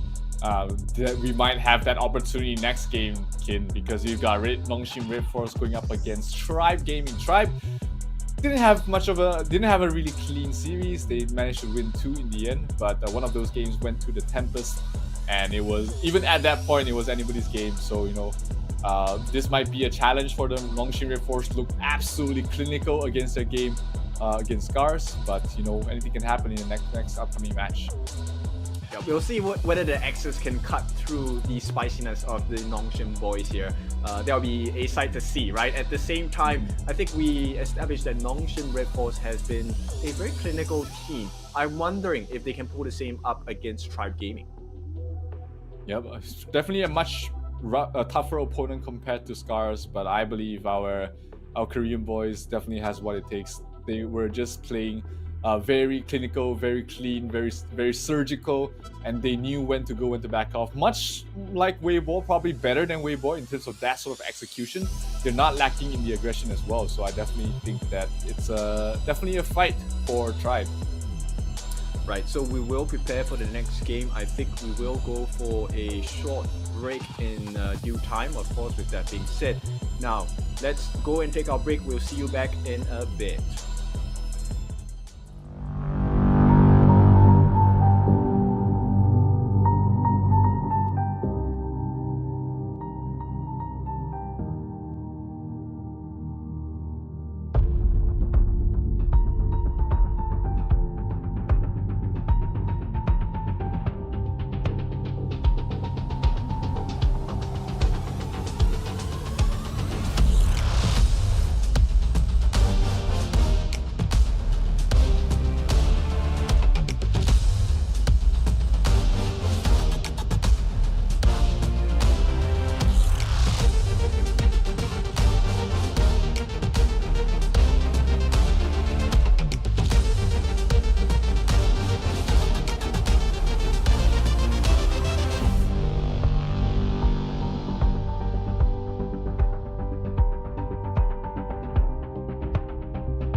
Welcome back. It is the Esports World Cup last chance qualifier. You are joined here by myself, Kindofu, along with Zero as well. Now, we're done with half of the matches today. We will be going into the second half. And this time it is up for contention between Tribe as well as NONGSHIM Red Force. Now, these clash, I think, will be pretty interesting. Your thoughts, Zero? Yep, absolutely. Both of them are trying to vie for the top spot in the group. If NONGSHIM take this 2-0, then they're sitting pretty comfortably at the top of the table. But if Tribe is able to make things interesting, then we might see, the top 3 teams be in for a scrappy of a fight. But they have to get through against each other first. Even if this series goes 2-1, whoever wins this is still going to create a very interesting situation for the top of the table in this last chance qualifier. Yeah, for sure. I think if Tribe Gaming takes the win, right, they create a 3-way tie, right? Because they will get 2 points in total. Yep. It will be, the games are not over yet. We still have around 7 games even after this series. So there's still plenty of opportunities for, different sort of situations to happen. The math hasn't been mapped out at this point yet, but it will be a very pivotal point to see who's going to be ending up at the top of the table. And both teams are looking to make sure that they secure that. Because, when you're getting 4 points already at this point, you're basically one of the favorites to move on to Riyadh. Oh, for sure. Now, let's take a look at the first few bans here. Tachao are going to be banned out by the side of Tribe Gaming. I think pretty clear why the Tachao is banned out. I think Zero and I, we've already seen a lot of the nice gameplays coming out from the supports and the mids of other teams. Absolutely. Too flexible of a hero, too much utility despite having no items. And with items, she becomes a scary beast. So you gotta make sure you don't want that for your opponent. NONGSHIM will ban out the Ming, which seems to be the support flavor of the day today, kid. We didn't see too much Ming during the Season 2 Invitational, but in this last rank qualifiers, he has been getting a lot of spotlight. Yeah, for good reason, right? Because he is able to actually increase the healing speed, and with longevity, he gets the heals over to the teammates as well. So following that, yes, it looks like a support ban day, right? No support for you, because Dolia is going to be banned next. Dolia banned, Zhang Fei still left in the table. We might see that completely taken out as well. Yeah. It's a bad day to be playing roam/support. You're probably left with not much heroes, but they instead pick out the Lady Sun after banning the Ming, which is interesting. If you're afraid of the Lady Sun, why not just ban the Lady Sun and then you have one more ban for something else? I think it's a reach, right? Lady Sun offers too much snowball and reach. At this point, MTS will take a look at the Lady Sun, just hovering on it for a little bit, and for good reason, right? I don't think there's any reason you would not first pick a Lady Sun into the draft. That opens up the Arlie lane sort of opening for NONGSHIM Red Force if they want to go for something like that. The Zhang Fei is also still open, so they can open with like an Arlie Zhang Fei as well to just take that off of the table for the side of Tribe. Plenty of different openings they want to go for, depending on what sort of speed they want to play at as well, and they will go for the Arlie Zhang Fei. Pretty much a very meta sort of opening here, and Tribe probably will go for the Elaine, which is left in the pool, or the Mayin. Either one of these two would make a lot of sense, depending on what they want to look out for in the lane and later on in the game. Yep, so could we see a T-Rent here? Okay, I'm not a big fan of a T-Rent here because I don't like the range exchange, right? I think Zora's going to have a hard time going up against Kyong, especially if, let's say, the support is going to be so tanky, such as Zhang Fei. Siri is the marksman player for the side of NONGSHIM. Okay, Siri. But yeah, I definitely agree with you. You never get a favorable trade. The late game is always going to go towards Arlie as well. So, like you said, like way earlier in the day, Consort U. Why not Consort U against the Arlie? Very good matchup in the lane and throughout the entire game as well. You can always burst her down later on with your ultimate, and it's just a better fit overall. You don't even need to protect the Consort U so much, just because she can be self-sustainable in the lane with her range and her physical damage immunity, something that a lot of people have seemed to forgotten about. But here, that's going to be the My lock-in for the side of NONGSHIM. and they will ban out Yep. the Renjie. Not sure about the mine as usual. Okay, yes, I have a biasness against mine now, but simply because I've seen at least 5 days of mine, and even in my ranked games, right? So, yeah, okay, I like the pick on mine. It does offer quite a bit of damage as well, but if it's not played to its best, mine does not hit the mark at all. Yeah, she's one of those low floor, high ceiling sort of mid lane mages that really needs her to be put on the hands of a really good player, like the likes of One from VKS, or the likes of Zhong from the side of LGD.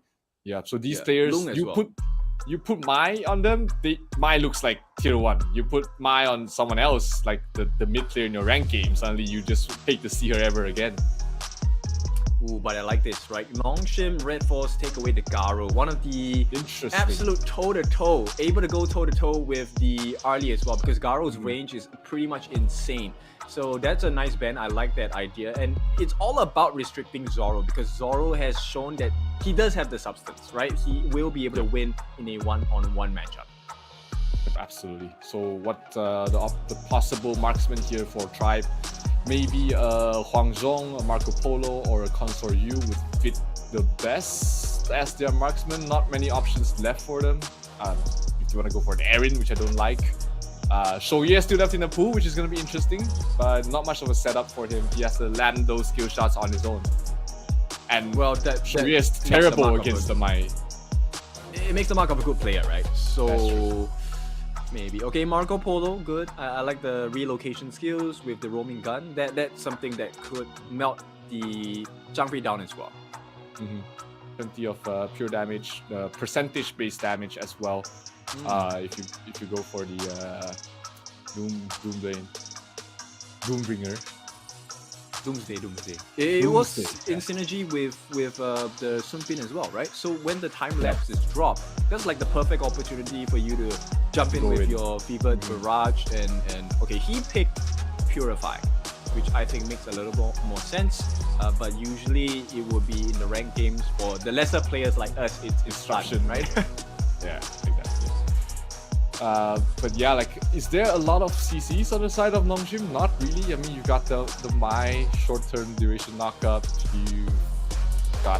That's pretty much it actually. Not much of a CC. Probably only the Zhang Fei ultimate that you really use the Purify for. But yeah, we don't see if they will change that out. What was the last hero for the side of NONGSHIM? I didn't catch that. Kaiser, Ma Yin. Oh, no, Kaiser, Elaine. Yes. Kaiser, Yin. Elaine and Yin. Oh, wait. Okay, we'll see here. Yeah, it is the Yin Kaiser for NONGSHIM. Yeah, but it's Elaine for the side of Tribe. It's a scary situation, right? Because at this point, Zoro is pretty vulnerable. There is a lot of high burst potential coming out. One in the form of Siri, the other in the form of Illusion. And if he doesn't build his charge fast enough, even Kyong can kill him pretty. Yep, absolutely. He's as we don't say that Marco Polo is vulnerable a lot, but he is. He's not squishy. He's relying on his mobility to survive. So he needs to get to those items really fast just to make sure he's able to stand these fights. But opening match between Tribe as well as NONGSHIM Red Force. Let's see who will take the game, the opening game in this best of 3 series. And we do see once again a lot of focus being put on setting up the Clash laner for success, as well as just allowing your jungle to start snowballing. That's going to be a call for the side of Tribe, while Faye will be being an annoyance, just stealing jungle camps from the side of Tribe. Yep, he makes it more difficult, right? He's slowing down the farm of Mali by quite a lot with each steal. At the same time, Mali, I think if he's below level, he doesn't do well against Haku. Yep, absolutely. He's those early game jungle heroes that you really want to have a good start and then transition to a good mid game, because you do fall off towards the late game. Kaiser is the one that has the weaker early game, but then his late game potential is much stronger just because of the utility and the tankiness he provides. So Mali is wouldn't say it's out of the zones yet, but he's still doing okay. Haku in the mid lane, huge what engagement. an ultimate there. Yep, and it's going to be Mali giving away the first blood, but that was a beautiful destructive deluge there. Wanted to start the fight, will not happen. So NONGSHIM Red Force, now they reward themselves with the Crimson Golem, as Haku looking to hit level 5 pretty soon. I mean, the game's over, right? For Mali, you get your Crimsons stolen. You're not level 4. You just hit level 4. You took a bad fight to start, and one level behind the enemy jungle is a terrible position for a Dun. But top lane. Oh, what a nice hit there. They will be winning the 2-on-1 there. Will not finish off the escape coming out from MTS. And this is the lane 1 already for Kyong9. And at this point, 2 kills. It feels like it's worth a lot more. Yeah, it's already 1,500 network difference. Haku is in trouble trying to heal up, but he should be okay here. But top lane is looking like it's in shambles right now for Tribe. Yep, Haku, you know, with the Invincible Warrior, literally embodying what an Invincible Warrior is. The lifesteal, the regen will be quite sick for him. And at this point, Illusion, finally, we see a much better start for a Mai player. And he's just really annoying Mali at the moment, waiting for rotations to come in. Maybe he gets a snipe, but Smite is still available for Mali. He should be able to secure that, but Crimson Golem in the bottom not spawning yet. We see Zhang Fei already there preparing to get a steal to provide vision for his team, and maybe we see another invade coming towards that Crimson Golem. Fei actually gets it. So at this point, they're trying to make amends on having that slower early game, but Fei is just being a nuisance, just giving them vision, but more importantly, making the potential of an opening fight here. Illusion looking for the setup. Meanwhile, Haku working on that Crimson Golem. Mali will not get the wind slash, and here comes Siri joining the fight, but the stun comes in there as well. He needs to get out, and get out now. Oh. So far, no deaths yet. Such a good disengage. You saw how Haku was pulling away the Crimson Golem out of the smite range, making sure he doesn't get stolen. That is the mark of a very mechanically skilled player that understands the game. That is very impressive here from Haku. Yep, and that's not the end of the performance at this point. Invincible Warrior is still available for Haku, so you can expect that he's going to take an even longer fight. And once again, it might not seem like a lot, but he's taking camps away from the side of Tribe Gaming. So this is going to slow down Mali's farm by quite a significant amount. If I was Mali, I would be banging my head right now. These guys won't get out of my jungle, and he's calling multiple team members to try and protect the jungle, but to no avail. I mean, the speed of what NONGSHIM is playing at is really quick, and Haku is not done yet. He wants to get more. Yep, consistently throwing out the Vortex brand as well. Haku is just here to be a nuisance. Does he get the steal? He does, my goodness. Haku just being a menace in the jungle of Tribe Gaming. Oh, wow. I mean, he's pretty much single-handedly brought the lead to almost 3,000 right now for the side of NONGSHIM. Only 5 minutes in and they're this far ahead. It's looking like a really rough game here for Tribe. Mali is pretty much shut down right now. Look at his net worth, 2,200 only. Energy core completed, but that's pretty much it on a done. You expect him to be way further ahead at this point. Yep, Tribe Gaming, they need to start sharpening their axes at this point, because the only axe they have is just a patrol axe onto Mali here along with the energy core, and that's not going to be enough to put up a fight against the likes of NONGSHIM Red Force, who are about 3,000 gold ahead. Eyes on the Tyrant as well, first Tyrant of the game, neutral objective, and this will just increase the farm and EXP that they have. Not even close top lane. Looks like Arlie's getting a solo kill on towards the lane, but pops the death on Sunset if he's able to get out. MTS no ultimate though, so he's gonna get out of there. Max Green's gonna die. Green.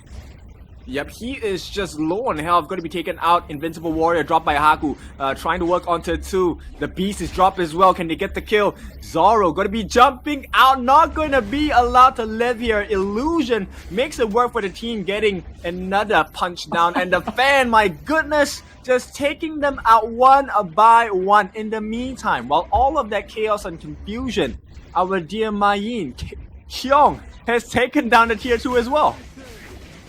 It seems like NONGSHIM was checking the rulebook and found the tiebreaker rules down to fastest game, and they decided, all right, let's get the fastest game done on the board. I mean, 6 minutes 30 seconds in, they got 2 tier 2 towers already. The entire map is for them to just open up. The world is their oyster right now for the side of NONGSHIM, and it's 5-0. Doesn't look like a huge scoreline, but the net worth is almost 7,000 right now. 6,000 net worth lead going towards the way of NONGSHIM game.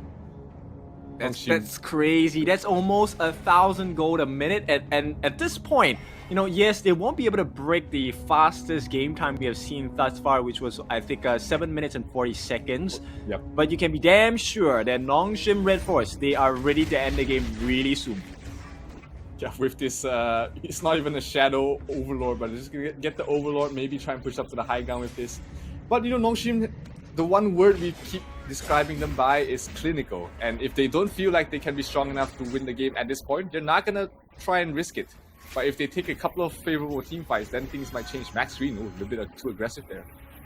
Yeah, they're gonna jump in. Unruly Blade gonna be dropped in as well. The Beast is dropped, and in the meantime, Death at Sunset gonna be dropped down as well. It's a killing spree for the Kaiser. Haku gives his life for that, but at the same time, nobody has been able to touch Siri. Siri gets the return kill as well. Outplay on the side of NONGSHIM Red Force, and they will reward themselves with the rest of the towers. It is an ace coming in from the side of the Korean boys. We just said, you know, they won't end the game if they don't feel confident, but confident they are trying to end the game right away. 8 minutes in, they almost broke the fastest game, but that is a performance of its own. Wow, NONGSHIM Red Force takes game number 1. Oh, that's a big congratulations to the Korean team here. NONGSHIM Red Force, yes, they weren't the fastest thus far, but for the record, in this competition, Esports World Cup Last Chance Qualifier, they are the fastest. 8 minutes and 8 seconds, so 0. My goodness. My goodness indeed. I mean, 20-second difference from the fastest game, and NONGSHIM is looking as dominant as ever. I mean, that was a scary performance. They knew what's up. They came in fresh out of the oven. They just took everything away from Tri. Mali had the worst game of his life, pretty much. And it's a force error, right? Like Tribe Gaming, they were caught with their pants down. There were no access to shop, but they had a shovel. That's the most they had in this game, because it was camp after camp stolen. Faye with the smite, Haku with the steals, and kills from all across the board. MVP, I think definitely going towards Haku, definitely. I mean, 3-1 and 3. His impact in the game is more than what his scoreline is showing. He was everywhere, and it was just a nuisance for the entire team. Mali especially, every time he goes into the jungle, he stares into these deep blue eyes of Haku, and he knows that, alright, I'm not gonna have anything to eat tonight. It's the ocean eyes of fear here, and Haku really just putting the invincible warrior to shame, because at this point he embodies what the true invincible warrior is. At this point, let's take a look at the items itself. Zoro didn't manage to farm that much, right? Sparkforged Dagger, still haven't completed the Doomsday. Meanwhile, in the hands of Siri, already having the Storm Sword with the Doomsday and Crimson Reaper, so probably heading into the Eternity Blade already. I mean, usually if you look at 8 minutes in item for Marco Polo, he would have pretty much almost the same items, maybe just slightly ahead. So in terms of farm, he's not that far behind, but just because of how fast NONGSHIM was playing, I mean, he just looked completely useless at this point. But that's the Marco Polo. You do need a couple of items to become online, but NONGSHIM Red Force just didn't put their foot off the meadow there. They just went all in and definitely took the win away. Yeah, they did pretty well, actually. I think Tribe Gaming, they showed that they understand where the win condition was going to come from. MTS was consistently trying to get on the back of Siri, right? So there was a moment at the last fight where Siri was brought down to close to pixel health. But, you know, the farm was just too far behind on the side of Tribe Gaming. They could not do it. Absolutely not. I mean, it was just so stifling. You could feel that the map closing down. You were running out of space to move around. Mali was just calling for help. Every time you look at the jungle, it was just 4 heroes there. And let's take a look at the replay of the perfect game here from NONGSHIM Red Force. Yep, at the start it was looking a bit shaky for the side of Haku as they got caught in the destructive deluge. But once he laid down that invincible Warrior, my goodness. It was actually the Vortex brand that killed off the members on the side of Tribe Gaming, and this a beautiful beast form drop down unbridled outburst, changing the whole fight here. MTS was trying his best, but the last Maple Dance saving Siri, I did not see that, but what a play at that point. Absolute outplay there. I mean, we were talking about Illusion being one of the youngest players here, 16 years old, playing in their mid. Absolutely insane of a player as well. I mean, if Haku didn't have such a good game, Illusion would be the MVP hands down. But when you're playing like Haku, like it's hard to compete against that. But still, a very well played game there for NONGSHIM. Yep, thank you for the reminder, man. I forgot that Illusion was 16, dude. This guy is a beast. He's just a little boy. But nonetheless, of course, NONGSHIM Red Force now will be kind of prepping, right? Sharpening their own axes to try and chop down the rest of Tribe Gaming. That potential final game is going to be happening in less than 3 minutes. So we have 3 minutes to really talk about it. Zero, what went wrong for the side of Tribe? I mean, what didn't went wrong would be probably the app answer there. But I feel like, you know, Tribe, they had the numbers in their jungle trying to defend, trying to give Mali back their space. But they felt like they were afraid to take that numbers advantage. Even if it was a 3 versus 4 fight, they were always grouped up together and afraid to take the engagement to NONGSHIM to punish them. So if you're gathering 4 members there, you better just take a good fight, because if you don't, that's 4 members not farming across the map. That's true. Another thing that I would like to maybe deliberate over was the fact that they picked a Marco Polo going into an early matchup, right? So yes, we do have the roaming gun on the Marco Polo, which means he's able to reposition himself. But when you're going up against the RLE, the moment she uses a Parasol to jump in, it's a guaranteed 3 to 4 hits. And as a Marco, you're not very survivable. So do you think there should be a change for the Marco? Yeah, looking at this game, probably at the pace, probably even something like a Consort U, something that can take those hits and trade it back and potentially even get a return kill would be better. Sure, some of the skills are blocked by the Parasol, but by the Maple Dance, but you know, that is a trade-off you have to take just for a better auto attack situation, because Marco Polo is not going to win an auto attack trade against the Arlie for sure. But you just need to be able to get something else out of that. That's right. And I think another thing they could look at the mid as well. We have seen the very individual target heroes, which are in the form of like Mai Shiranui and stuff like that. We did get teased with a Diao Chan. We have not seen a Diao Chan at all today. Based on the way that NONGSHIM likes to fight, it could be a Diao Chan that really changes the fate of Tribe Gaming. Something that can take the long fights, actually excel in the long drawn out fights would be great. And against a Kaiser who doesn't have a lot of burst, against a lot of lockdown, that might be the pick for them. But of course, Lady Zen left in the pool, that's a very enticing hero to pick up. Sometimes it's just hard to see past see past what she provides, and she might be a good hero, but there might be better heroes against the matchup that you're facing. Oh, for sure. And of course, the last thing we maybe should take a look at, the Zhang Fei. You talked about this the entire day, the Zhang Fei being banned out. Is that something they should consider? I think at this point, yes, you have to take the Zhang Fei out. Forget the Yang Yihuans, forget the Da Qiaos. Let them have it. Those are harder to execute as a team. It's easier for you to punish as well. But the Zhang Fei is just too good of an aggressive support that can also protect your marksman. It just does everything at this point. Playing with Smite allows you to invade jungle so early on, and if you don't take away these aggressive heroes, the aggressive support heroes, then you're gonna have a tough time facing against an aggressive team. Yeah, totally agree. Another member of the support community that we have not seen is actually the Liu Shan, right? So I'm curious to see if Liu Shan will make an appearance this time in the last chance qualifier. As expected, right? In this particular sequence of events, we are looking at a support ban day. It's 4 bans on all the various supports: Zolia, Da Qiao, and Ming, the first of the few to get banned with the ban hammer. What do they have against supports here, Kin? Liu Shan is good, Liang is good, Dongwang is good. You know, there's so many I can list them all out because I play support. Yeah, I mean, it's the meta ones are definitely off the table, so you have to take the tier 2 ones, right? But there's still so many options available. You really want to pigeonhole yourself in towards just playing very one-dimensionally is the thing. So Arlie will be taken up there by Tribe. NONGSHIM Red Force, a lane available for them, Lady Zen.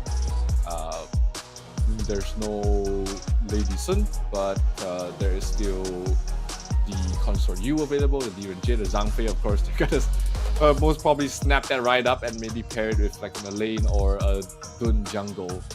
But they will go for the Mai again. Why would they allow such a pick? Like, why would you allow the Zhang Fei again? Lessons learned, but not quick enough, it seems. I mean, you saw how impactful Fei was on the Zhang Fei. You definitely want to take that out of his hands. Yeah, exactly, and it probably is going to be a double smite composition again. This time, they're going to try out with the Sun Bin to see if the time flex and the time lapse will be enough, right? So maybe some reduction of damage, or rather recovery of health, right? And the disruption from the ultimate and silence would be able to help them. I'm not sure. Thoughts, man? It will help a little bit, but if it doesn't matter if they don't take fights, right? They drafted a very team fight heavy lineup previously, but they were too afraid of taking fights because Mali was behind in net worth. He wasn't on his top of the game. So when you are hesitant to take a fight, especially when you're behind, that's the scariest part. Is that you're not gonna outfarm your opponents, so you need to take risks and try and win the game, you know, taking these risks, because you just need one good fight to take back control of the game. Yeah, for sure. And at this point, I think they need a little bit more catch, right? Both of these teams don't exactly have the best catch. Of course, NONGSHIM Red Force, they're looking at a more poke style composition, similar to what Tribe Gaming will be looking at. But I think Tribe Gaming is looking more for the counter play, right? With the Destructive Deluge, with the Silence coming in as well. And the final bands coming out will be the Dun, as well as the Pei coming in. So one team doesn't want to have to deal with a lot of tankiness, a lot of life points to melt through, while the other does not want to get bursted down. I mean, they're quite squishy on the side of Tribe as well. Yep. I definitely see that in the bans, and that's something that you've accurately pointed out there. NONGSHIM has the idea what they want to play. They want to burst you guys. They want to tear down your houses, not brick by brick, but just with a dynamite, and they're just really drafting towards that area. Tribe, what options do you have at this point? I mean, jungle, a Zilong, maybe what else is a tanky jungle? There's not too many left in the pool there with the Mankey and the Dun taken out. Well, they can go for the Arthur as well. I think Arthur does well as a tank. At the same time, you know, maybe they want to just double down on this. Go for someone with a lot of iframes. Go for a Jing, right? Or you could entertain the idea of maybe a Li Bai as well. You can bait a lot of skills out with the Stupor Slash. You can bait a lot of skills out with the Stroke of Genius, and most importantly, you can get the kills with the Flickering Flurry.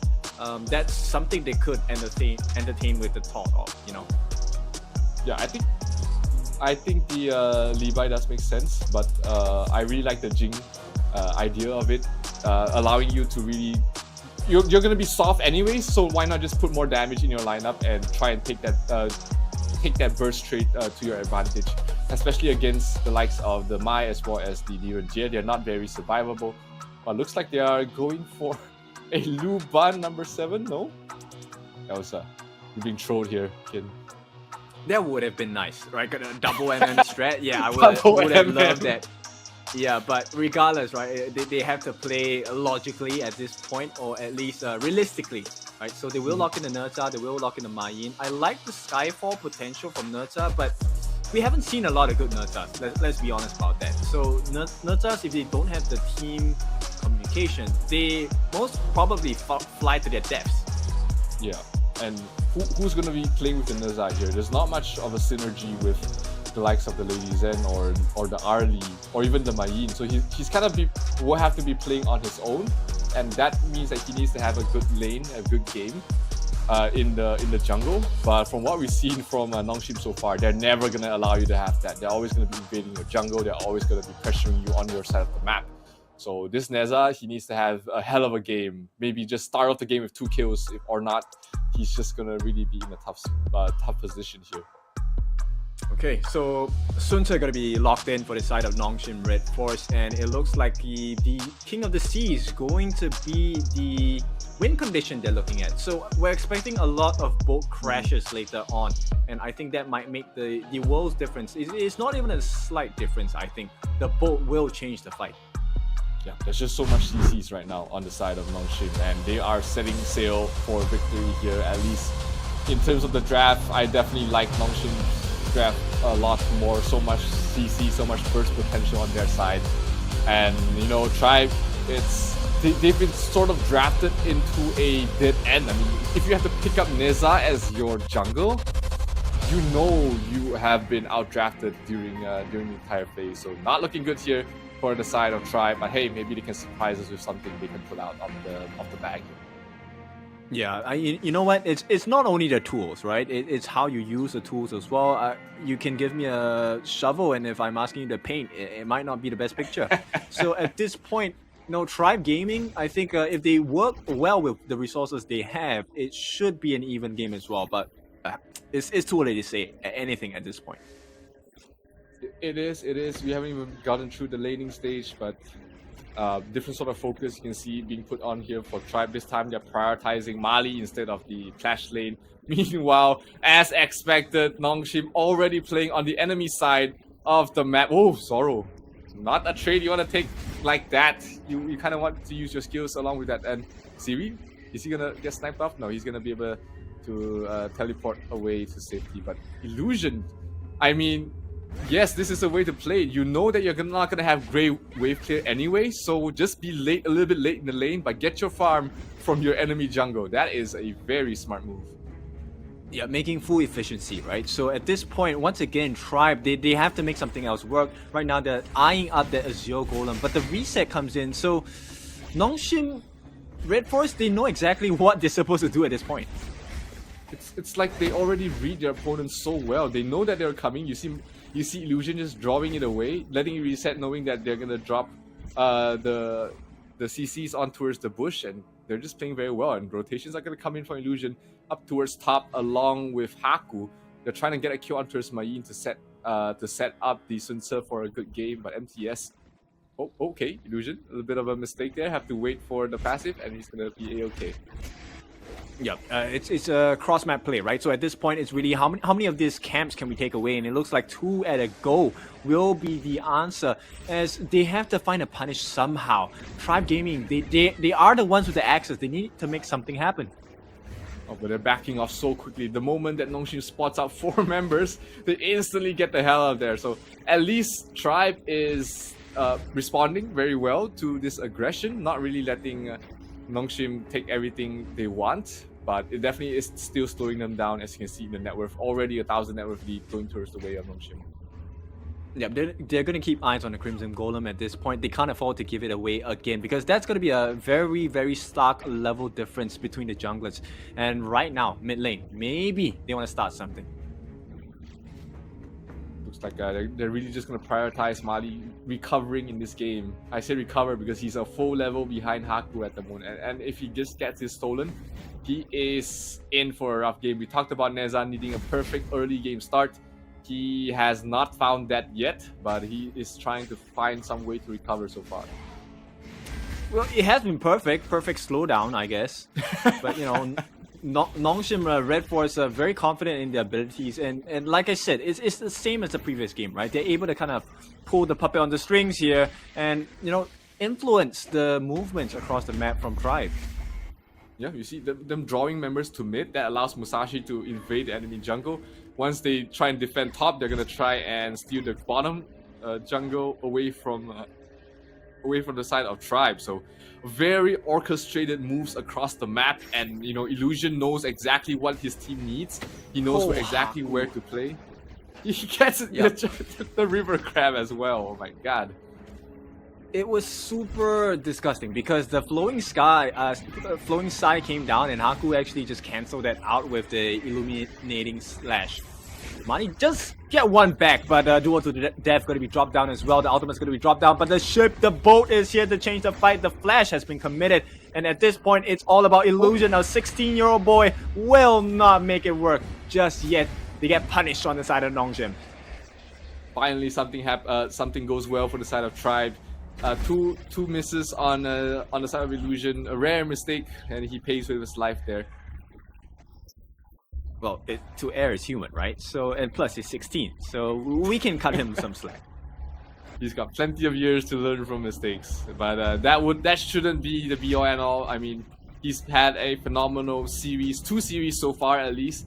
So you know, he's allowed to make mistakes at this point. Oh, and Faye, he steals another camp again, and Mali could only stand and watch. That's the power of the Zhang Fei. You know that you can't take that man-on-man fight. He has too much shields. And you know that the rotations can come in at any point with the Musashi as well as the Mai Shiranui. And bottom lane is going to be NONGSHIM going for the Tyrant while also stealing the top camps as well. They're everywhere and just taking everything they want. Yep, and this lack of information coming in from Tribe Gaming, right, makes them fearful. At this point, Duel to the Death going to be dropped down as well. Ultimates are thrown. Will Haku survive? He does, gets in, gets out. Time Lapse going to help to make things a little bit more difficult. At the same time, Illusion, our 16-year-old on the backline, saved the day. And the jump comes in, the savior of the day. It is going to be Siri as well. The damage. Offense is the best defense, and NONGSHIM take a huge win, trading 3 for 1. That engagement looked terrible for NONGSHIM and they made it work anyways, only losing Haku but not before the damage was done. And they're gonna be able to take away the Azure Golden buff away from Neza again. The Faye's gonna be one to get it. Mali, yep, he's gonna be hating the jungle and he's gonna be asking for a role change very soon if he's keep facing against the strength of NONGSHIM. I mean, I can't help but feel your pity or empathy for the side of the jungle, right? For Tribe, Mani was doing his best, and now Kyong has eyes onto the Mayin as well. And TS not having the best time as well, going up 1-on-1 against Kyong. He definitely can't get that trade, and you know this is sort of a bait. You see the Sunsa moving away, you feel comfortable going back in, but Illusion was in position. Yep, counterplay. It is going to be Mani being chased down. The beast is dropped as well. Nobody to follow up just yet, but Illusion and the crew are moving in. The set sail has been unleashed. The boat crashes in. They will get the kill on the Lady Turn as well. Zoro once again picked up by Illusion. The 16-year-old is making it work. They complete the trifecta here. 4 members dead on the side of Tribe as they have been axed. Phenomenal. That was absolutely phenomenal play there from him. The entire team, in fact, of NONGSHIM, and they will be able to reap their rewards. Tier 1 in the mid does go down. Tier 2 on top looking like it's in trouble as well. And what can go wrong here for NONGSHIM? I mean, they're taking every single fight in their favor. 7,000 net worth already in their favor, and they're continuing to take away farm from Mali. They'll take away the Overlord as well now that the Primal Bonds has expired. Bottom lane Sunsa is gonna bring down the tier 2 tower as well. I mean, what else can happen here for NONGSHIM? Everything's going right for them. Oh, they tried, but the boat sets sail, and once again he makes it out. There is a potential of a counterplay coming in as well. The boat circles back. Nobody just yet. He will throw the boat down as well. At this point, Destructive Deluge, a little bit preemptive, premature actually for the fight, and it looks like this could be the marker for NONGSHIM to come in. Beast is dropped down as well in the middle of the base. They will take the tier 3 on the top. Where else is the damage going to come in from? Nowhere else, but the damage has been done. Yeah, the 2 other lanes are also pushed up as well. So tier 3s are ripe for the taking. Another Crimson Golem taken away from the hands of Tribe Gaming as they will face another 2-way siege in the mid as well as the top. Where's the marksman? CV is towards the mid. He's gonna do well against the Neza, who can't really have the range to try and stop that. The bottom lane push will be stifled. So will the mid. So good defense so far from the side of Tribe, not needing to trade any of their members for that. But that was all because NONGSHIM decided, hey, let's not push our luck, let's not push our too much of our advantage, let's regroup, get our ultimates up and go for the next fight. Yep, you know, and Faye hasn't even completed the Dawnlight yet. These are just like half items coming out from the final build, right? Patrol X and actually going for the Radiance, so making sense of his life pool to slow down and damage the members of Tribe Gaming, even as a poke. Yeah, you see him, he's building items very economically, getting those cheap value items to allow him to stay in these fights longer, and it's been paying dividends so far. They've been everywhere across the map. They can take anything they want. Another Azure Golem going towards the way of NONGSHIM, and they are 10,000 net worths ahead with this mid lane tower in Shambles. Musashi's not there yet, so they might just hold things off unless they get a kill those MTS. No. Yep, the iframes will help them up with the whatever, and at this point, it's just it's not even a calm before the storm. This is the guillotine hanging on the top here. Kyung will get a little piece of health taken away from him, but at this point, it doesn't matter, right? Simple reset, the neutral objectives, the shadow versions are coming out, and without a shadow of a doubt, these objectives will be taken quickly by NONGSHIM. The perfect play here will be to balance out the HPs and kill both at the same time, so they get the buff as well as the Shadow Vanguards to help push out, and they are doing exactly that. That is just perfectly done here from the side of NONGSHIM, taking both. Okay, a little bit too early. They're gonna take a little bit more damage, but that is just not enough. Two huge objectives that will allow NONGSHIM to end the game. They've gotten both. Yep, the doors are slammed shut for any chance of a comeback unless Tribe Gaming figures some miracle out at this point. Right now, Shadow Vanguards and Shadow Overlords will be marching down in the mid lane as well. Set sail going to be procced and activated at this point. Oh, and here comes the knockup. Will they go for the kill? That's the big question. Seaweed already melting them down like a hot knife through butter, as well as the Imperial Order going to be dropped down. This is flowing side going in. There is a time lapse, but that's too early. Everything thrown on the side of Tribe Gaming, and you know what? NONGSHIM is ready for the fight still. Yeah. At this point, it really is looking like the start of the end. Everyone is crashing in. It's gonna be a tough fight for the side of Skyfall. Tribe. Oh, Neza. Really? That's the play? Mali goes in 1-on-3, gives his life away, and the ship has set sail. It's gonna crash in as well. Max Green gonna drop down. Another time lapse, but the Beast is gonna follow suit as well. Oh, 5 members are gone, and NONGSHIM Red Force show up in numbers and take the game. That was just...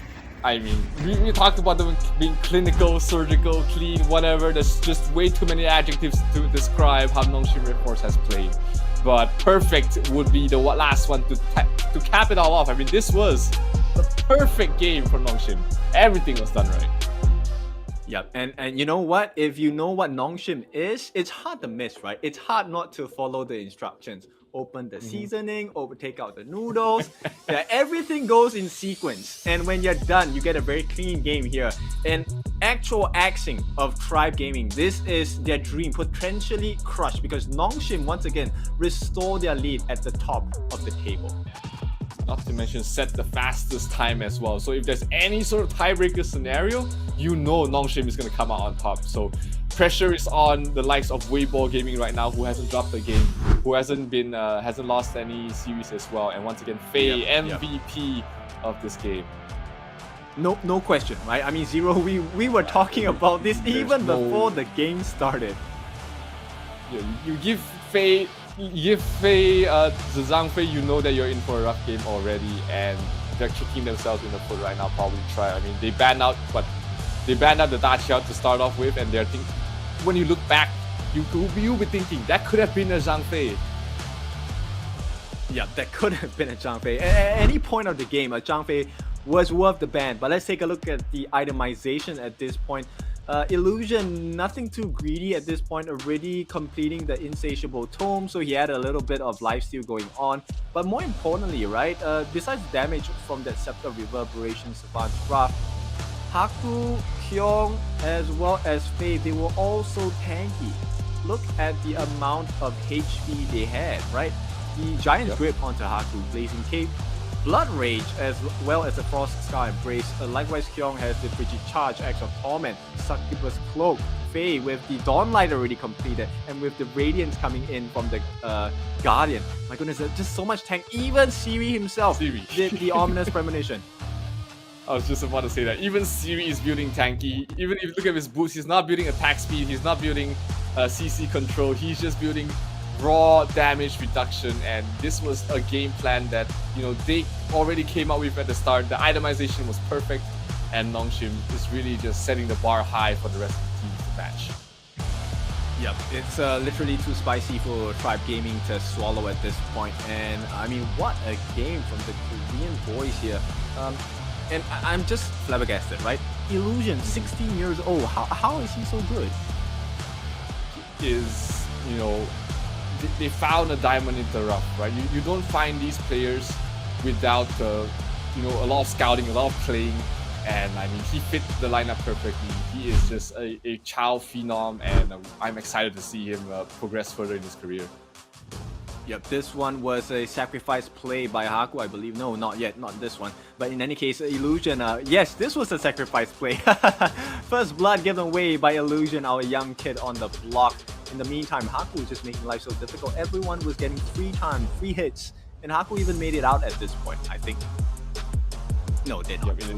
He did not, but you know, they still took everything they wanted away. You see Siri surviving by the skin of his teeth, and they just kept getting kill after kill. And after that fight, it was just game over here pretty much here for the side of Tribe. No response whatsoever to anything that NONGSHIM was able to bring up to the table. Yep, the time flux was rendered muted, rendered useless, right? And yeah, Illusion jumping in with the flash plays there, flashy as hell. It absolutely is. I mean, the entire team has been just so flashy. You see Sunsa really even baiting out the Splendor to be used there, and that was all she wrote here. NONGSHIM will be taking the top of the table, putting pressure on the rest of the teams, especially on Weiball Gaming. And since that is the only direct competitor right now, in terms of the standing, as you can see, very well timed there. Weiball Gaming, they need to win perfectly, and they need to win fast. Well, it looks a bit difficult for the rest of the teams here. Tribe Gaming, Virtus Pro, as well as SCARZ, who are all in negative numbers at this point. So yes, Weiball Gaming is the next one closest to NONGSHIM Red Force. In a little bit, we will let you know what's the next game as well to see how this will impact the rest of it. If I'm not wrong, the next game should be SCARZ going up against a Virtus Pro. Yep.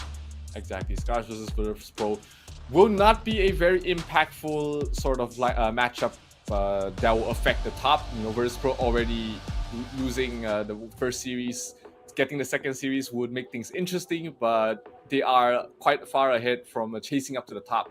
And SCARZ is basically out at this point. It's hard for them to come back from the 0-2 deficit, especially even if they win every single game, and if NONGSHIM lose every single game, they still have the head-to-head matchup in favor of NONGSHIM.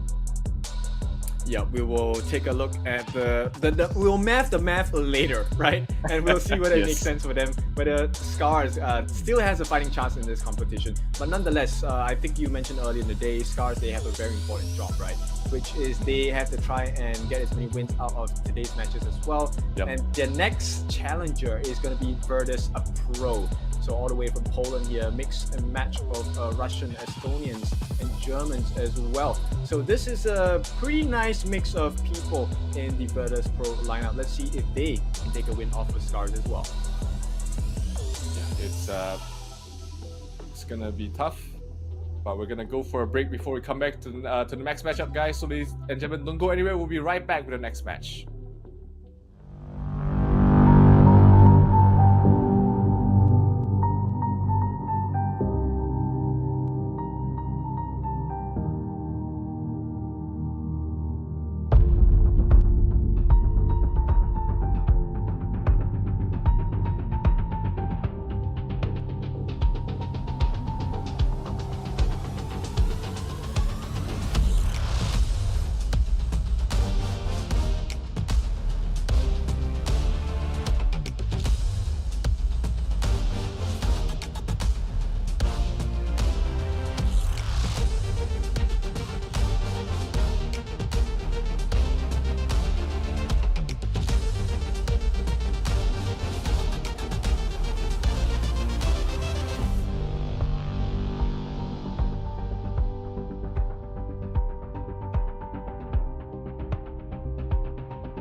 2 more games remain in the EWC Last Chance qualifiers, and we will have to find out if the game is up, the jig is up here for SCARZ, as they'll be facing up against Virtus Pro in this best of 3 matchup. SCARZ, bottom of the table right now. Their chances to make it to Riyadh look slim, but this is the perfect chance for them to regain a little bit of dignity against Virtus Pro. Yeah, I mean, at this point, I think it's a little tighter, right, for the side of maybe Tribe and Virtus Pro to get anything going. Because I think we have Weibo Gaming and NONGSHIM who are already leading a pack, right? So I think it's pretty close, already pretty clear who is at the top or who is near that qualification. Yep, absolutely. But this is, you know, the battle of trying not to be at the bottom, because if SCARZ beats Virtus Pro, then suddenly you have Virtus Pro likely to finish at the bottom of the table. But if, you know, SCARZ loses out here, it's pretty much done that you know, you're at the bottom. But of course, there's not much of a consequence for being at the bottom of the table. It's just it can be a little bit of a morale downer if you finish last without a single win. So SCARZ will definitely try and find some way to find through this. Virtus Pro didn't play the cleanest of games. They didn't look that hot when they were playing against Tribe. But hey, you know, anything can happen, especially when you have a clash of completely different regions. The draft is going to be interesting. The hero playstyle will also be interesting. So let's see what's going to happen in this first game of this best of 3 series between SCARZ and Virtus Pro. And a Lamb, first ban. We said it was going to be interesting. Right? We said it was going to be interesting. Yes, it is straight away. Like, okay, I mean, yes, he has a certain amount of iframes as well, and the death from below is actually quite disruptive to teamfights as well. So I can understand the ban, right? But we have to see what else is going to be followed up. It's going to be the Dolia ban. Nothing too out of the ordinary with that ban. It's just a classic ban your supports day.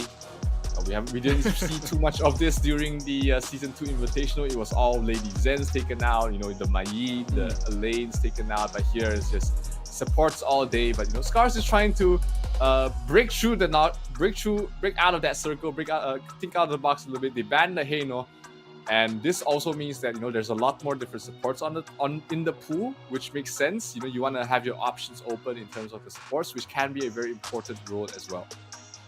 Exactly. And now it's up to Virtus Pro if they want to change it up now.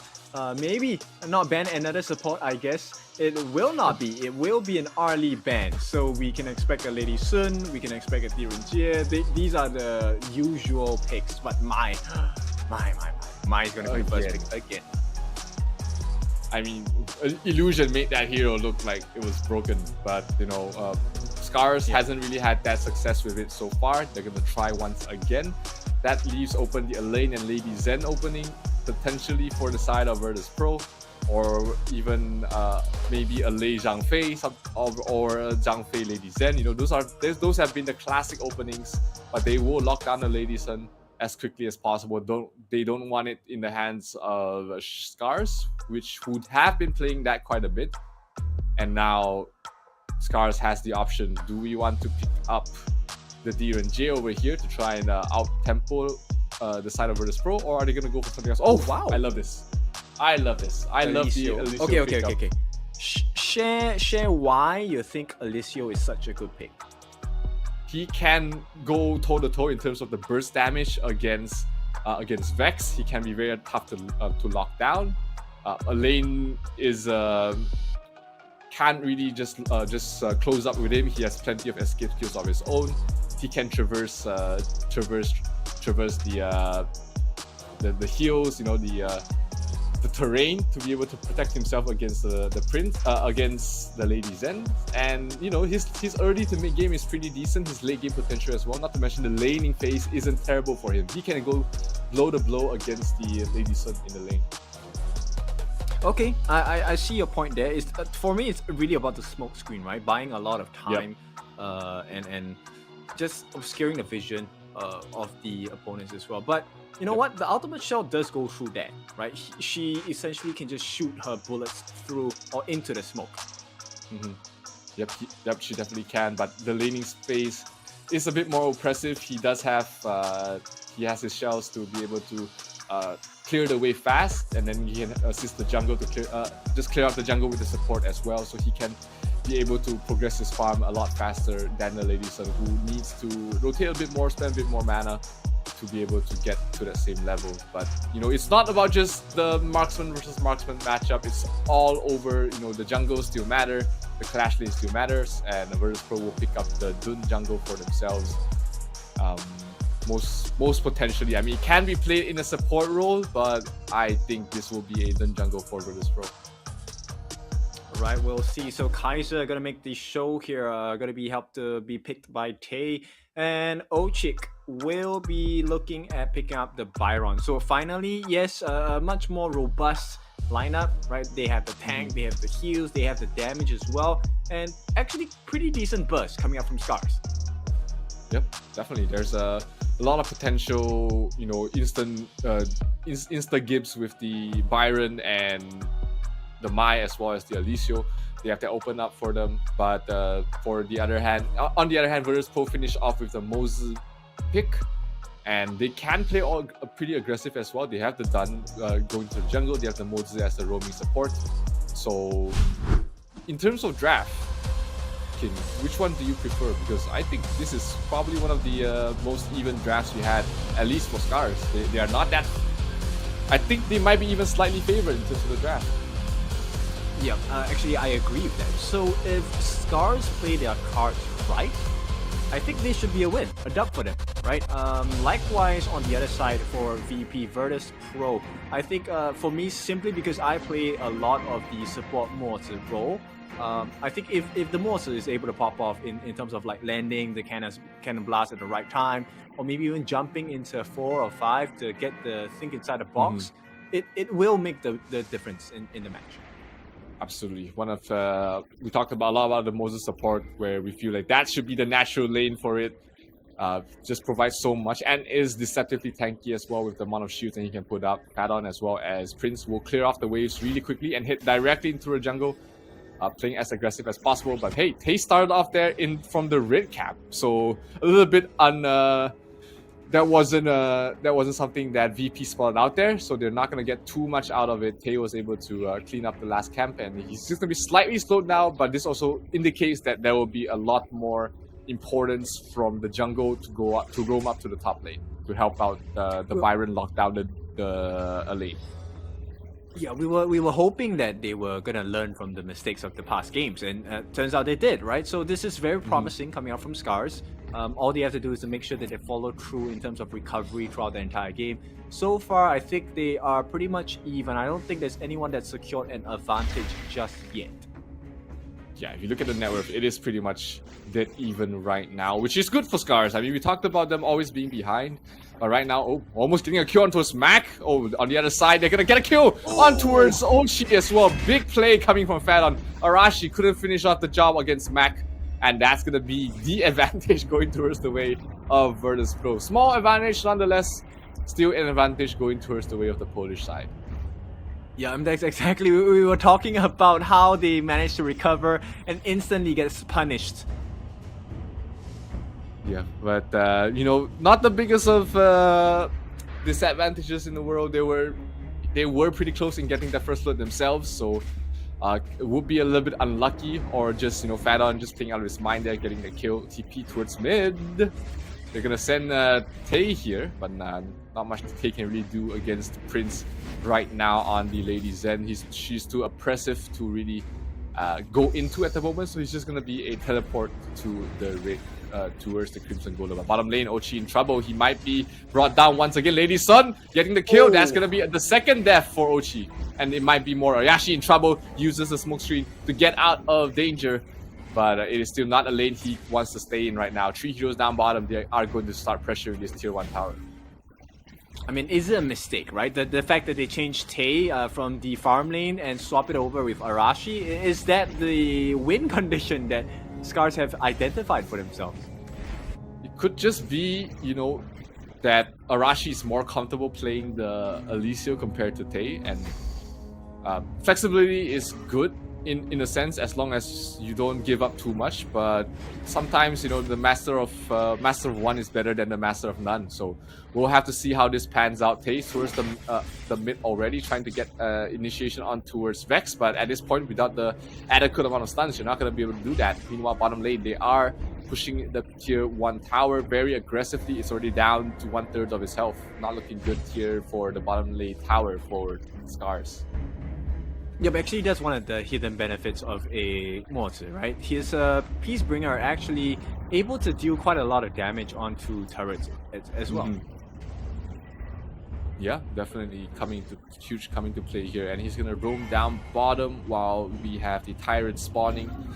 So SCARZ looking to seize the initiative once again. Bottom lane, Mac going for a kill, not gonna get it. It will pay with his life. That's gonna be Tay rotating in, getting the kill, and getting a nice little recovery for him. That's gonna be good for the side of SCARZ if they can transition this into more, and they will get more. Ladies and will fall. Vex in trouble as well, trying to man fight everybody, and he's not gonna be able to do it, and they will be able to keep Rilver alive at the moment. Fadden still trying to survive. He's hiding behind the tower for now, but SCARZ should go for the objective right away and back off, and they will do just that. Very well done there by SCARZ, being able to find a way to come back in this game. Yep, looks like the role change actually working out really well for the side of SCARZ. But map control still a little bit off on the side for SCARZ though. Yeah, the lane top didn't join any fights and has been able to push up very aggressively towards the tier 1, almost being brought down there. The next time Rilver leaves this lane is the tower will be going down. And you know, Neron's just being a pest. Rilver wants to join the fight, he wants to be aggressive, but this Elaine is just constantly pushing at his tower. Yep, the potential catch out. ASD here, keeping eyes on Vex. He's just saying hi to him, just a little high five to the face, and just backing off there. ASD, not much plays he can make at the moment. Maybe the rotation down bottom would be great, but that also means that Vex will be pressuring the mid. So Tate will rotate in to try and slow things down. Vex will have to get out of there, but that also means the rotation down bottom will be a little bit too late. Tier 1 will be going down. It will be the Lady Sun picking it up there. Mac did die in the previous engagement, so her tempo is slightly slowed down, but nothing too bad. Only a 500 point lead, 500 net worth lead going to the other hand, and the smite steal huge there for Tay. Yeah, I think Tay is the one that got it, right? Yeah, I think so. We'll know when so Vex's Azure runs out. Oh Azure no, bad fight. Oh no. They lose one instantly. That's Arashi going down. 4 heroes left. Tay pops the Invincible Warrior, trying to man fight everybody, but 5 heroes has shown up towards the mid lane. A lot of shields being put up as well. That's not a fight you want to go for at the moment, and SCARZ will have to let go of the Overlord. Top tier 1 has already been brought down as well. Yep, and that's a lot of ultimates thrown out for absolutely no finish. The Invincible Warrior is the main thing that you lose. That's a long cooldown, and it means that you can't really take these fights as much as you want. And Rilver's not the best initiation. He has to use his flash if he wants to get in towards the back lines, and without the Kaiser being able to back you up, you might just find yourself being caught in a difficult position. But the Azir Golem gets pressure here from the side of VP. Can SCARZ lock this down? It's like, Oh, was that a steal? Yes, it was. That was the steal. Faton with the steal. Against the smite as well. I mean, that's a huge tempo swing going towards the way of VP. That also means he can just constantly throw out his stuns, and things are not looking good. Byron forced to use his ultimate towards the back line. Elaine is caught between a rock and a hard place, but he's still fighting. Oh, but he's gonna fall towards the tower. They get a kill on towards the Lady Sun as well as the Elaine. So good engagement coming here from the side of SCARZ. They are continuing to pressure. They will get the Azir Golem for themselves on the other side as well. So Tay not going to be feeling too bad about that. Good engagement coming from the side of SCARZ, and they will be more than happy to take that away from Virtus Pro. So good engagement, still behind a little bit, but they are catching up. Yep, just shy of 1,000 gold at this point. But I like the growth of the items so far, specifically onto this Alicia. So Arashi doing well for himself. Crimson Reaper probably going into the Eternity Blade. Just has the Vampiric Scythe, doesn't need too much at that point. On the flip side, Master Sword already completed with the Meteor and Storm Sword as well for Mac. Yeah, so ladies, the Mac is trying to speed up his gameplay, not going for the full Axe of Torment and just going for raw damage items at the moment. But this might be a terrible fight here for SCARZ. They need to back off. Death by Sunset dropped down, but they're trying to slow him down. They're down to half health. Reover on towards the back line, stopping any sort of counterplay from the side of Virtus Pro. So both teams will just back off, no less for wear. Meanwhile, in the jungle, the Dun is just trying to slow down Tay once again. And it looks like he did manage to take away the Crimson Golem buff as well. So Tay feeling the same fate of Rilva in the earlier games as well, and Phaeton just using that Cannon Blast to absolute efficiency here, just stunning them up. Yep, and they will be able to get the second Tyrant of the game. That will allow them to extend their lead ever so slightly, but this is the best performance from SCARZ we've seen so far. They've been able to minimize the bleeding, they've been able to keep close, and that is a very premature Invincible Warrior from Tay. Oh, trying to chase it more. That might hurt them. Yeah, that might be sounding the alarms there for the side of SCARZ that hey, we cannot take the next upcoming fight. He's under chase. He's gonna nope, not gonna fall yet. He's gonna try and run away. But meanwhile, in the mid lane, he is in trouble. Oh, but nice connection. I'm not gonna connect there for Vex, and looks like Tay should be able to survive. No, barely, still alive. He's trying to heal up. That is a little bit too greedy there for him. He could have just backed away to safety. But that means after all that is said and done, the mid tier 1 does fall. So does the bottom tier 2.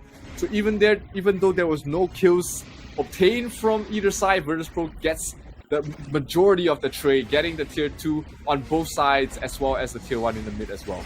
And another premature Invincible Warrior from Tay. What's going on here? Oh, he stole it! Absolutely crucial steal, and they get a favorable fight here, it seems. Licio is still alive, so they get the damage. They will have the damage there, but not enough. It looks like Lady Sun will finish him off, and that just leaves Ochik, the last man standing. Ultimately, I think that definitely went in favor for Virtus Pro, despite the steal. Yep. Very, very much so, right? Because Mac, I think he made the correct choice of not going for the Axe of Torment there, just finishing up the Master Sword for the extra, percentage of damage. And now look at what that has gotten them. There's going to be a tier 3 in the mid for free. Surely, I think, no, they won't commit for the tier 3 at the bot. But that's more than enough, right? Now the map is very much open. Absolutely. They will be able to take away both jungle, at least one of the jungle objectives as well. And once the primal bonds expire, actually they can go for it now because the Tyrant was stolen there by Tay. He did sacrifice his life for that. So I don't know if that was a good call whatsoever. The Invincible Warrior timings has been a little bit off from Tay. I don't know how to think about that. It seems a bit off there. I think maybe preemptive, just so that in case the rest of the team jumps him, right? But at this point, the Dragon Scale is going to be used, going to be bought up. So we're expecting a Dragon's Rage coming out from Tay. He wants to be more tanky, allow his health to help deal damage as well. Yep. And this Overlord will go down. Tay not able to try and get the steal, so that means the side of Virtus Pro will start pressuring the other tier 3 towers. Tay trying to back off. Vex really no fear in the world, leading the charge, constantly putting up shields. Oh, not gonna connect, but oh, the instant nukes. Arashi barely surviving. The heals coming out from Oshi, keeping him alive for the moment. But tier 2 tower on top does fall. The Shadow Overlord Vanguard pushing down bottom while they take the tier 3 on top. That's another objective taken down there from the side of Virtus Pro as they look to finish off this game as quickly as possible to keep themselves in the running to qualify for Riyadh. But hey, is he in a good position? Oh, this is a perfect team fight. If they can get it, they get 2 kills really quickly. Alicio will finish off the lane, and they get a double kill on towards the Byron as well. And Tay is not done yet. He's constantly chasing. They get a Lady Sun, and can they get a full team wipe? Vex is still alive. Can he keep up? No, he cannot. He will fall, and that's gonna be a full ace going towards the way of SCARZ, trying to claw their way back in. But this tier 3 in trouble. ASD, can he push them back in time? Let's take a look at the replay once again. Huge engagement there for Tay. Perfect timing, perfect engagement. Yeah, that wraparound, that pincer move was so painful that it really just wiped out 3 members at one shot. Mac, of course, unable to use that rolling raid as efficiently because of the mini stuns that come out from the swing of the Kaiser. So Tay did a very big job for the team there. But now, you know what? The base is not looking too healthy still.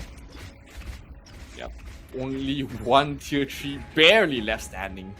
But you know, they at least closed out the net worth difference from the side of SCARZ, so that will allow them to take fights at least in a much even footing, and that might be enough for them to find themselves back into this game. Oh, for sure. So at this point, it's really about wave management, right? So SCARZ needs to be able to win another big team fight. Hopefully, they will be able to get a couple of objectives from there. Oh, this team fight might be the one they're looking for. Prince gets bursted down there. Alicio doing so much damage, and Kaiser towards the backline. He gets the Lady Sun. Fadden has to back off, and this might be the opening they're looking for to make their way back into this game. The Alicio Arashi, he's doing so much damage at the moment. And what do you think, Kin? Is this enough for SCARZ to come back in this game? I think pretty much so, right? We talked about the late game Arashi Alicio, and I think Alicio late game offers so much damage that it's hard to ignore, right? And now, finally, for the first time in multiple games, SCARZ able to make Virtus Pro choose. Who do you want to target down? You can only choose 1 out of 3. Yeah, it is been the last few fights has just really flipped the tables here for SCARZ. I mean, Neron has not been effective. The damage from Alicio has just been way too much, and you know they've been trying to claw for scraps here, but Neron, he doesn't see the trap. He might be in trouble, but no, he decides to avoid things altogether. But they know where he is, so he might be in danger here.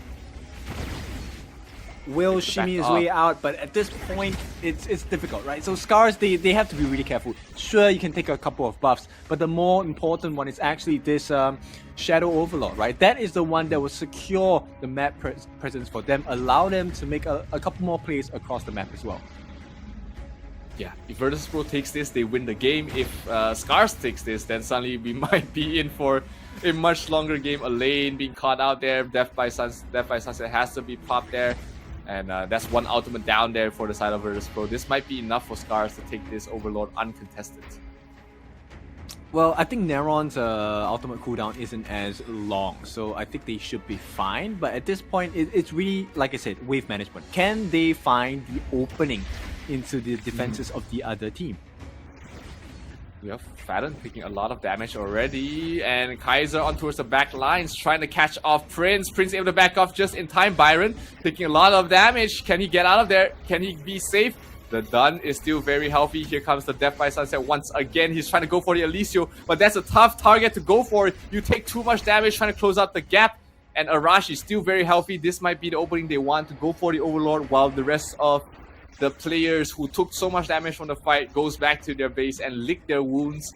SCARZ not going to be feeling too bad about it. It also means they get to clean up the bottom wave and push it up for a little bit, and Alicia will get the Overlord. They will be able to push out the lanes, and this will be the best chance for SCARZ to take the first game of any series that they've been playing so far. Yeah, very good recovery. Now, all of a sudden, you know, SCARZ leading the series 53k to 50k, which is a 3,000 goal lead. Yep, a lot of that advantage is on the Alicio at the moment. He is pretty maxed out right now. He has his his Daybreaker completed already and is pretty much fully slaughtered. Only the Sage's Sanctuary to replace one of his items will be next in line, but they will start pushing out all 3 of these lanes, and hopefully they manage to take a favorable fight that will allow them to end the game, because they have the damage right now to end the game. They just need the opportunity for the side of SCARZ. Yep, I think you know what, Faden will do well to actually buy Venom's staff to be able to slow down the heals coming in from the rest of the members on the side of SCARZ. But as it stands now, I think Virtus Pro starting to feel the pressure a little bit more.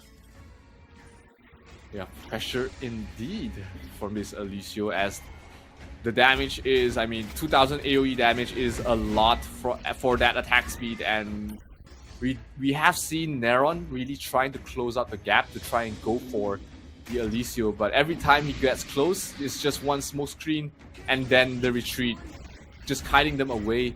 There's way too much damage right now for this Alicio. 3 hits. Prince has to pop the Slender, but this tier 3 might be in some trouble. The Kaiser towards the backline, perfect. Thinking the box there from Faden, and they're able to get off a kill, but can they back off just in time? Oh, River barely surviving, but the damage from Alicio racking up. A few more clicks. Mac in trouble. Oh, the 1 hit, and he will get the kill. Pops the Sage's Sanctuary for the Lady Sun, and the Lady Sun cannot play as aggressive anymore without that revive. Yep, they have to be really careful about it. But Virtus Pro, you know, the trouble is not necessarily over just yet. If they extend a little bit too far, they could get wiped out here. Yeah, Fedon is really playing aggressive, trying to play at his limits, trying to make some clutch plays to win the game. This Tyrant will go towards the way of VP. There's not going to be any response. Fedon taking a lot of damage. Has to back off with the Peacebringer. And he's still going to be okay, but trying to claw their way back. Yep, 40 seconds more, and we will see our first Tempest Dragon in a while since the start of the day. Yep, 30 seconds before it spawns. It's going to spawn bottom, but right now, top wave for a lane's going to try and clean that up. That's the only lane that is going even for both sides. Mid lane is still going to be pushed out there. We see SCARZ trying to lay a trap there with River as the bait, but Virtus Pro not gonna fall for it. Yeah, they have to be really careful. There's no one that really wants to show themselves on the map at this point, right? Whoever shows themselves, and if it's known that they're alone, I'm pretty sure everyone is gonna throw everything, including the kitchen sink, at that poor fellow. Yeah, the Tyrant does spawn. 4 heroes are positioned here in the bottom. ASD has to back out of there. Tay still in the front lines. He's been playing very well so far in this game. The initiations have been perfect. Now it's just about ending and closing out the game. Let's see. Can VP find a way to get a favorable fight? Top lane is being pushed out there by the Elaine and the Byron. But this Tyrant, this Tempest Dragon is going to be the ender. Whoever wins this fight around the Tempest will win the game. Hey, Tay falling a little bit low. He will try and heal up slowly, but still a lot of damage being dealt there by Mac. He has to watch out for that. Waiting for some jungle creeps to respawn so he can lifesteal back up. And this is an interesting position. They are surrounded by the players of SCARZ, but Virtus Pro is in a much better position to contest, to take this Tyrant. Will the contest happen here? Tay, he's spotted out. He might be in trouble. Can he back out?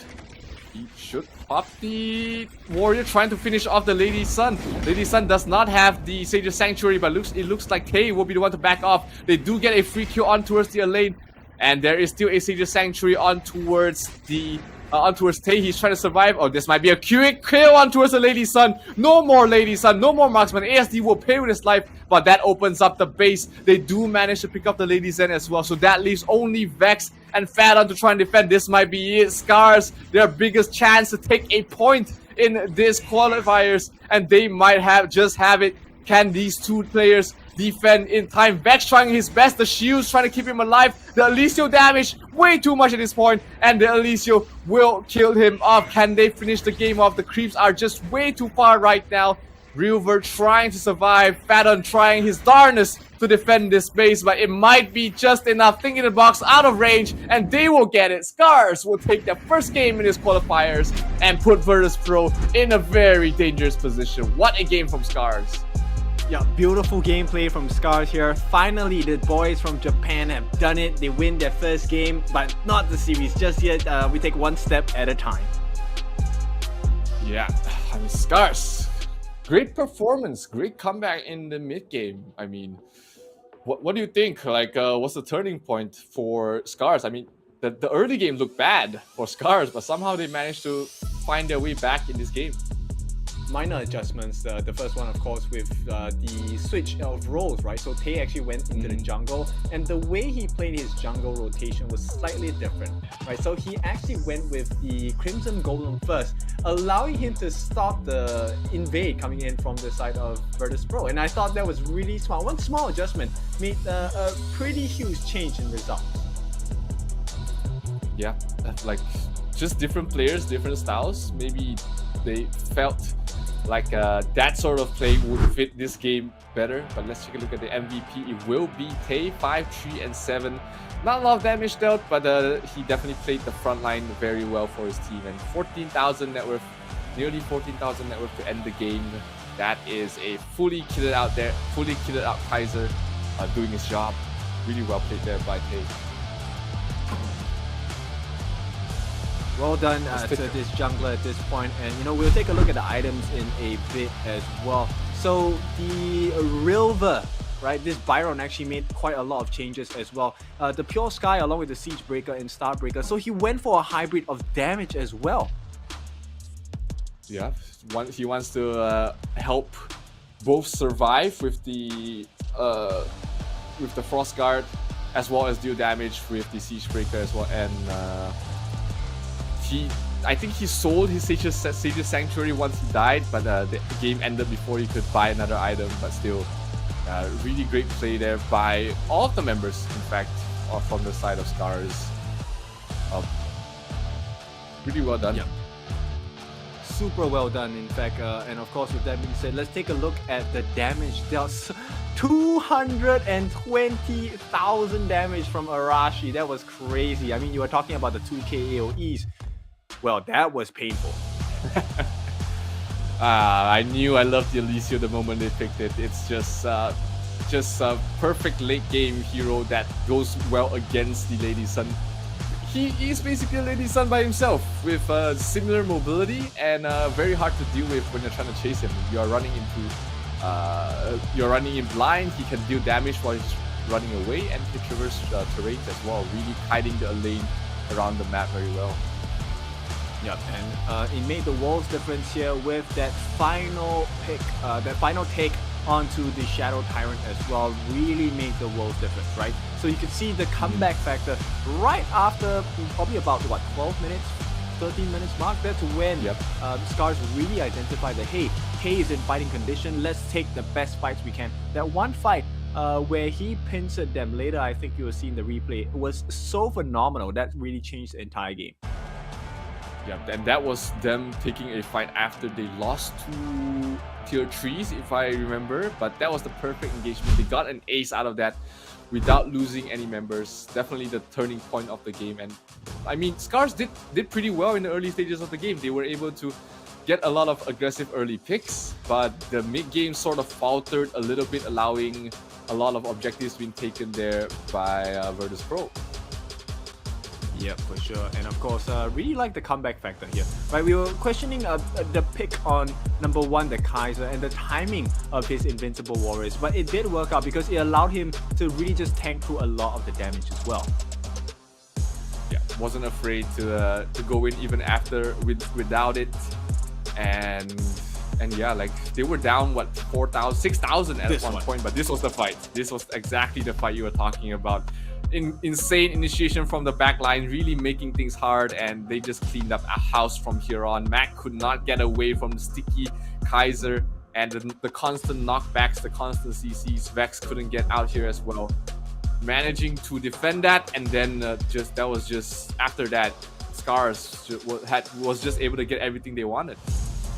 Yep, exactly. And you could tell the difference of the difference maker there, right? So the moment, you know, Tay had his eyes and hands onto Mac, it was really hard for the rest of the team to try and do anything because they were trying to kill down the tankiest member on the side of SCARZ, and once they couldn't, all of the resources were put on the wrong person. Yeah, like even this fight, 3 of them were focusing down the lane, and we see 3 heroes trying to kill off the Kaiser, who did have a Sage's Sanctuary. Sure, he did fall in the end, but killing off the Lady Sun was well worth it, because all you need to end the game here is your marksman alive, and the marksman was hell of alive there for the side of SCARZ. Managing to just clean up house, Alicio just did so much damage there and able to end the game for the side of SCARZ. So we change of fates here for our Japanese boys. Now, Zero, does this mean we could expect a 2-0 coming out from SCARZ this time? I mean, they didn't play as clean as, you know, I like, but I love the tenacity, like you said, even before the draft started. They have the tenacity. They're not giving up, and they're trying to take, you know, one game at a time. You know, it has been a long day for them. This is their third series that they're playing, but it's great to that win definitely will give them the energy to just continue on. Yeah, full momentum to the Japanese boys at this point. VP, once again, a very shaky start. Similar fashion to when they were facing Tribe Gaming earlier on today, right? So we could probably entertain a thought of a 2-1 scoreline, probably, for this series itself. Yeah, which makes the table standings look pretty interesting if Virtus.pro does fall here as well, because that means SCARZ has a shot of not finishing last, and also puts Virtus.pro in a very precarious position because they have not played Weibo Gaming yet, or NONGSHIM for that matter. So with that being said, actually, this puts Virtus.pro in a position where they could shake up the table. I don't think it will be able to enable them to be top of the table, but it will definitely impact who is number one at the end of the day. Yeah, they still have to face the two top teams tomorrow, I believe, against both NONGSHIM as well as Weibo Gaming. So that is those two matches will decide the fate of the top of the table, and also decide the fate of Virtus.pro as well. Because if they can win those two games, Kin, the tiebreaker on top is looking very interesting if they manage to do that. But I think we're getting a little bit ahead of ourselves because they still have to get through SCARZ first. Yeah, that's right. Well, of course, we still have about a minute to go. And with that being said, you know what? I'm really curious what the bans will be this time, because I personally feel Kaiser is never worth a ban. No, definitely. I definitely agree with you. Kaiser's not one of those heroes that wins games by himself, right? He's enabling his team to win. He's a good enabler, but there's a lot of other good enablers in the pool. I don't think they'll ban it, but you know, maybe out of respect or fear, they might just take it out of the hands of SCARZ. True. You know what? At this point, the other thing is, okay, I know Alicio was dealing so much damage, but is he worth the ban as well? And in terms of like marksman ranking, probably not. I mean, there's still the Arlie, the Dirje, that's, you know, always on top, and only when you don't have these three heroes would you think, and the Lady Sun, of course, without these three marksmen, then you would think of other marksmen left in the pool. So we've been seeing a lot of support-centric bans in the past few games. Will this be the same, or are we gonna see a shift? Because, you know, in this game, the supports really didn't feel like they mattered. They had no Zhang Fei. They were playing with a Ming as well as the Mozi. So, you know, even though the Zhang Fei was available, if I remember correctly. Yeah, for sure. So I think we have shifted to a different regions meta as well, a different style of playing for sure. So it will be interesting to see how it's going to be like for this second game, because I can almost guarantee SCARZ want to end the day on a high. They want to take a 2-0 as well. Absolutely. I mean, they should be feeling pretty good after that win. That was a really tough win. They outclawed the Bears, clawed their way back to victory, and that would be a huge morale boost heading towards the last day. Sure, they probably would not qualify for Riyadh, but hey, miracles can happen. Crazier things have happened in many different situations. So, you know, never give up on that hope. Yep, agree. Fully agree. So with that being said, I think this is our second last game of the day. We will be graced with the last game, which we will share with you, who will be going up against each other. It's going to be a monster match for sure. That we can guarantee you. Now, in the meantime, we're going to allow our Poland representatives from the EU to really just warm up their fingers while they prepare themselves against the Japanese boys of SCARZ. Now, I think VP, let's talk about them this time. VP, what do you think about their gameplay? What do you think about their picks and their game style so far? I draft-wise, I don't think like there was really any issues with the draft. It was more of the map awareness towards the later stages of the game. They sort of set themselves up for a good initiation for SCARZ, and that was all they needed to try and get their way back into this game, because the early to mid game looked pretty decent. There was obviously mistakes on both ends. They both tried to capitalize on their enemy's mistake, but yeah, like, you can't fault them. They started the day pretty early for their region. Right now it's around lunchtime for the Eastern European countries, so this might be a good time to wake up for them. There is still a chance for them to qualify for Riyadh, but they still need to take this win against SCARZ. Oh, for sure, right? Maybe we're looking at a food coma. Maybe they had a heavy breakfast. Yeah, definitely possible. I mean, it's it has been a long day, especially for SCARZ. This is their third series of the day. Their first two games were absolute stomps from both Weibo and NONGSHIM. So that win, getting that win in the book would definitely energize them, and they need all the energy they can get to finish this up. For sure. So we will take a little wait first. I think the players are still getting ready for the match. Yep, and different sort of really meta bans for both these teams. Previous 2 or 3 series, we've seen just a lot of heavy focus on the supports, and in this series, at least for the first game, the supports were kind of just left out there. There wasn't really a lot of emphasis on the supports, and they were playing a lot around their marksman and their jungle, which is like you said earlier, just a difference in the regions, I believe. But what do you expect SCARZ to bring up in this game? Because they have been showing that they are playing unorthodox so far in terms of the draft. Well, they're going to take out the Ming, right? So I think that's a good start because number one, if it fits into the style that they were playing before, but it's a war of attrition, right? Can you outlast my heals? Can you outlast my regeneration? And Ming is the only person that's going to be able to do that, or rather one of the few, besides maybe Cai Yan and stuff like that. So I think that's a smart ban. It is also something that works with what they have shown so far. Yeah, but what is this Sun Bin ban from the side of SCARZ? I mean, are they telegraphing they want like an Arlie banned out right away there for this pro? It could be like a Heino as well. It could be a lot of heroes that rely on constantly casting skills. Maybe even a Luna is something they're thinking of with that Sun Bin ban. Yeah, so it is something that's we won't be able to answer, right? First and foremost, it is going to be the Lady Sun going in. Now the question is Arashi going to pick up this Lady Sun again, or will it be Tay at this point? Likewise, there are multitudes of options with regards to the counter pick for a Lady Sun. And this normally will come in the form of the burst. We could entertain the idea of a Lupan, we could entertain the idea of a Farm, Consort Yu. It really depends, right? What pairs well with what Neron and Vex have picked for the team so far. Yeah, absolutely. I absolutely agree with you. There are counters for this Lady Sun. You just have to draft for it and to it as well. The Zhang Fei left in the pool for SCARZ to pick up, which is surprising for me because I felt like Virtus Pro would have loved to take away that Zhang Fei from the side of SCARZ, and also allow them to play a little bit more aggressive in the enemy jungle as well. I think you don't like the Direnjie.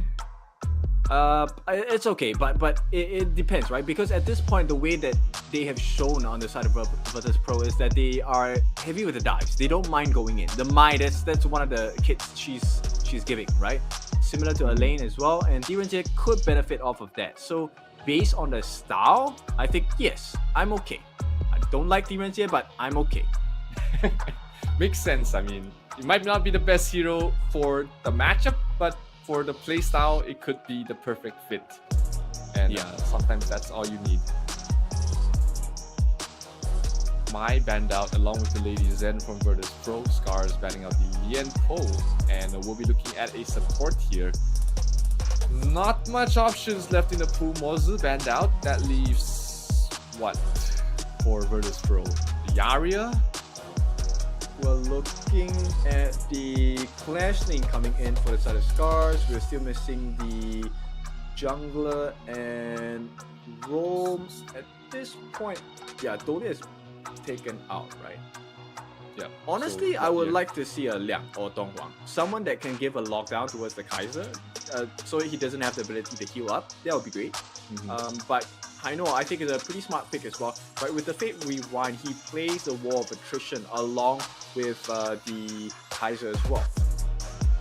Yeah, he definitely can out-survive the Kaiser and also play very similarly to the Kaiser. In fact, just basically two of the same heroes when they go into the melee form. So it's the supports that's the question mark right now for Virtus Pro. What would be the support to fill it up? And whoa, is that it? I like this. Yeah, I really like this. Dr. Bien, one of the rare members we have not seen at all, except for the show match. But yes, Dr. Bien, I think fits perfectly with what SCARZ has in mind. He gives absolutely insane heals, and the Zhang Fei will do a very good job of protecting both either the Lady Sun or Dr. Bien as well. Now, I'm not sure about the Zhuangzi pick at this point. Yeah, I don't think there's not a lot of CCs on the side of SCARZ. Maybe just removing the slows would be enough, and I guess the counterplay to Zhang Fei's ultimate would be great, but not a big fan of the Zhuangzi as well. But I love the point of the Dr. Bien. You know, they are playing a war of attrition for SCARZ, and that Dr. Bien amplifies that war because not only are you dealing more damage over time, but you're also healing everybody else on your team. Yeah, you know what? Actually, hindsight bias, I think the Zhuangzi pick is mostly to give shields to the entire team, right? So the pseudo Zhang Fei, longer cooldown, but you do have butterfly effect. Yes, it removes CC, but it also gives a shield.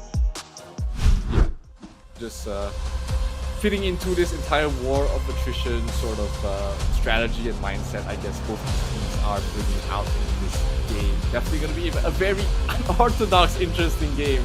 We're seeing a lot of heroes you've not seen yet, and it makes my day when we saw that Dr. Bien being picked up. That's right.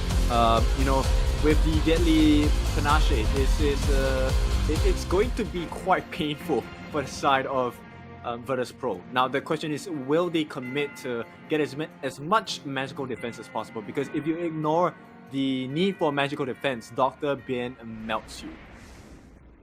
Yes, and not to mention, you know, you're forced to build, you know, the venomous staff, you know, just to reduce the amount of healing that can come out. So just another item that you can't build, another item slot that you have to force into a non-damage item, so to speak.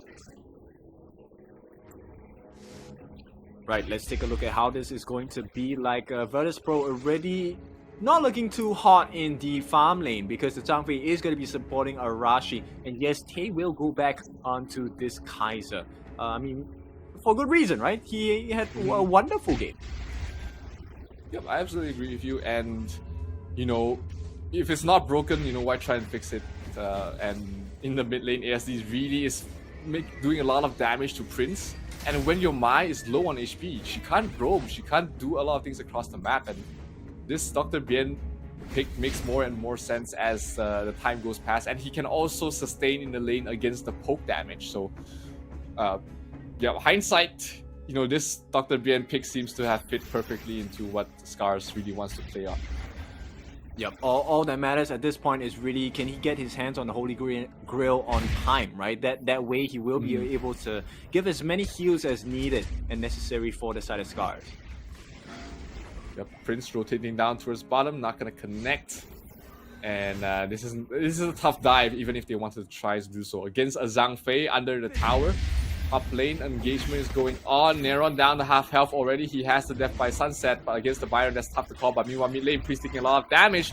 Tay rotation, perfect timing, but they're not able to finish anyone off. It's just too hard to lock them down with only 2 heroes. Dr. Bien doesn't provide any sort of CC whatsoever yet, unless a 4-4 staff is completed.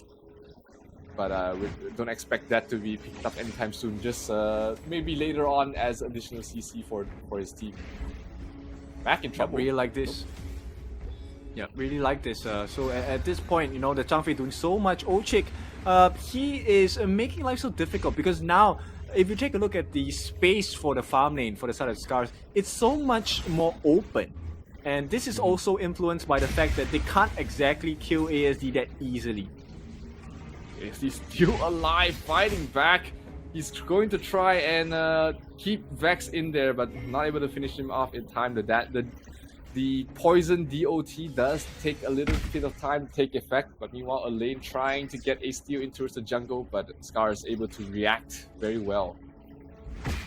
Yeah, very good recovery, right? The fact that they learned this just over the past few games, they know how to protect their jungle so much better now. Yeah, that enables the Kaiser played by Tay so much, you know, not having his jungle constantly invaded, being able to continue on his farming role, and just like the first game, you know, this minor switch in terms of your starting camp has worked out wonders here for the side of SCARZ. Yep, 5 stacks now fully sided for the side of ASD. And as the fight goes on, the DOT is just, you can't ignore it. Here we go, they're going to try and jump. Heino is pretty safe. He's trying to do as much harass as possible, but when you're harassing a Heino or even a Kaiser, I mean, these two guys are going to heal up to full anyways, just by just hitting creep camps or just healing bottom lane. Oh, good CC immunity coming there to stop any kill there for Rilver. So that's one of the huge utilities that this Zhuangzi is able to bring up to the table, and that puts them in a good spot to try and take this Tyrant.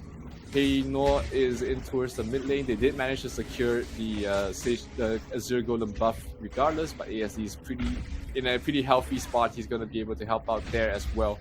So Dr. Bien will be the one to pick up the last hit, just the DOTs, but as long as SCARZ gets that, I think they'll be fine. Top lane tower though goes down, and it was the Byron that was left unattended to finish it off.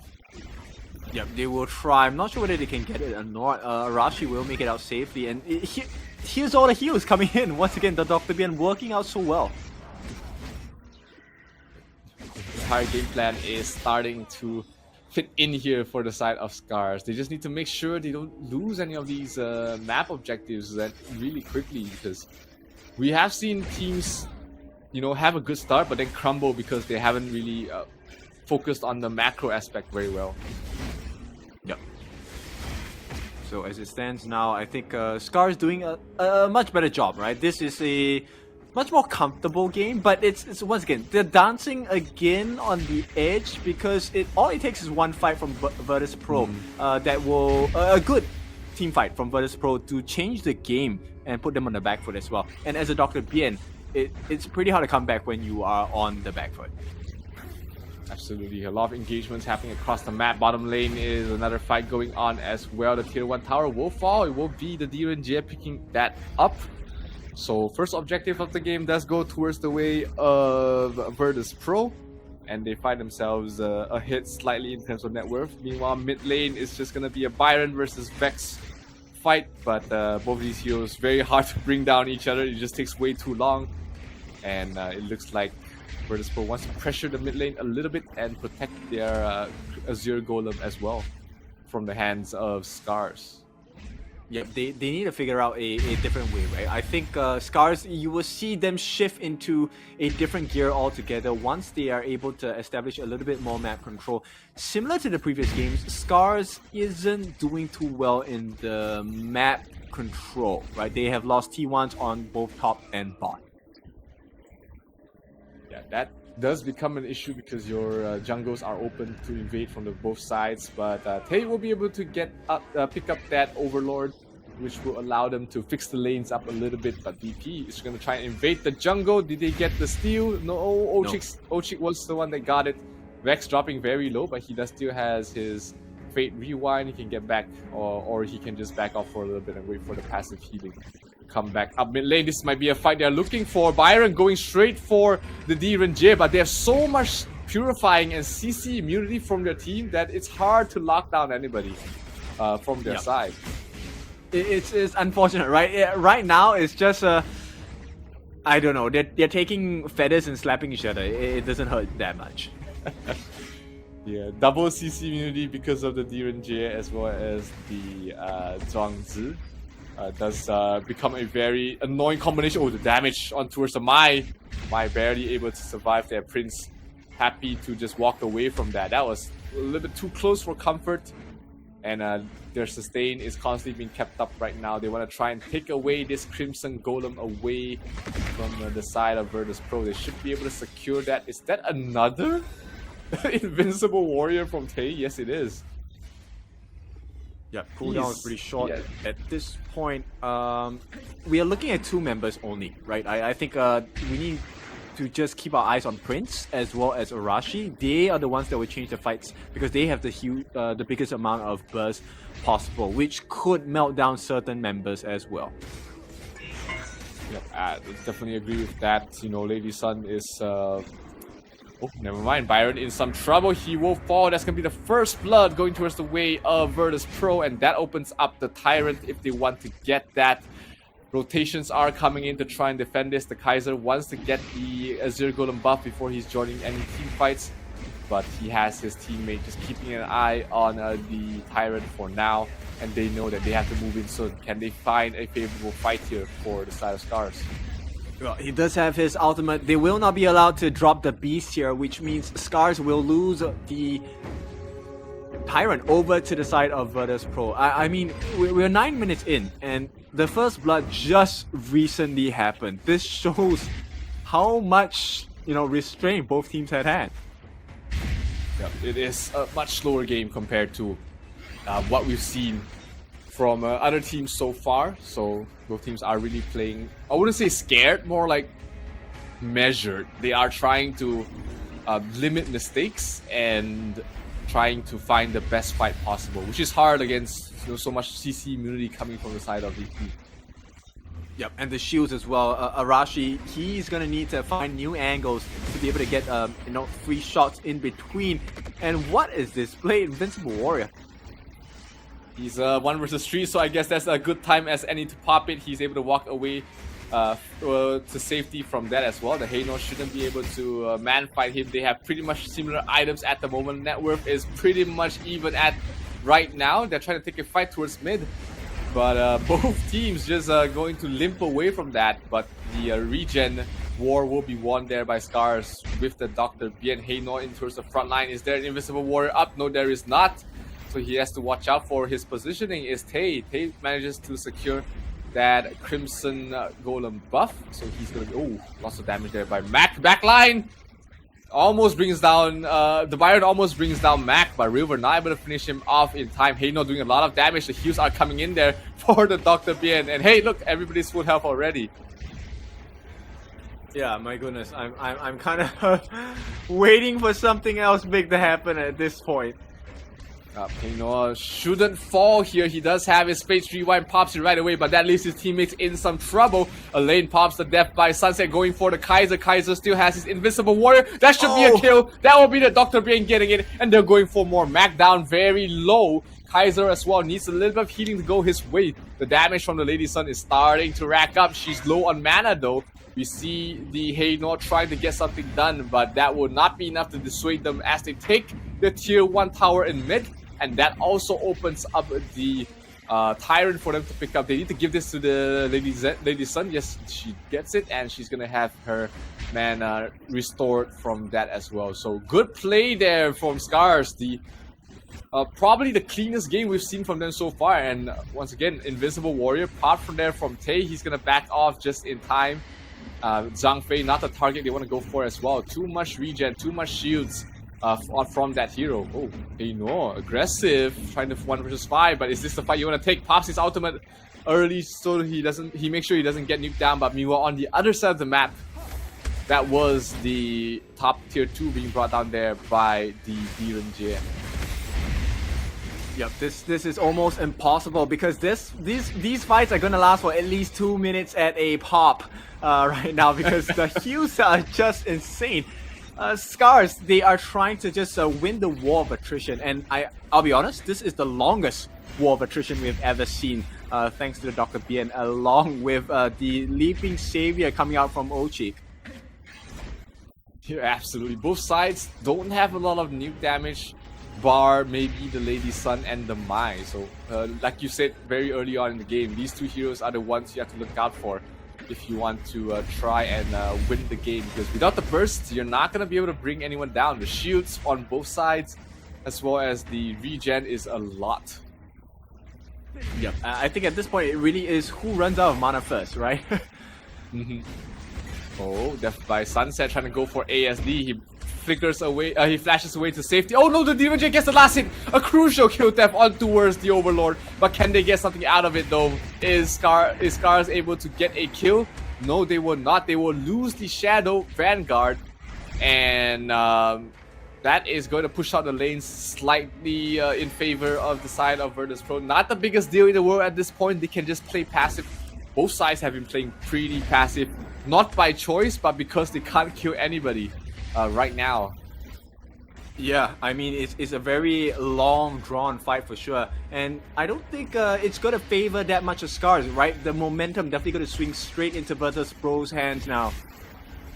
Yep, Elaine trying to come towards the back line, but Tay was very healthily in the front. Pops the Invincible Warrior. Meanwhile, Heino on towards the back line, trying to just chip them away. Heino is fine, but here comes Death by Sunset. That's going to be the death of Dr. Bien. That's all your healing for the side of SCARZ. And you don't want to take a fight right now because you're 4 versus 5 without one of the more core parts of your entire lineup. So they will have to give up the Azure Golem. And let's see if they will lose more out of this engagement. Yep, let's take a look at itemization, and even a DRNG this time going for the super tank build with the Deep Frost Siege, with the Kirasa Savagery, and of course the 2 core items of the Doomsday along with the Spark Forge Dagger. Now, with that being said, Venomous Staff, a requirement for both teams because that will lower the shield values, that will lower the healing values as well. Yeah, but I'm not sure if Mai is the best hero to pick up on, mostly because her skills are mostly single target damage. So maybe Elaine picking up the physical version of that would be better, or even the DRNG allowing him to just constantly pressure and reduce the healing coming from the Dr. Bien would be a better choice. I guess it pairs well with the Scepter of Reverberation, right? So if it hits one person in a small AoE, it could proc the passive as well. And Rover 1v1, I don't think he's going to be able to do it against Vex here.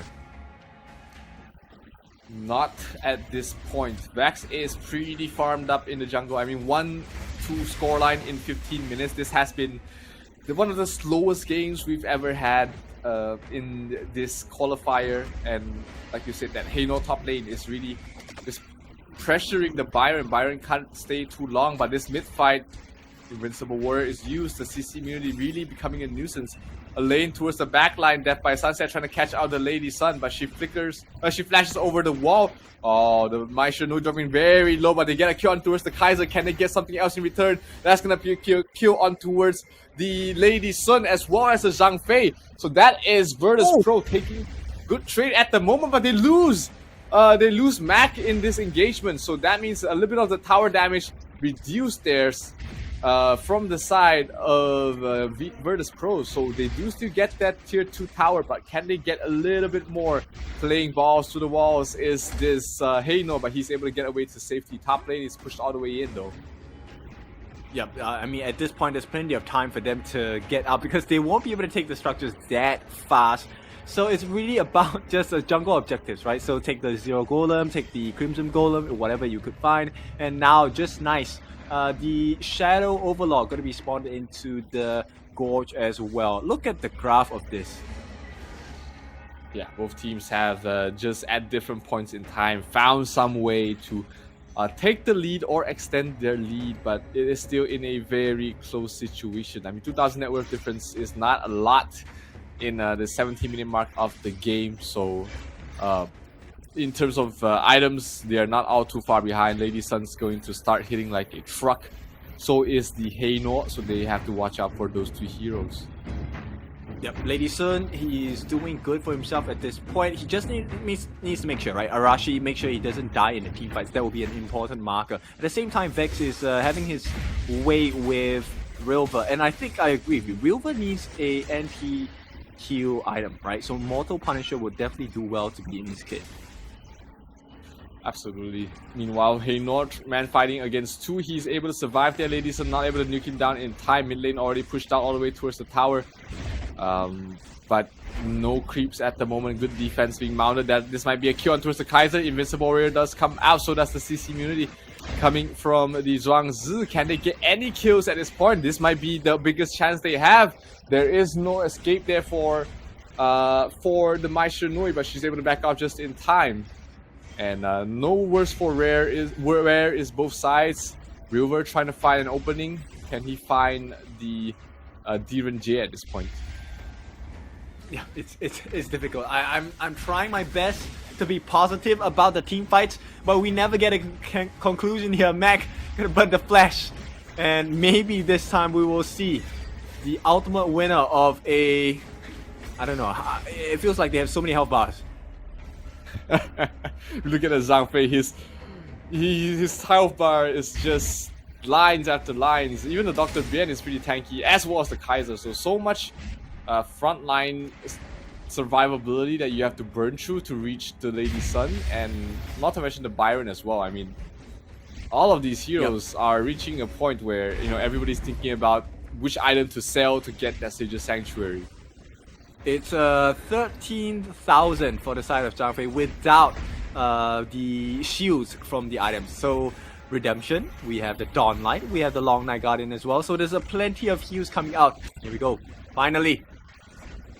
They do get the they get the Overlord, so that's going to help push out the lane quite a bit for the side of SCARZ. That's going to enable them to recover this map presence. Vex taking a lot of damage, has to use his ultimate very soon. Looks like he decides to try and heal up the best he can. The Lady Sun does do a lot of damage, but you want backline Kaiser onto a Spore. He pops his Invincible Warrior trying to lock somebody down. That's going to be the death of the Diren J, and probably the second death as well. Is there any backup? No, there is not. That's going to be one down right now. Mac is out of commission for 40 seconds, and this mid lane looking spicy for the side of SCARZ to pick up. Yep, that's 30 long seconds. The Mac is out of the game, and this is exact replay of the previous game. So maybe SCARZ can do it for the 2-0 here. They just went and they ignored everyone else. They knew what they needed, they knew what they wanted. They went straight for the Mac. Absolutely, and they're going straight for the base right now. Tier 3 going down really quickly. Death by Sunset towards the back lines. Not going to be enough. This drawn out fight is not going to be favored for the side of VP. They will get the tier 3 tower and they will back off for now. Can they defend this tin? Do they have enough items to stall out this push? There's too much damage. There really is too much damage coming in. This is where Arashi shines, taking turrets, and he's gonna help himself towards Azure Golem, while the rest of the team gonna help themselves to the Crimson Golem. So now we have waited 20 long minutes with 9 kills across the board to reach the Tempest Dragon, boys and girls. Yeah, and even with the lead right now, if you're SCARZ, you're not going to be resting on your laurels. You need to win this fight. You cannot give this away, because we know 20-minute games, what happens is you lose one bad fight, suddenly the game is pretty much over for you. So very important potential last fight for both sides. They are posturing around the Tyrant. Better for SCARZ, seeing that they broke down 2 tier 3 towers, so they are constantly having to send their lane to try and push out the lane. Oh no, that was aggressive. They spotted him out, but not enough for a follow-up mid lane. The Kaiser taking a lot of damage. Mac in some trouble. Can they close out the distance to try and go for Mac? No, the CC immunity will stop any sort of chase. And Vex smells blood. He's trying to chip them away from a far range, but this might be a little bit too over aggressive. He does have his ultimate. to get out of there if he wants to. We see Dr. Bien constantly providing the heals to the Kaiser. He does not have Invisible Warrior, so he has to watch out. Meanwhile, the attempt on towards the backline, Death by Sunset not gonna be enough. Good kill by the Kaiser, getting the kill, as well as the Tempest Dragon. 2 heroes already down. Mac in trouble. Mac, is he going to die? Yes, he is. Arashi still alive. Arashi trying to go bring down the Heino, and this should be it. This should be it. Kin, this might be the win. An ace for the side of SCARZ, as Virtus Pro will lose this series. And SCARZ surprising everybody, taking a 2-0 sweep in this best of 3 series. Oh, lovely. But, you know, SCARZ came back with a point, and boy, did they do it in proper fashion. SCARZ taking us through the scenic route of the Heroes Gods. 20 long minutes here, all down to that final moment where it was just a battle of smites. Absolutely. I mean, that should be the cleanest game we've seen SCARZ play in a very long time. I mean, they've played 6 games so far, but this game, like you said earlier, during the game itself, they learned from their mistakes very quickly, and they defended their jungle so well in this game. Yeah, they were, you know, they were drawing my breath. They were pulling on my eyelids as well for a little bit. It was a tough one, man. It really was tough. You could feel the strain on the players as well. It's been a long day. And Arashi this time will be the MVP for the side of SCARZ. 244,000 damage. And we all knew, right? So there were a couple of people in the game that were super important on both sides. But 5-1 and 2, this was a match that Arashi had to shine. Shown he did. Fully slotted, kitted out, even switched up a couple of items. Just to be able to survive the last few fights. His Sage's Sanctuary did pop, so that's why we see the dagger over there. But overall, a very impressive performance from SCARZ. Where was this SCARZ in the opening few matches of the day? I know, right? I mean, we were expecting huge things coming out from SCARZ at the start of the day. They did not manage to hit that expectation just yet, but what a game from them. Winning 2-0 against the likes of Virtus Pro. Now, this is, I think, really props to K. I'm curious to see how much damage both teams have taken. Holy. Soaking up 175,000. Similar with Zhang Fei as well. I mean, it was just a team effort. If you look at the damage taken, they're pretty evenly spread, but their deaths were very low, and I think all of that is because of the amount of sustainability they have with the Dr. Bien and the Zhang Fei, just keeping themselves up. Yeah, I like the, you know, surprise pick onto the Zhuangzi, right? It really made sense. They really used the butterfly effect really for the shield and also for the anti-CC property. But at this point, I think Vex, there was nothing else he could offer. He did a total of 267,000 damage. Yeah, I mean, it was a phenomenal game on both ends, but even in the draft, when we talked about, you know, SCARZ trying to take this to a battle of attrition with the Dr. Bien last pick, I mean, there was no way you would beat a battle of attrition without drafting the entire wave for it. So that Zhuangzi salvaged it a little bit, but ultimately it was just not enough. Yep, and this is a game of this wasn't a game of supports, right? The next time I see a Dr. Bien, I'm gonna take a seat belt and get ready for a very long game. We will be strapped in for one thing or another. But you know, Dr. Bien has, you know, his strengths and weaknesses. If your jungle doesn't do well, you have no front line to really heal up as well. But so props to you know, SCARZ for really fixing up that issue, allowing their jungle to really express himself. And this was one of the early few fights where a huge steal coming from the D-Renjie, but it was just enough to stall out the game a little bit. Elaine sort of fell short in this game. We didn't really feel much coming from Neron. He didn't really was able to provide much, but not his fault. The members of SCARZ was just too sustainable. Yeah, it's not an ideal situation here, but Rilva, really smart move to use the flash to jump in as well, getting that final kill onto Mac or Prince. And it was at this point that I think, you know, you could tell SCARZ was really different because they ignored every single person. It was just Mac. you could see the focus fire from Tay, and they're probably shouting in their team comms in Japanese or whatever. Go for Mac. They know that kill off Mac, and there's no more damage on the opponent's side. And you can see the really heavy focus on them in that engagement. But overall, really impressive showing there for SCARZ. They show that, you know, they still have the fight in them. They're not giving up yet. And with that win, they bumped themselves up 1 rank, and they are 4th right now, with in a position to even take 3rd if they take the next win as well. That's right. Now, this is not going to affect the top of the table, but the next match will NONGSHIM Red Force still leading the table at 4-2 of the Weibo Gaming. Now, this is one more match for Weibo Gaming, and this will decide the fate of the top 2 of the table. Unfortunately for the rest of them, unless any one of them can take a game off of Weibo Gaming or NONGSHIM Red Force, the results will be as such.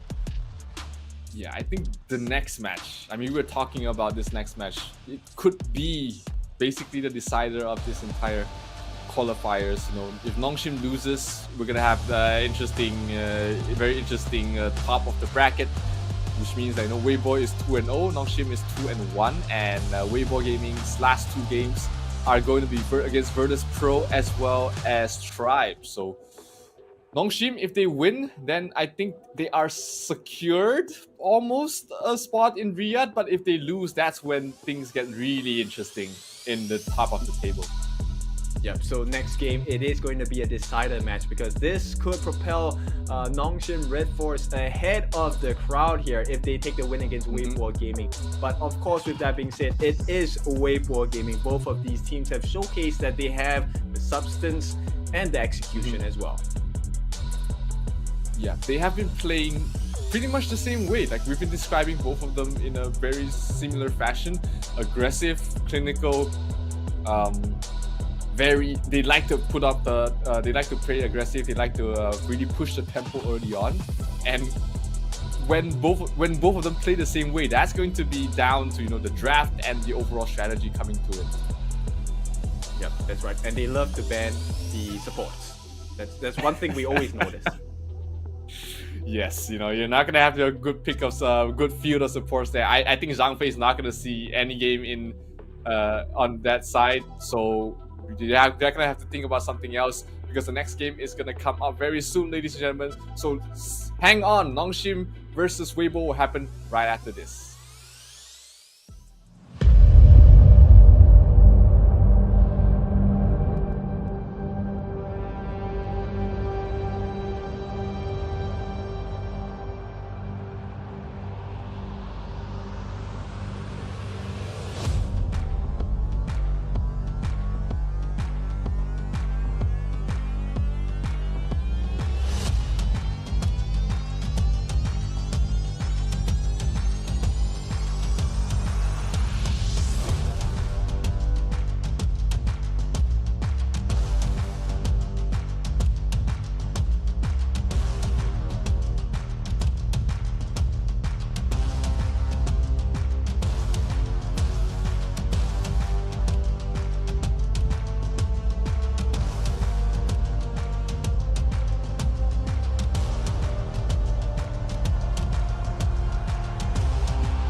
We are at the end of the Honor Kings Esports World Cup Last Chance qualifiers, but it doesn't mean that this match won't be spicy, because this will decide the fate of the entire groups. My name is Zero, joined with me is Kin, and we're going to witness probably the most important match of the entire qualifiers. It is NONGSHIM Red Force going up against Weibo Gaming. Yeah, buckle up your seatbelts. This is going to be a tight one because it's going to be turbulence all the way. It is one of the games that we are both expecting to become a best of 3, meaning we will go the distance with this one. Absolutely. I think this is, like we were saying, even in the middle of the day already, we thought that this one would be the one. And from how both of these teams have performed so far, they definitely fit the book. Similar playstyle, similar aggressiveness. Their aggression as well as their speed seems to be exactly the same. So it's going to be going down to who executes better. Yeah, and at this point, I think NONGSHIM Red Force, they want to be the ones in control, because if they win this, if they lose this actually, the fate is in the hands of Weibo Gaming instead, because they have majority of their games tomorrow.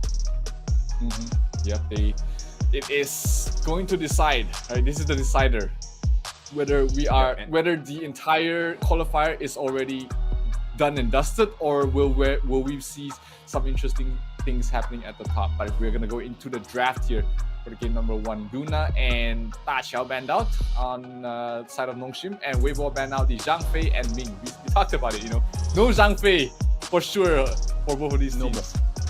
No more beasts, no more unbridled outbursts, no more leaping saviors, and none of that nonsense, boys and girls. We want a clean game. No more last minute saves, guys. Here, NONGSHIM, they were thinking about the Dolia first pick, but they decided to go for the mine, and that allowed Weibo to pick up the Dolia themselves and pair it up with an early opening pick. So looking like a very fast-paced gameplay already from the side of Weibo. Yep, expecting huge things. So both teams have the tendency of a high burst and high mobility as well, right? We have seen the outplays from both of these heroes before, right? If it's paired well, the Arlie can jump into the welcoming arms of the Lady Sun and just pick her off. At the same time, if you provide enough space, Lady Sun could roll in and get the kill onto the Arlie as well. So right now, in terms of the drop, I'm really liking it. It's toe-to-toe, right? There are significant win conditions that are possible for both ends.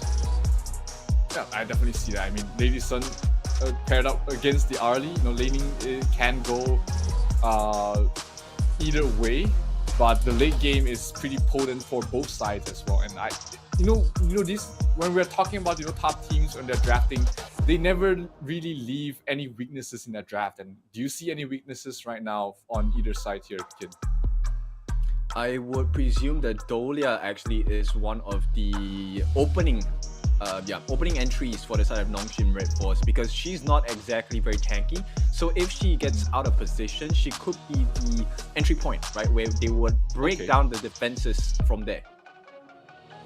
Yeah, and Dolia doesn't really play on the back, right? She likes to play in the front, kind of in the front, but not really in the front. So she's always susceptible to be bursted down. And with the Lady Sun as well as the Maestro, it's definitely an opportunity to burst her down. Yeah, she needs to be close enough towards their teammates, right? So it's a risk that they're going to be taking. At the same time, I like the bans coming out. Yu Huan, definitely important to ban out along with the Luna. These two are one of the most disgusting combinations that Weibo Gaming has already showcased to us earlier in the day as well. Yeah, of course, with the Dolia, that factor gets just amplified off the strength. So NONGSHIM wants none of that. They are looking to up the tempo and thinking of picking up the pay to go with the main.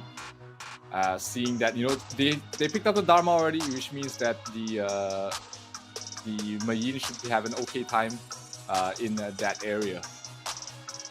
Yeah, so they're trying to balance out the early and late game potentials, right? So early game, you can expect a lot of rush coming up from the Mai, you can expect a lot of rush coming up from Pei as well.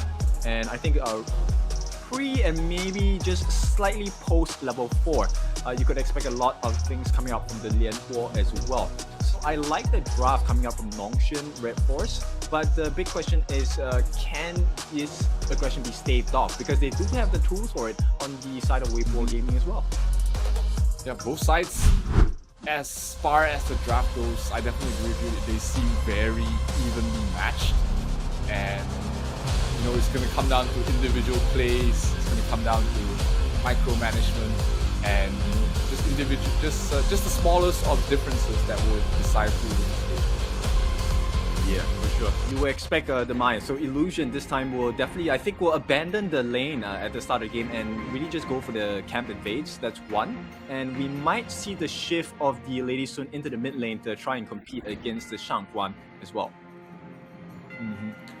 And yeah, it's like the laning stage is going to be very important, especially with teams being this aggressive. We see Haku up and top, being spotted out there by Nono. They're really putting a lot of emphasis here in this clash lane.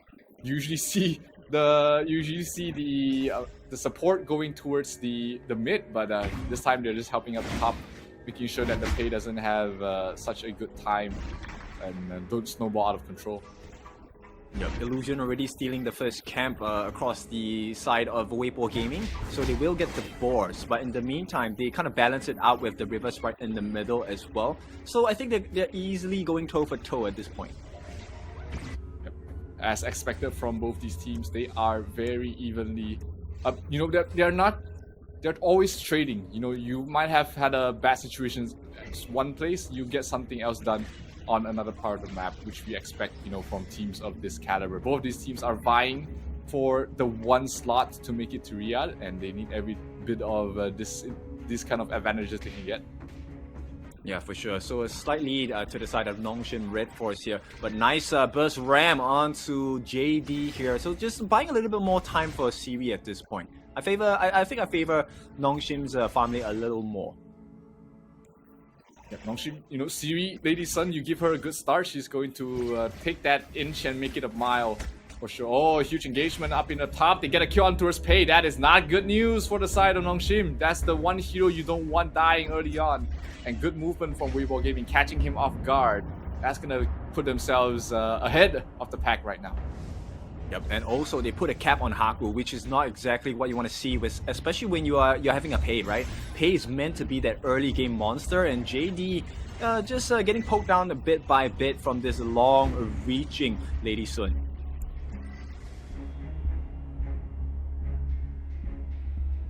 Still, it is, you know, not too much of an advantage, nothing that they can't come back from in terms of the net worth. The Shangguan is trying to wait out for the Azure Golem to spawn out, and he will invade with the Dharma as well, just to make sure that the Pei does not get that. Meanwhile, in the bottom lane, they are trying to top lane Pei. Pei does fall. They prepared. They were ready for this, and they do pick them off. They do pick him off. That's gonna slow down Haku once again. This is the second death for Haku. Were you in some trouble? Meanwhile, bottom lane just a little bit trade damage. Dharma has to use the ultimate to try and survive. Can Kyung get the last hit? Is he gonna go for it? Goes for it, gets the kill, and will be able to survive as well. Yep, it's an important trade, but the true action's at the bottom side of the map here. Oh, huge Lianpo ultimate trying to keep them at bay. The knockup hits 3, but is there enough damage to follow up? Shangguan goes straight towards the backline. Can he get a kill towards Siri? No, he cannot. Not enough damage from Gu Huai. Is no gonna refresh his ultimate for Gu Huai? No, he's not. Both of them do not have their ultimate. So they are just going to be happy with picking up the kill on towards Fei. So Shangguan and Delia, always a very potent combination, but still too early in the game for the Shangguan to really burst anyone down. Yep, Weibo Gaming putting destiny into their own hands here. Very nice recovery, and the fact that you know, they are actually funneling a lot of kills into Gu Huai, it's very dangerous for the side of NONGSHIM Red Force, because at this point he's going to be able to single target lock and prio kill the important members on the side of NONGSHIM Red Force. Were you TPing down to make sure that they do get this Tyrant. A lot of emphasis is being put here, but meanwhile that means the Mayin is able to cut the creeps up towards the top lane. They do get the Tyrant, and maybe they'll move the Dharma up towards top. You see the Mayin really pushing up the top lane. but no rotation up top. They will take the trade 1-for-1, top for bottom, and still both these teams looking very even net worth wise. Only 1,000 net worth difference. Next team fight will either pull the gap ahead or just basically close out the gap for both sides. Nor in the front lines, he knows he's in no danger to dying yet. Yeah, it's not a very good trade for the side of NONGSHIM Red Force. They will recover a little bit with the Overlord at this point, but the Crimson Golem being taken away is actually a huge deficit for the side of NONGSHIM Red Force, especially for Haku. He's going to try and come in. Not taking a bit of damage from Haku. He's not had a great game so far, trying to recover the best he can, but he's still going to take a little bit more time. Pei is one of those heroes, man. You can't let him have a bad start, or he just falls off Mei Ying, trying to get a kill on towards Arlie. Oh, knock back in towards the wall. Huge engagement. That's gonna be a kill on towards Mei Ying. Kyung will fall. 4 heroes, actually all 5 heroes were there to try and go for it, and looks like they will be taking the tier 1 tower as well. So NONGSHIM Red Force will do the next best thing and get that bottom tier 1 tower. Another trade going across the map. Yeah, but instant response coming in from Guhai here, TPing down just to make sure that the wave does not continue the onslaught onto the second tier on the bot lane as well. So very good recovery coming in from Weibo Gaming. They know exactly what they need to do. Yep, they have a game plan for everything. If we lose one hero on this left side, we'll go right and get something else in return. So, both these teams, we talked about how close they are in terms of skill and strategy. And they are really just mirroring each other's moves at the moment, not taking any huge fights until they're sure they can take it. Oh, that's an aggressive move from Konglin, who's had a great start on this done, and he's not really feeling any danger whatsoever. Look at him just tanking up the damage from Haku and basically at full health once again. Yeah, Konglin is a very scary Thun at this point. He's 3 levels ahead, 2 levels ahead of his counterpart here, and no one is going to be able to save them. Shangguan pops the ultimate, but not going to be able to finish anyone off. But they are just so aggressive right now.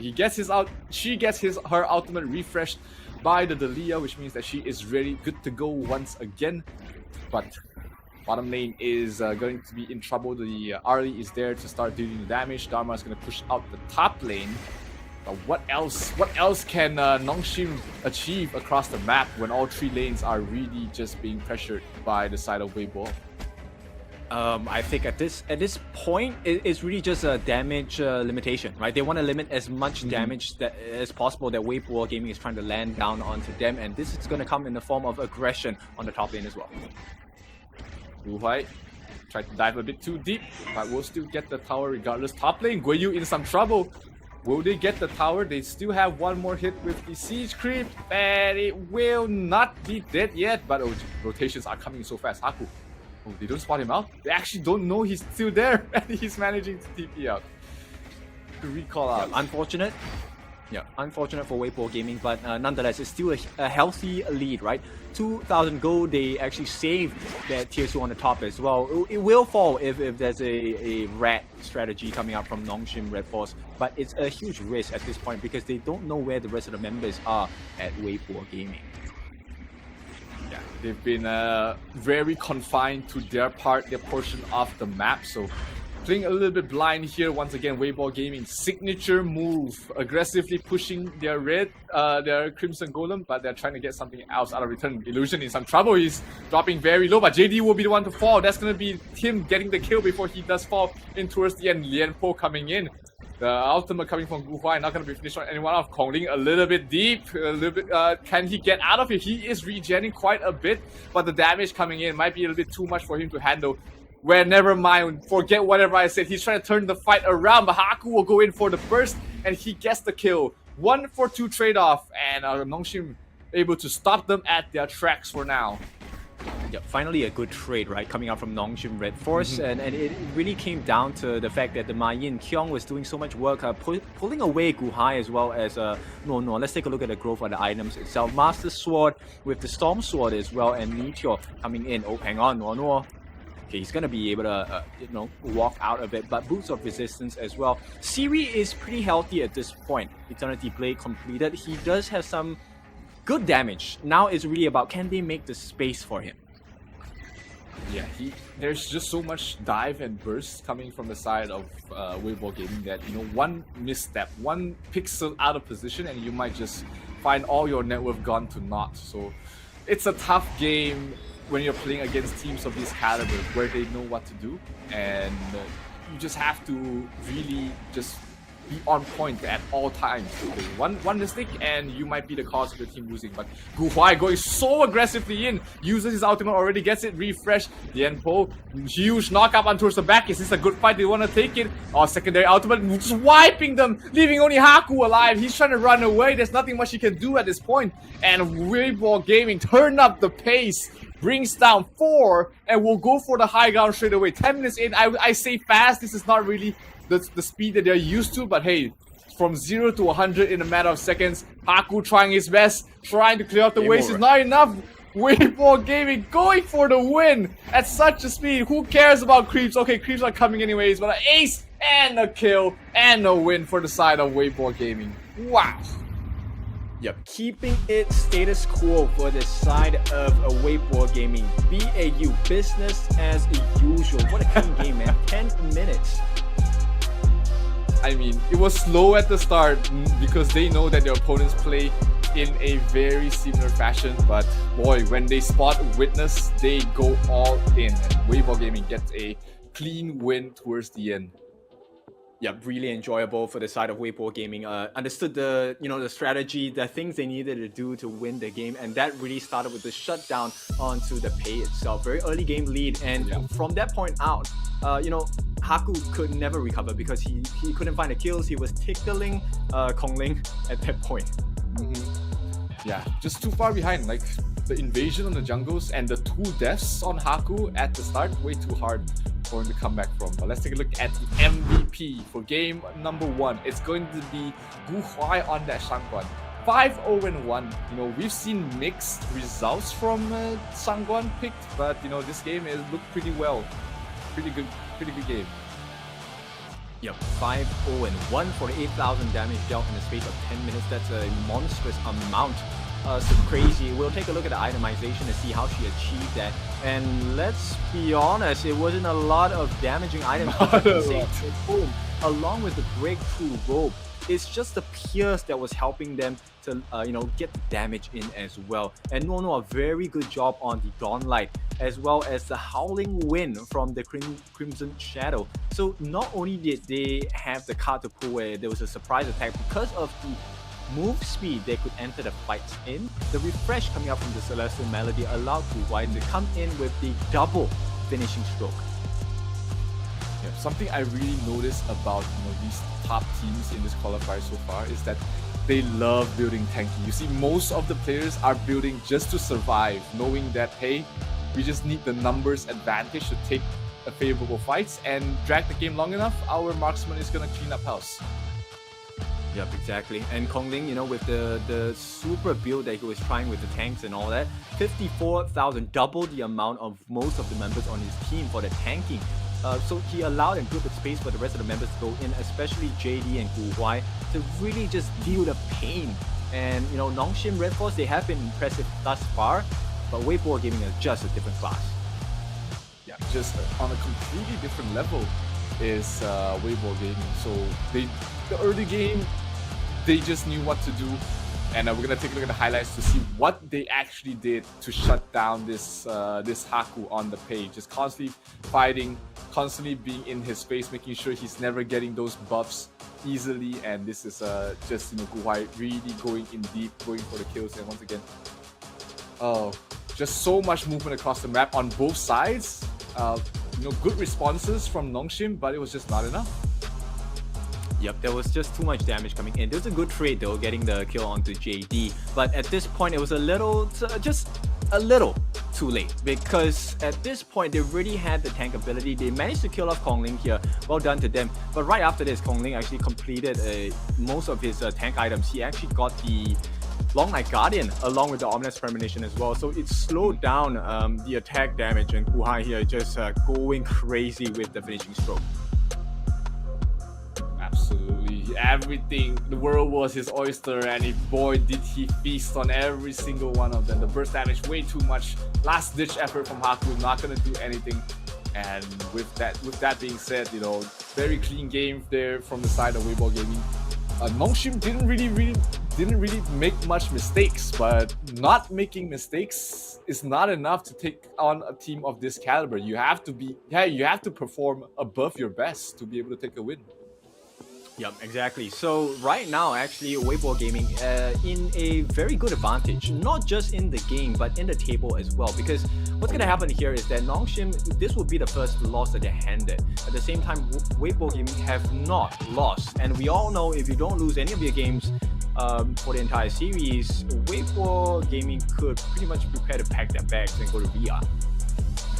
Yeah, and you know, Weibo Gaming has a much easier road ahead. Their last two matches are against Virtus Pro and Tribe Gaming. Now, Tribe is probably the tougher opponent of the two, but if the NONGSHIM and versus Tribe matchup is anything to show, it should be going Weibo's in Weibo's way as well. So as long as they win this match, win this series, they will probably already start applying for their visas. But if they don't, then you know it will be interesting at the top.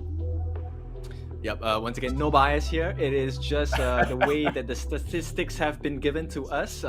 Yes. Just math. So, yes, 0 is Malaysian, but hey, we are very clear about what we're talking about, right? So no biasness. Yep, absolutely not. I mean, it would be great to see a much tighter fight for the top.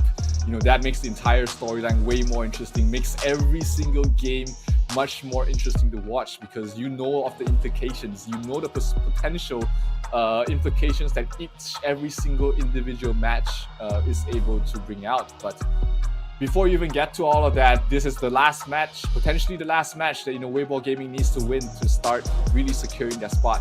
And they're going to open things up very aggressively. First picks the Arlie after batting out the Mai as well as the Fuzu. Yep, you know what? I think the NONGSHIM Red Force have a tough job to do, because they need to find the balance between having the balance of early game rush down in the jungle and the ability to have the late game insurance to kill off the members on the side of Weibo Gaming as well. So I like the draft going into it. We're looking at a double smite composition, right? So with the Zhang Fei as well as the Dun, that would be their marker to try and even out the odds when the jungle is being invaded. They have the avenue, they have the alley to play aggressive themselves, which can, like you said, you know, just balance out the odds and put the onus on Weibo's gaming side to respond with their own moves. So Weibo does have the Byron and the Heino picked up. That should be still a very flexible Heino, can go towards the jungle or the mid lane, while it is very telegraphed here for the side of NONGSHIM. They have the Zhang Fei support, they have the Sun Ce as the clash, and then sure, the Dun can be flexed into a support, but I expect him to be played as the jungle. Yep, so I'm looking at the pay band, and I'm liking the NONGSHIM Red Force draft, because this is a very tanky, but they offer actually quite a bit of damage as well coming out from these Korean boys as well. So they need to find a marksman, a farm lane that makes sense for them. They have very good entry. So do you want to choose between long reaching arms, a Garo, maybe an Aaron, maybe going up against the physical lack of magical defense that the Byron will not be able to offer? These are some of the options, right? So yeah. I like the Alicio actually, that, you know, you've got so many people initiating for you, you can just really pick up the pieces from the sides, you know, and enter and exit whenever you want. Also a great laning matchup against the Arlie, as long as you know how to press stop and don't constantly attack when you see the parasol is up. So heavy team fight finisher for the side of Weibo, picking up the Lady Sen and the Lien Po as the support. So that should be the Heino going towards the jungle this draft. Yep, I like it a lot, and I think it makes a lot of sense, right? There's a lot of synergy coming in. They have the front to back, and with the Fate Rewind, every time it's up, Weibo Gaming will be looking to go for those very heavy, very dangerous fights as well. Now, I'm just curious about how this drop is going to be completed on the side of NONGSHIM Red Force, because it's still lacking a traditional marksman per se, right? And options are limited here. Not sure whether it's worth going for example the consort E, because you're going up against Hainor, right? Or Hainor. So there is a lot of magical damage going to be laid down by the Scepter of Fate along with Lady Sun as well.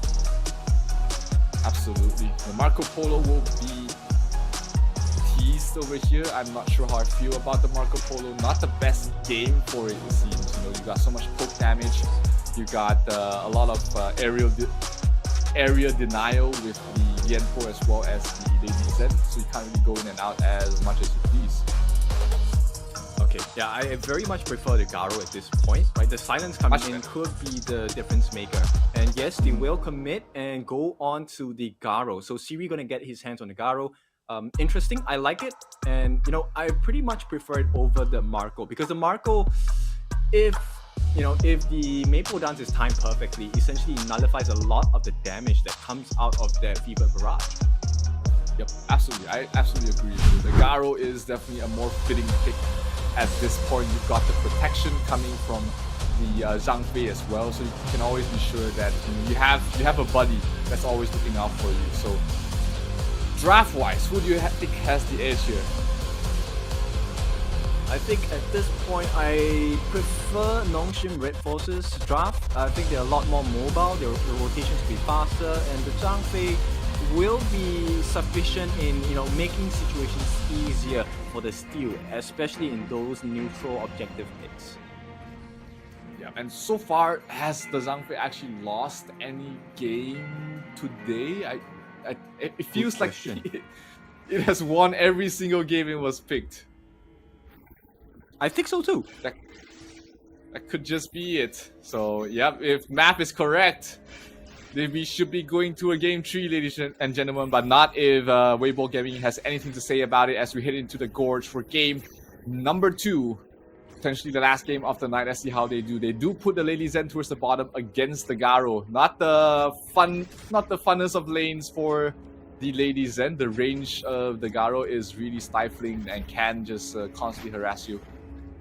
You see Garo off to a great start. Not the hero you want to have a good start to. And at this point, I think actually, Illusion won't have that hard of a time going up against JD as well. So this is looking like advantage going over to NONGSHIM Red Force. And at this point, they have managed on the side of Weibo Gaming to really put up a defensive shield around the camps of the jungle. So it limits the amount of aggression that NONGSHIM Red Force are able to proceed with. Yep, and interestingly enough, they are not really focused on invading on both sides. They're just really focused on securing their own at the moment. So no kills going either way so far. Net worth is pretty even as well, but this rotation towards the top might change things. Kyung, not in any danger yet though. Careful. At this point, it's just about vision, and I like the fact that JD is hiding here. The rotations are looking a little bit dangerous coming in. Weibo Gaming. Oh, Haku, not happy about that. He's trying to get something done of his own, but against the Byron, that's not the easiest target to go for. Neither is the Kong Ling. There's not any easy targets that he can really go for to go for the kill. So just have to be content with just scaring them off for now. But the net worth lead is starting to grow a little bit. Nothing too much to cause for concern at the moment. Kyung trying to be a menace. But bottom lane is where things are starting to get out of hand. I mean, Siri has been off to a fantastic start. They haven't really been stopping her yet. Yep, and it's going to be important here. The Frigid Prison is going to be very critical here. If Illusion manages to land that, it could change the situation here. Here we go. And it's going for it. Drops the Winter's coming, but No's just going to edge around the corners and be able to survive. Silence connects on towards JD, but no more commit coming from the side of NONGSHIM. So tough engagement regardless. They were playing pretty safe behind the tower, so not going to achieve anything out of that movement. Yep, Illusion doing okay for himself at this point, and looks like the game is pretty even, right? So Weibo Gaming unable to find that opening, and Illusion wants to change that. He's going in, the freeze! Oh, Perfect flash timing from Guiyu keeps him alive. Rotation coming in. 4 heroes on top already. Bottom lane, they're diving in deep for JD. JD dropping down very low, trying to man fight them, but it's not going to be enough. 2 kills going towards the way of NONGSHIM Red Force as they will be able to pressure the tower as well. That's JD down for the count. Only 1 kill, sorry. The teleporting was... He juked you, he juked you. He juked me for sure. Yep, tough situation to be in. Weibo Gaming, they expected a different result. Of course, they were looking for a gank at the top side or the mid side of the map, and I think NONGSHIM Red Force read the game perfectly at that point in time, allowing for the dive from Faye to open up the map for Siri to get the kill as well. A slight miscommunication there, because I think for a moment Siri was busy hitting the turrets as well. Yeah, maybe just, you know, some control. Maybe he thought his teammate already got it, so he doesn't need to chip in and take the tower aggro. But they still got it towards the end here, as net worth wise still very even at this point. They're still trying to, both teams trying to find an inch to make it a mile. Sunsa set sails, not for Fail, but for the bottom lane. They're trying to catch off the Arlie. Can he land? He can. He lands it up. The Parasol is already out though, but the burst damage from Sunsa will bring down the ladies and teleport in coming from Guiyu, trying to hold them in position. Nor in some trouble. Good freeze coming from Illusion, stopping things for the moment, but this might not looking like a good fight there for the side of NONGSHIM. But I am completely wrong because Guiyu is still left alive. No, he gets a kill onto Sunsa. Fei very low on health. Illusion is still very healthy and still has everything he needs to try and stall them for the moment. So 1-4-2 trade-off here. Weibo Gaming takes the small win, but can they get something else out of this? Well, small win indeed, but I think it really matters about whether they can turn this into a tyrant or not. Blue buff will not be stolen. It will be stolen. Taken there by Kongling, and that's not a great thing. Not a good thing if you are Haku at the moment.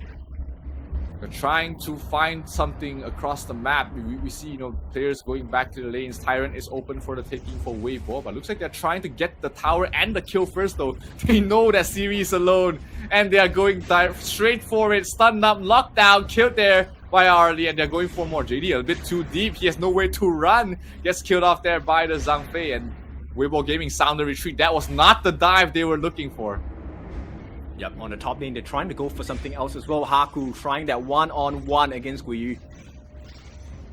And not a position you want to be in if you don't have the energized charge there for Guiyu. You can't take the trade very efficiently. You don't have any lifesteal. Your damage is not empowered as well. But all things considered, both players will just walk away from that. Faye trying to protect, trying to give vision around the Azure Golem. Trying to find some opening. Both teams really just trying to find mistakes done by their opponents to really tear the game apart, because it's still dead even right now. Yeah, but let's take a look at the items itself. We are nearing that Eternity Blade coming out from the Garo here, and we might see a fight here. Okay, disengage immediately, but more importantly, the Venomous Staff actually coming out for Princess Frost. Kongling, that's a bit too dangerous. He went in a bit too deep and might have messed up here, trying to lifesteal the best he can. Haku definitely can take this fight right now. The regeneration from Kongling, the lifesteal, is it going to be enough? Yes, it will be, but Kyung trying to go for the kill here. Is there enough burst damage somehow from both of these heroes? No, there is not. Kongling will be able to back away to safety. But meanwhile, on the top lane, they did manage to clear off the entire jungle on top side, not allowing Kongling to have any of that. And Siri, he's starting to reach critical mass here. Garo with items is a scary Garo. Yep, and not only that, they get the Tyrant as well. So this is NONGSHIM Red Force looking for some openings here. They do dive in. Illusion will be taken out, but there could be a return play as well.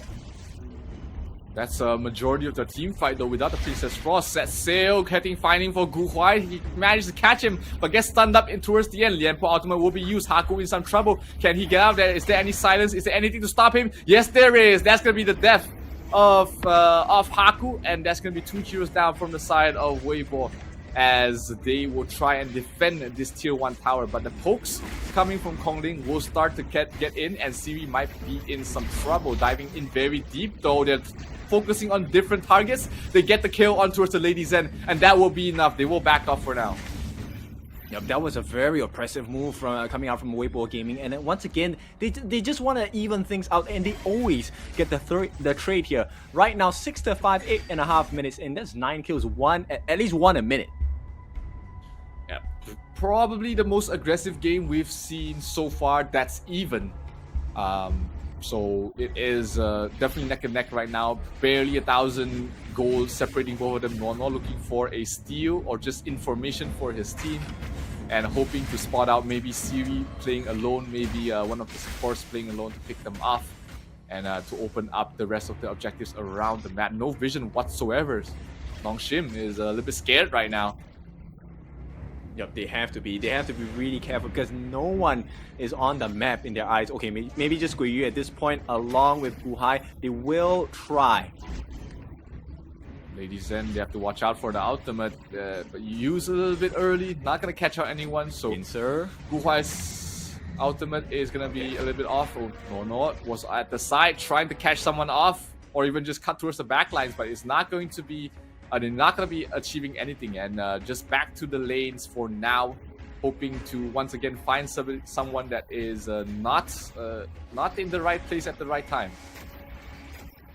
Yeah, right now they're just poking and prodding, right? Feeling out the competition first, seeing if there is a potential of an opening or an entry into the important members, and it looks like Weibo Gaming have the better positioning at this point.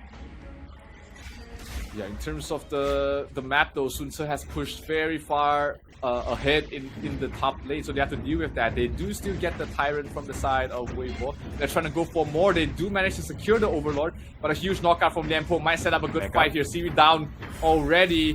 Sunse is coming in. They have to watch out for that. The knock up. Is it going to connect to anyone? It connects to Guhai. Guhai will fall, but Arlie, not before Arlie getting a kill on Thurs is done. They do lose 1-for-1 at the moment. The Garo was managed to escape and heal back to full. JD spots out Kyung. Can he go for the kill onto his Kyung? The knock back into the tower. Not enough damage. Barely survives there. Kyung able to back away out of all of that. And one basically just trading on both sides. No one really taking the advantage. Yep. Very good crisis management coming out from the side of NONGSHIM Red Force, right? It always looks like they're in a world of trouble, especially when they get the jump on the backlines as well. Like you mentioned, Siri was always pushed away from the fight, but somehow they make it work. Yeah, both these teams are very evenly matched. And just, you know, when we thought one fight, one trade is benefiting one team, they turn things around one way or the other. So very impressive showing from both teams so far, really knowing how to play across the map and taking every small advantage they can get. That's right. Let's take a look at the growth of the items. Frozen Breath coming in for the side of the Lady Chen. So Guhai is looking for a little bit more suppression. Flip side, the Splendor coming out first. So you can expect a little bit more aggressive positioning coming out from Illusion. They are definitely going to start needing to make these more risky and aggressive plays to separate this gap, because it is very even right now in all things considered. So now is the time for outplays, right? Now is the time for unorthodox moves to try and find an opening to crack open this match. Well, set sail, the boat is coming down. They're looking for the Lady Turn. Will not hit the mark there. Actually ending it early. So Kyung will have to give up that bot tier 2 turret instead. Yep, just constantly, you know, just moving across the map, trying to find advantages, trying to capitalize on mistakes. And this might be a mistake here coming from the side of Weibo Gaming on this invade.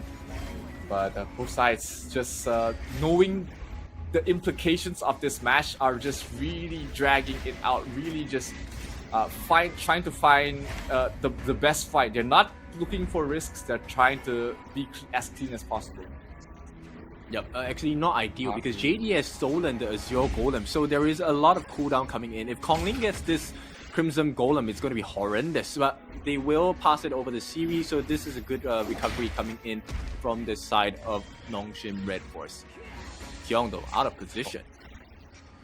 Taking a little bit poke damage from Kongling, who's starting to reach the most annoying part of that Hey No, which is the constant harass, the constant pressure and damage. And the top tier 2 does fall. Weibo Gaming didn't need to commit too much for that, and they are trying to look for more at this point. Yeah, Winter is here just to dissuade them from coming in, right? And the deterrence works. Gu Huai, he is actually, you know, pretty at risk. I noticed that they like to reserve the set sail for this Lady Zhen. Yeah, I mean, Sun Ce has a target on her back for the entire game, pretty much. Always just looking out for her, knowing that, you know, it's hard to find the early. Everyone else is too tanky, so Lady Zhen's the most ideal pickup. Lian Po ultimate towards the backline. The knockup's gonna connect on towards 3. Huge nuke damage. They bring down the Garo. That's most of the damage. Welcome to Winter. They say as 2 heroes already down, they managed to pick up the Lady Zhen. But is it going to be enough here? Knock back onto. Oh, they pick off the early, so that's a lot more of the damage. Both sides, marksman already fallen. Even trades again, trade after trade, and it looks always the same. Nobody has been able to take a very significant advantage so far, and the stalemate sort of continues. Yeah, but the map is looking a little bit better for the side of Weibo Gaming, and as it stands now, actually not ideal because Siri is going to be out in the next 5 seconds or so. Haku looking for the potential for the steal as well. Trying to go for the steal. Set sail. Sun Ce towards the back line, gets the steal on towards the Tyrant. That is huge. That's a huge potential, but the Princess Frost does fall towards the back line. Gui Yi trying to run away from that. He's trying to lifesteal the best he can. Oh, hey, no, this is the best. This is the best situation he wants to be in. He is soaking up a lot of damage. He's getting a lifesteal. He might be able to get a kill onto a C. No, he decides against it. Backs out, waits for backup to arrive.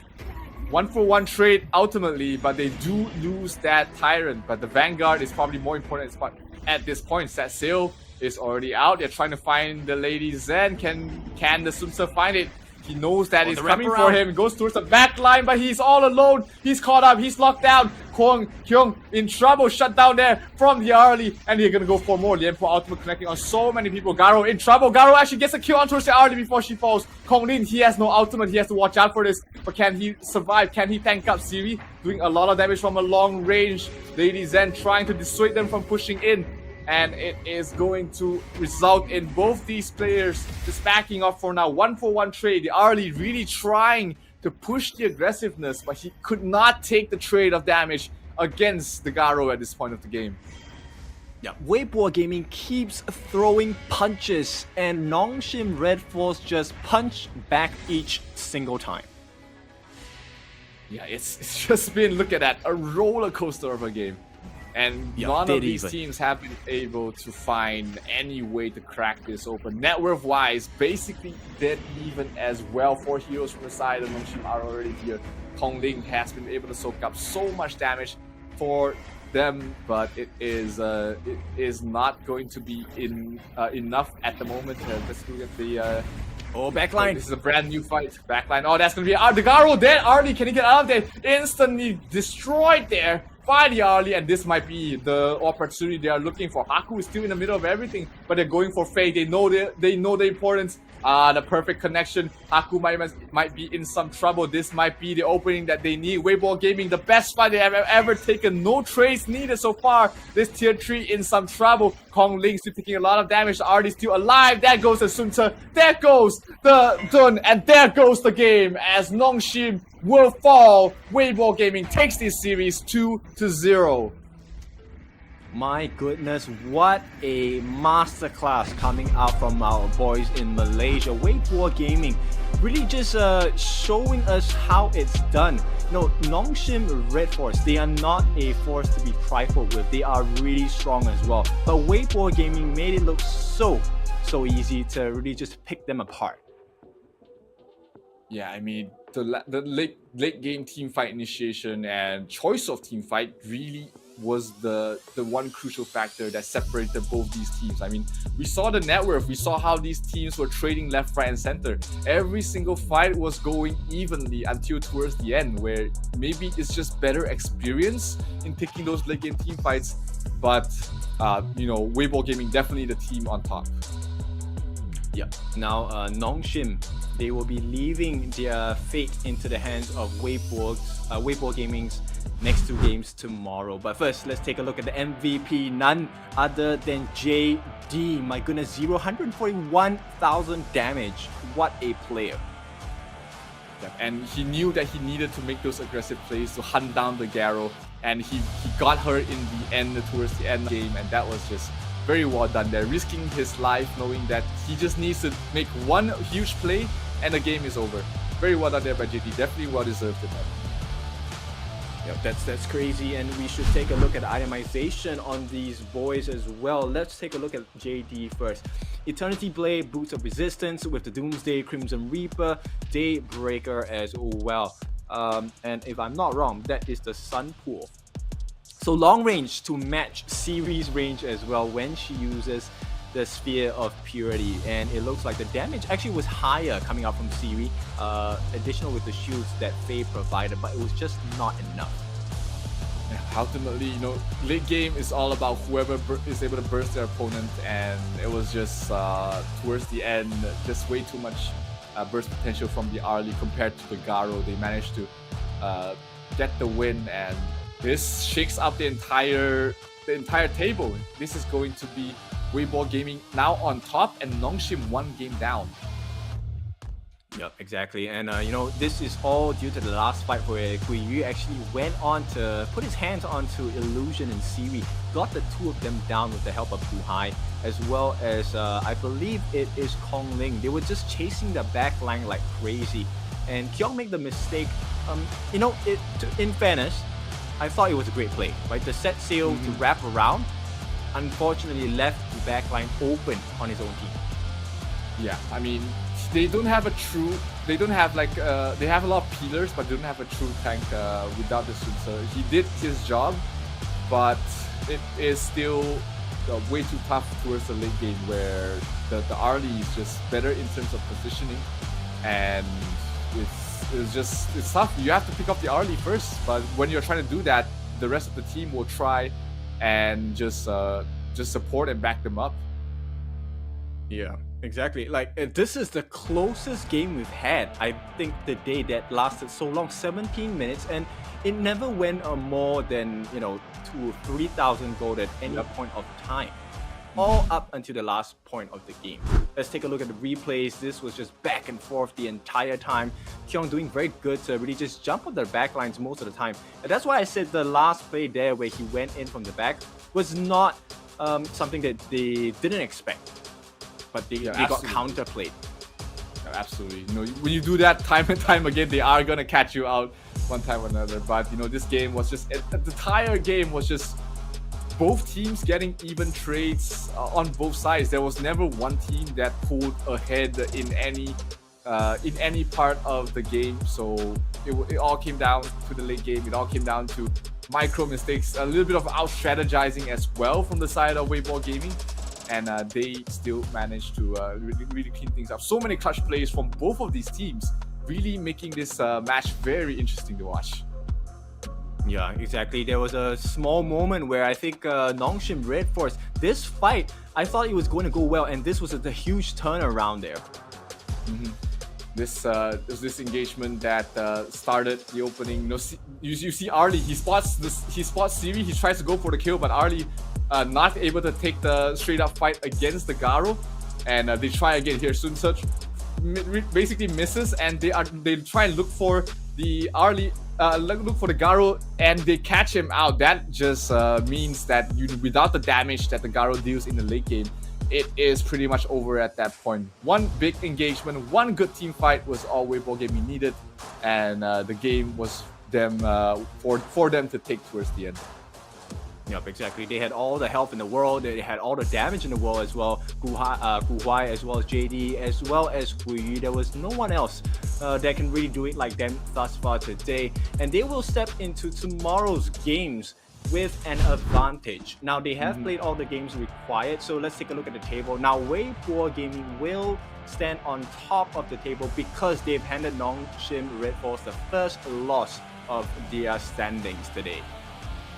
Yeah, I mean, the first game definitely looked like Weibo Gaming was just a better team, but the second game, the adjustments made, the movements across the map really was a testament of how much NONGSHIM was able to adapt in game number 2. And unfortunately for them, it was a 2-0 sweep in their favor, and Weibo Gaming now sits comfortably at the top with their remaining 2 matchups going to be the side of Virtus Pro as well as Tribe. So not the toughest of matchups left remaining for Weibo, but from their performance today, they should be able to close things out.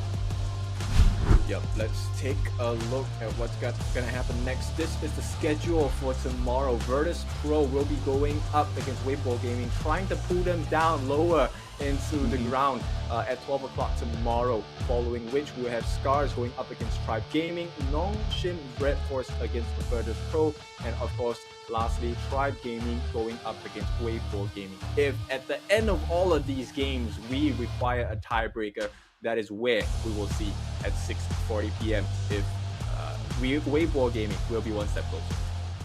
Yeah, Weibo just needs to win 2 more best of 3s to secure a spot in Riyadh, and also meaning that we don't need the tiebreakers because they will be able to just pick all the wins and basically secure that spot. But if either Virtus Pro or Tribe is able to take a win, then things become really interesting.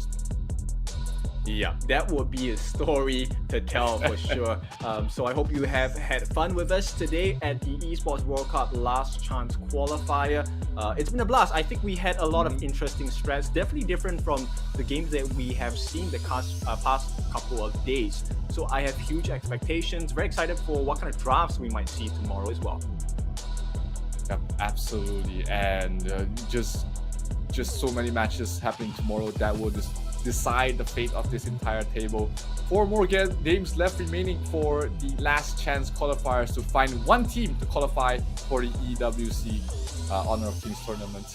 And we will be finding each other tomorrow. But until then, guys, this is Zero. This is Kindofu as well. We'll be signing out. See you guys tomorrow, same time, same place, and good night.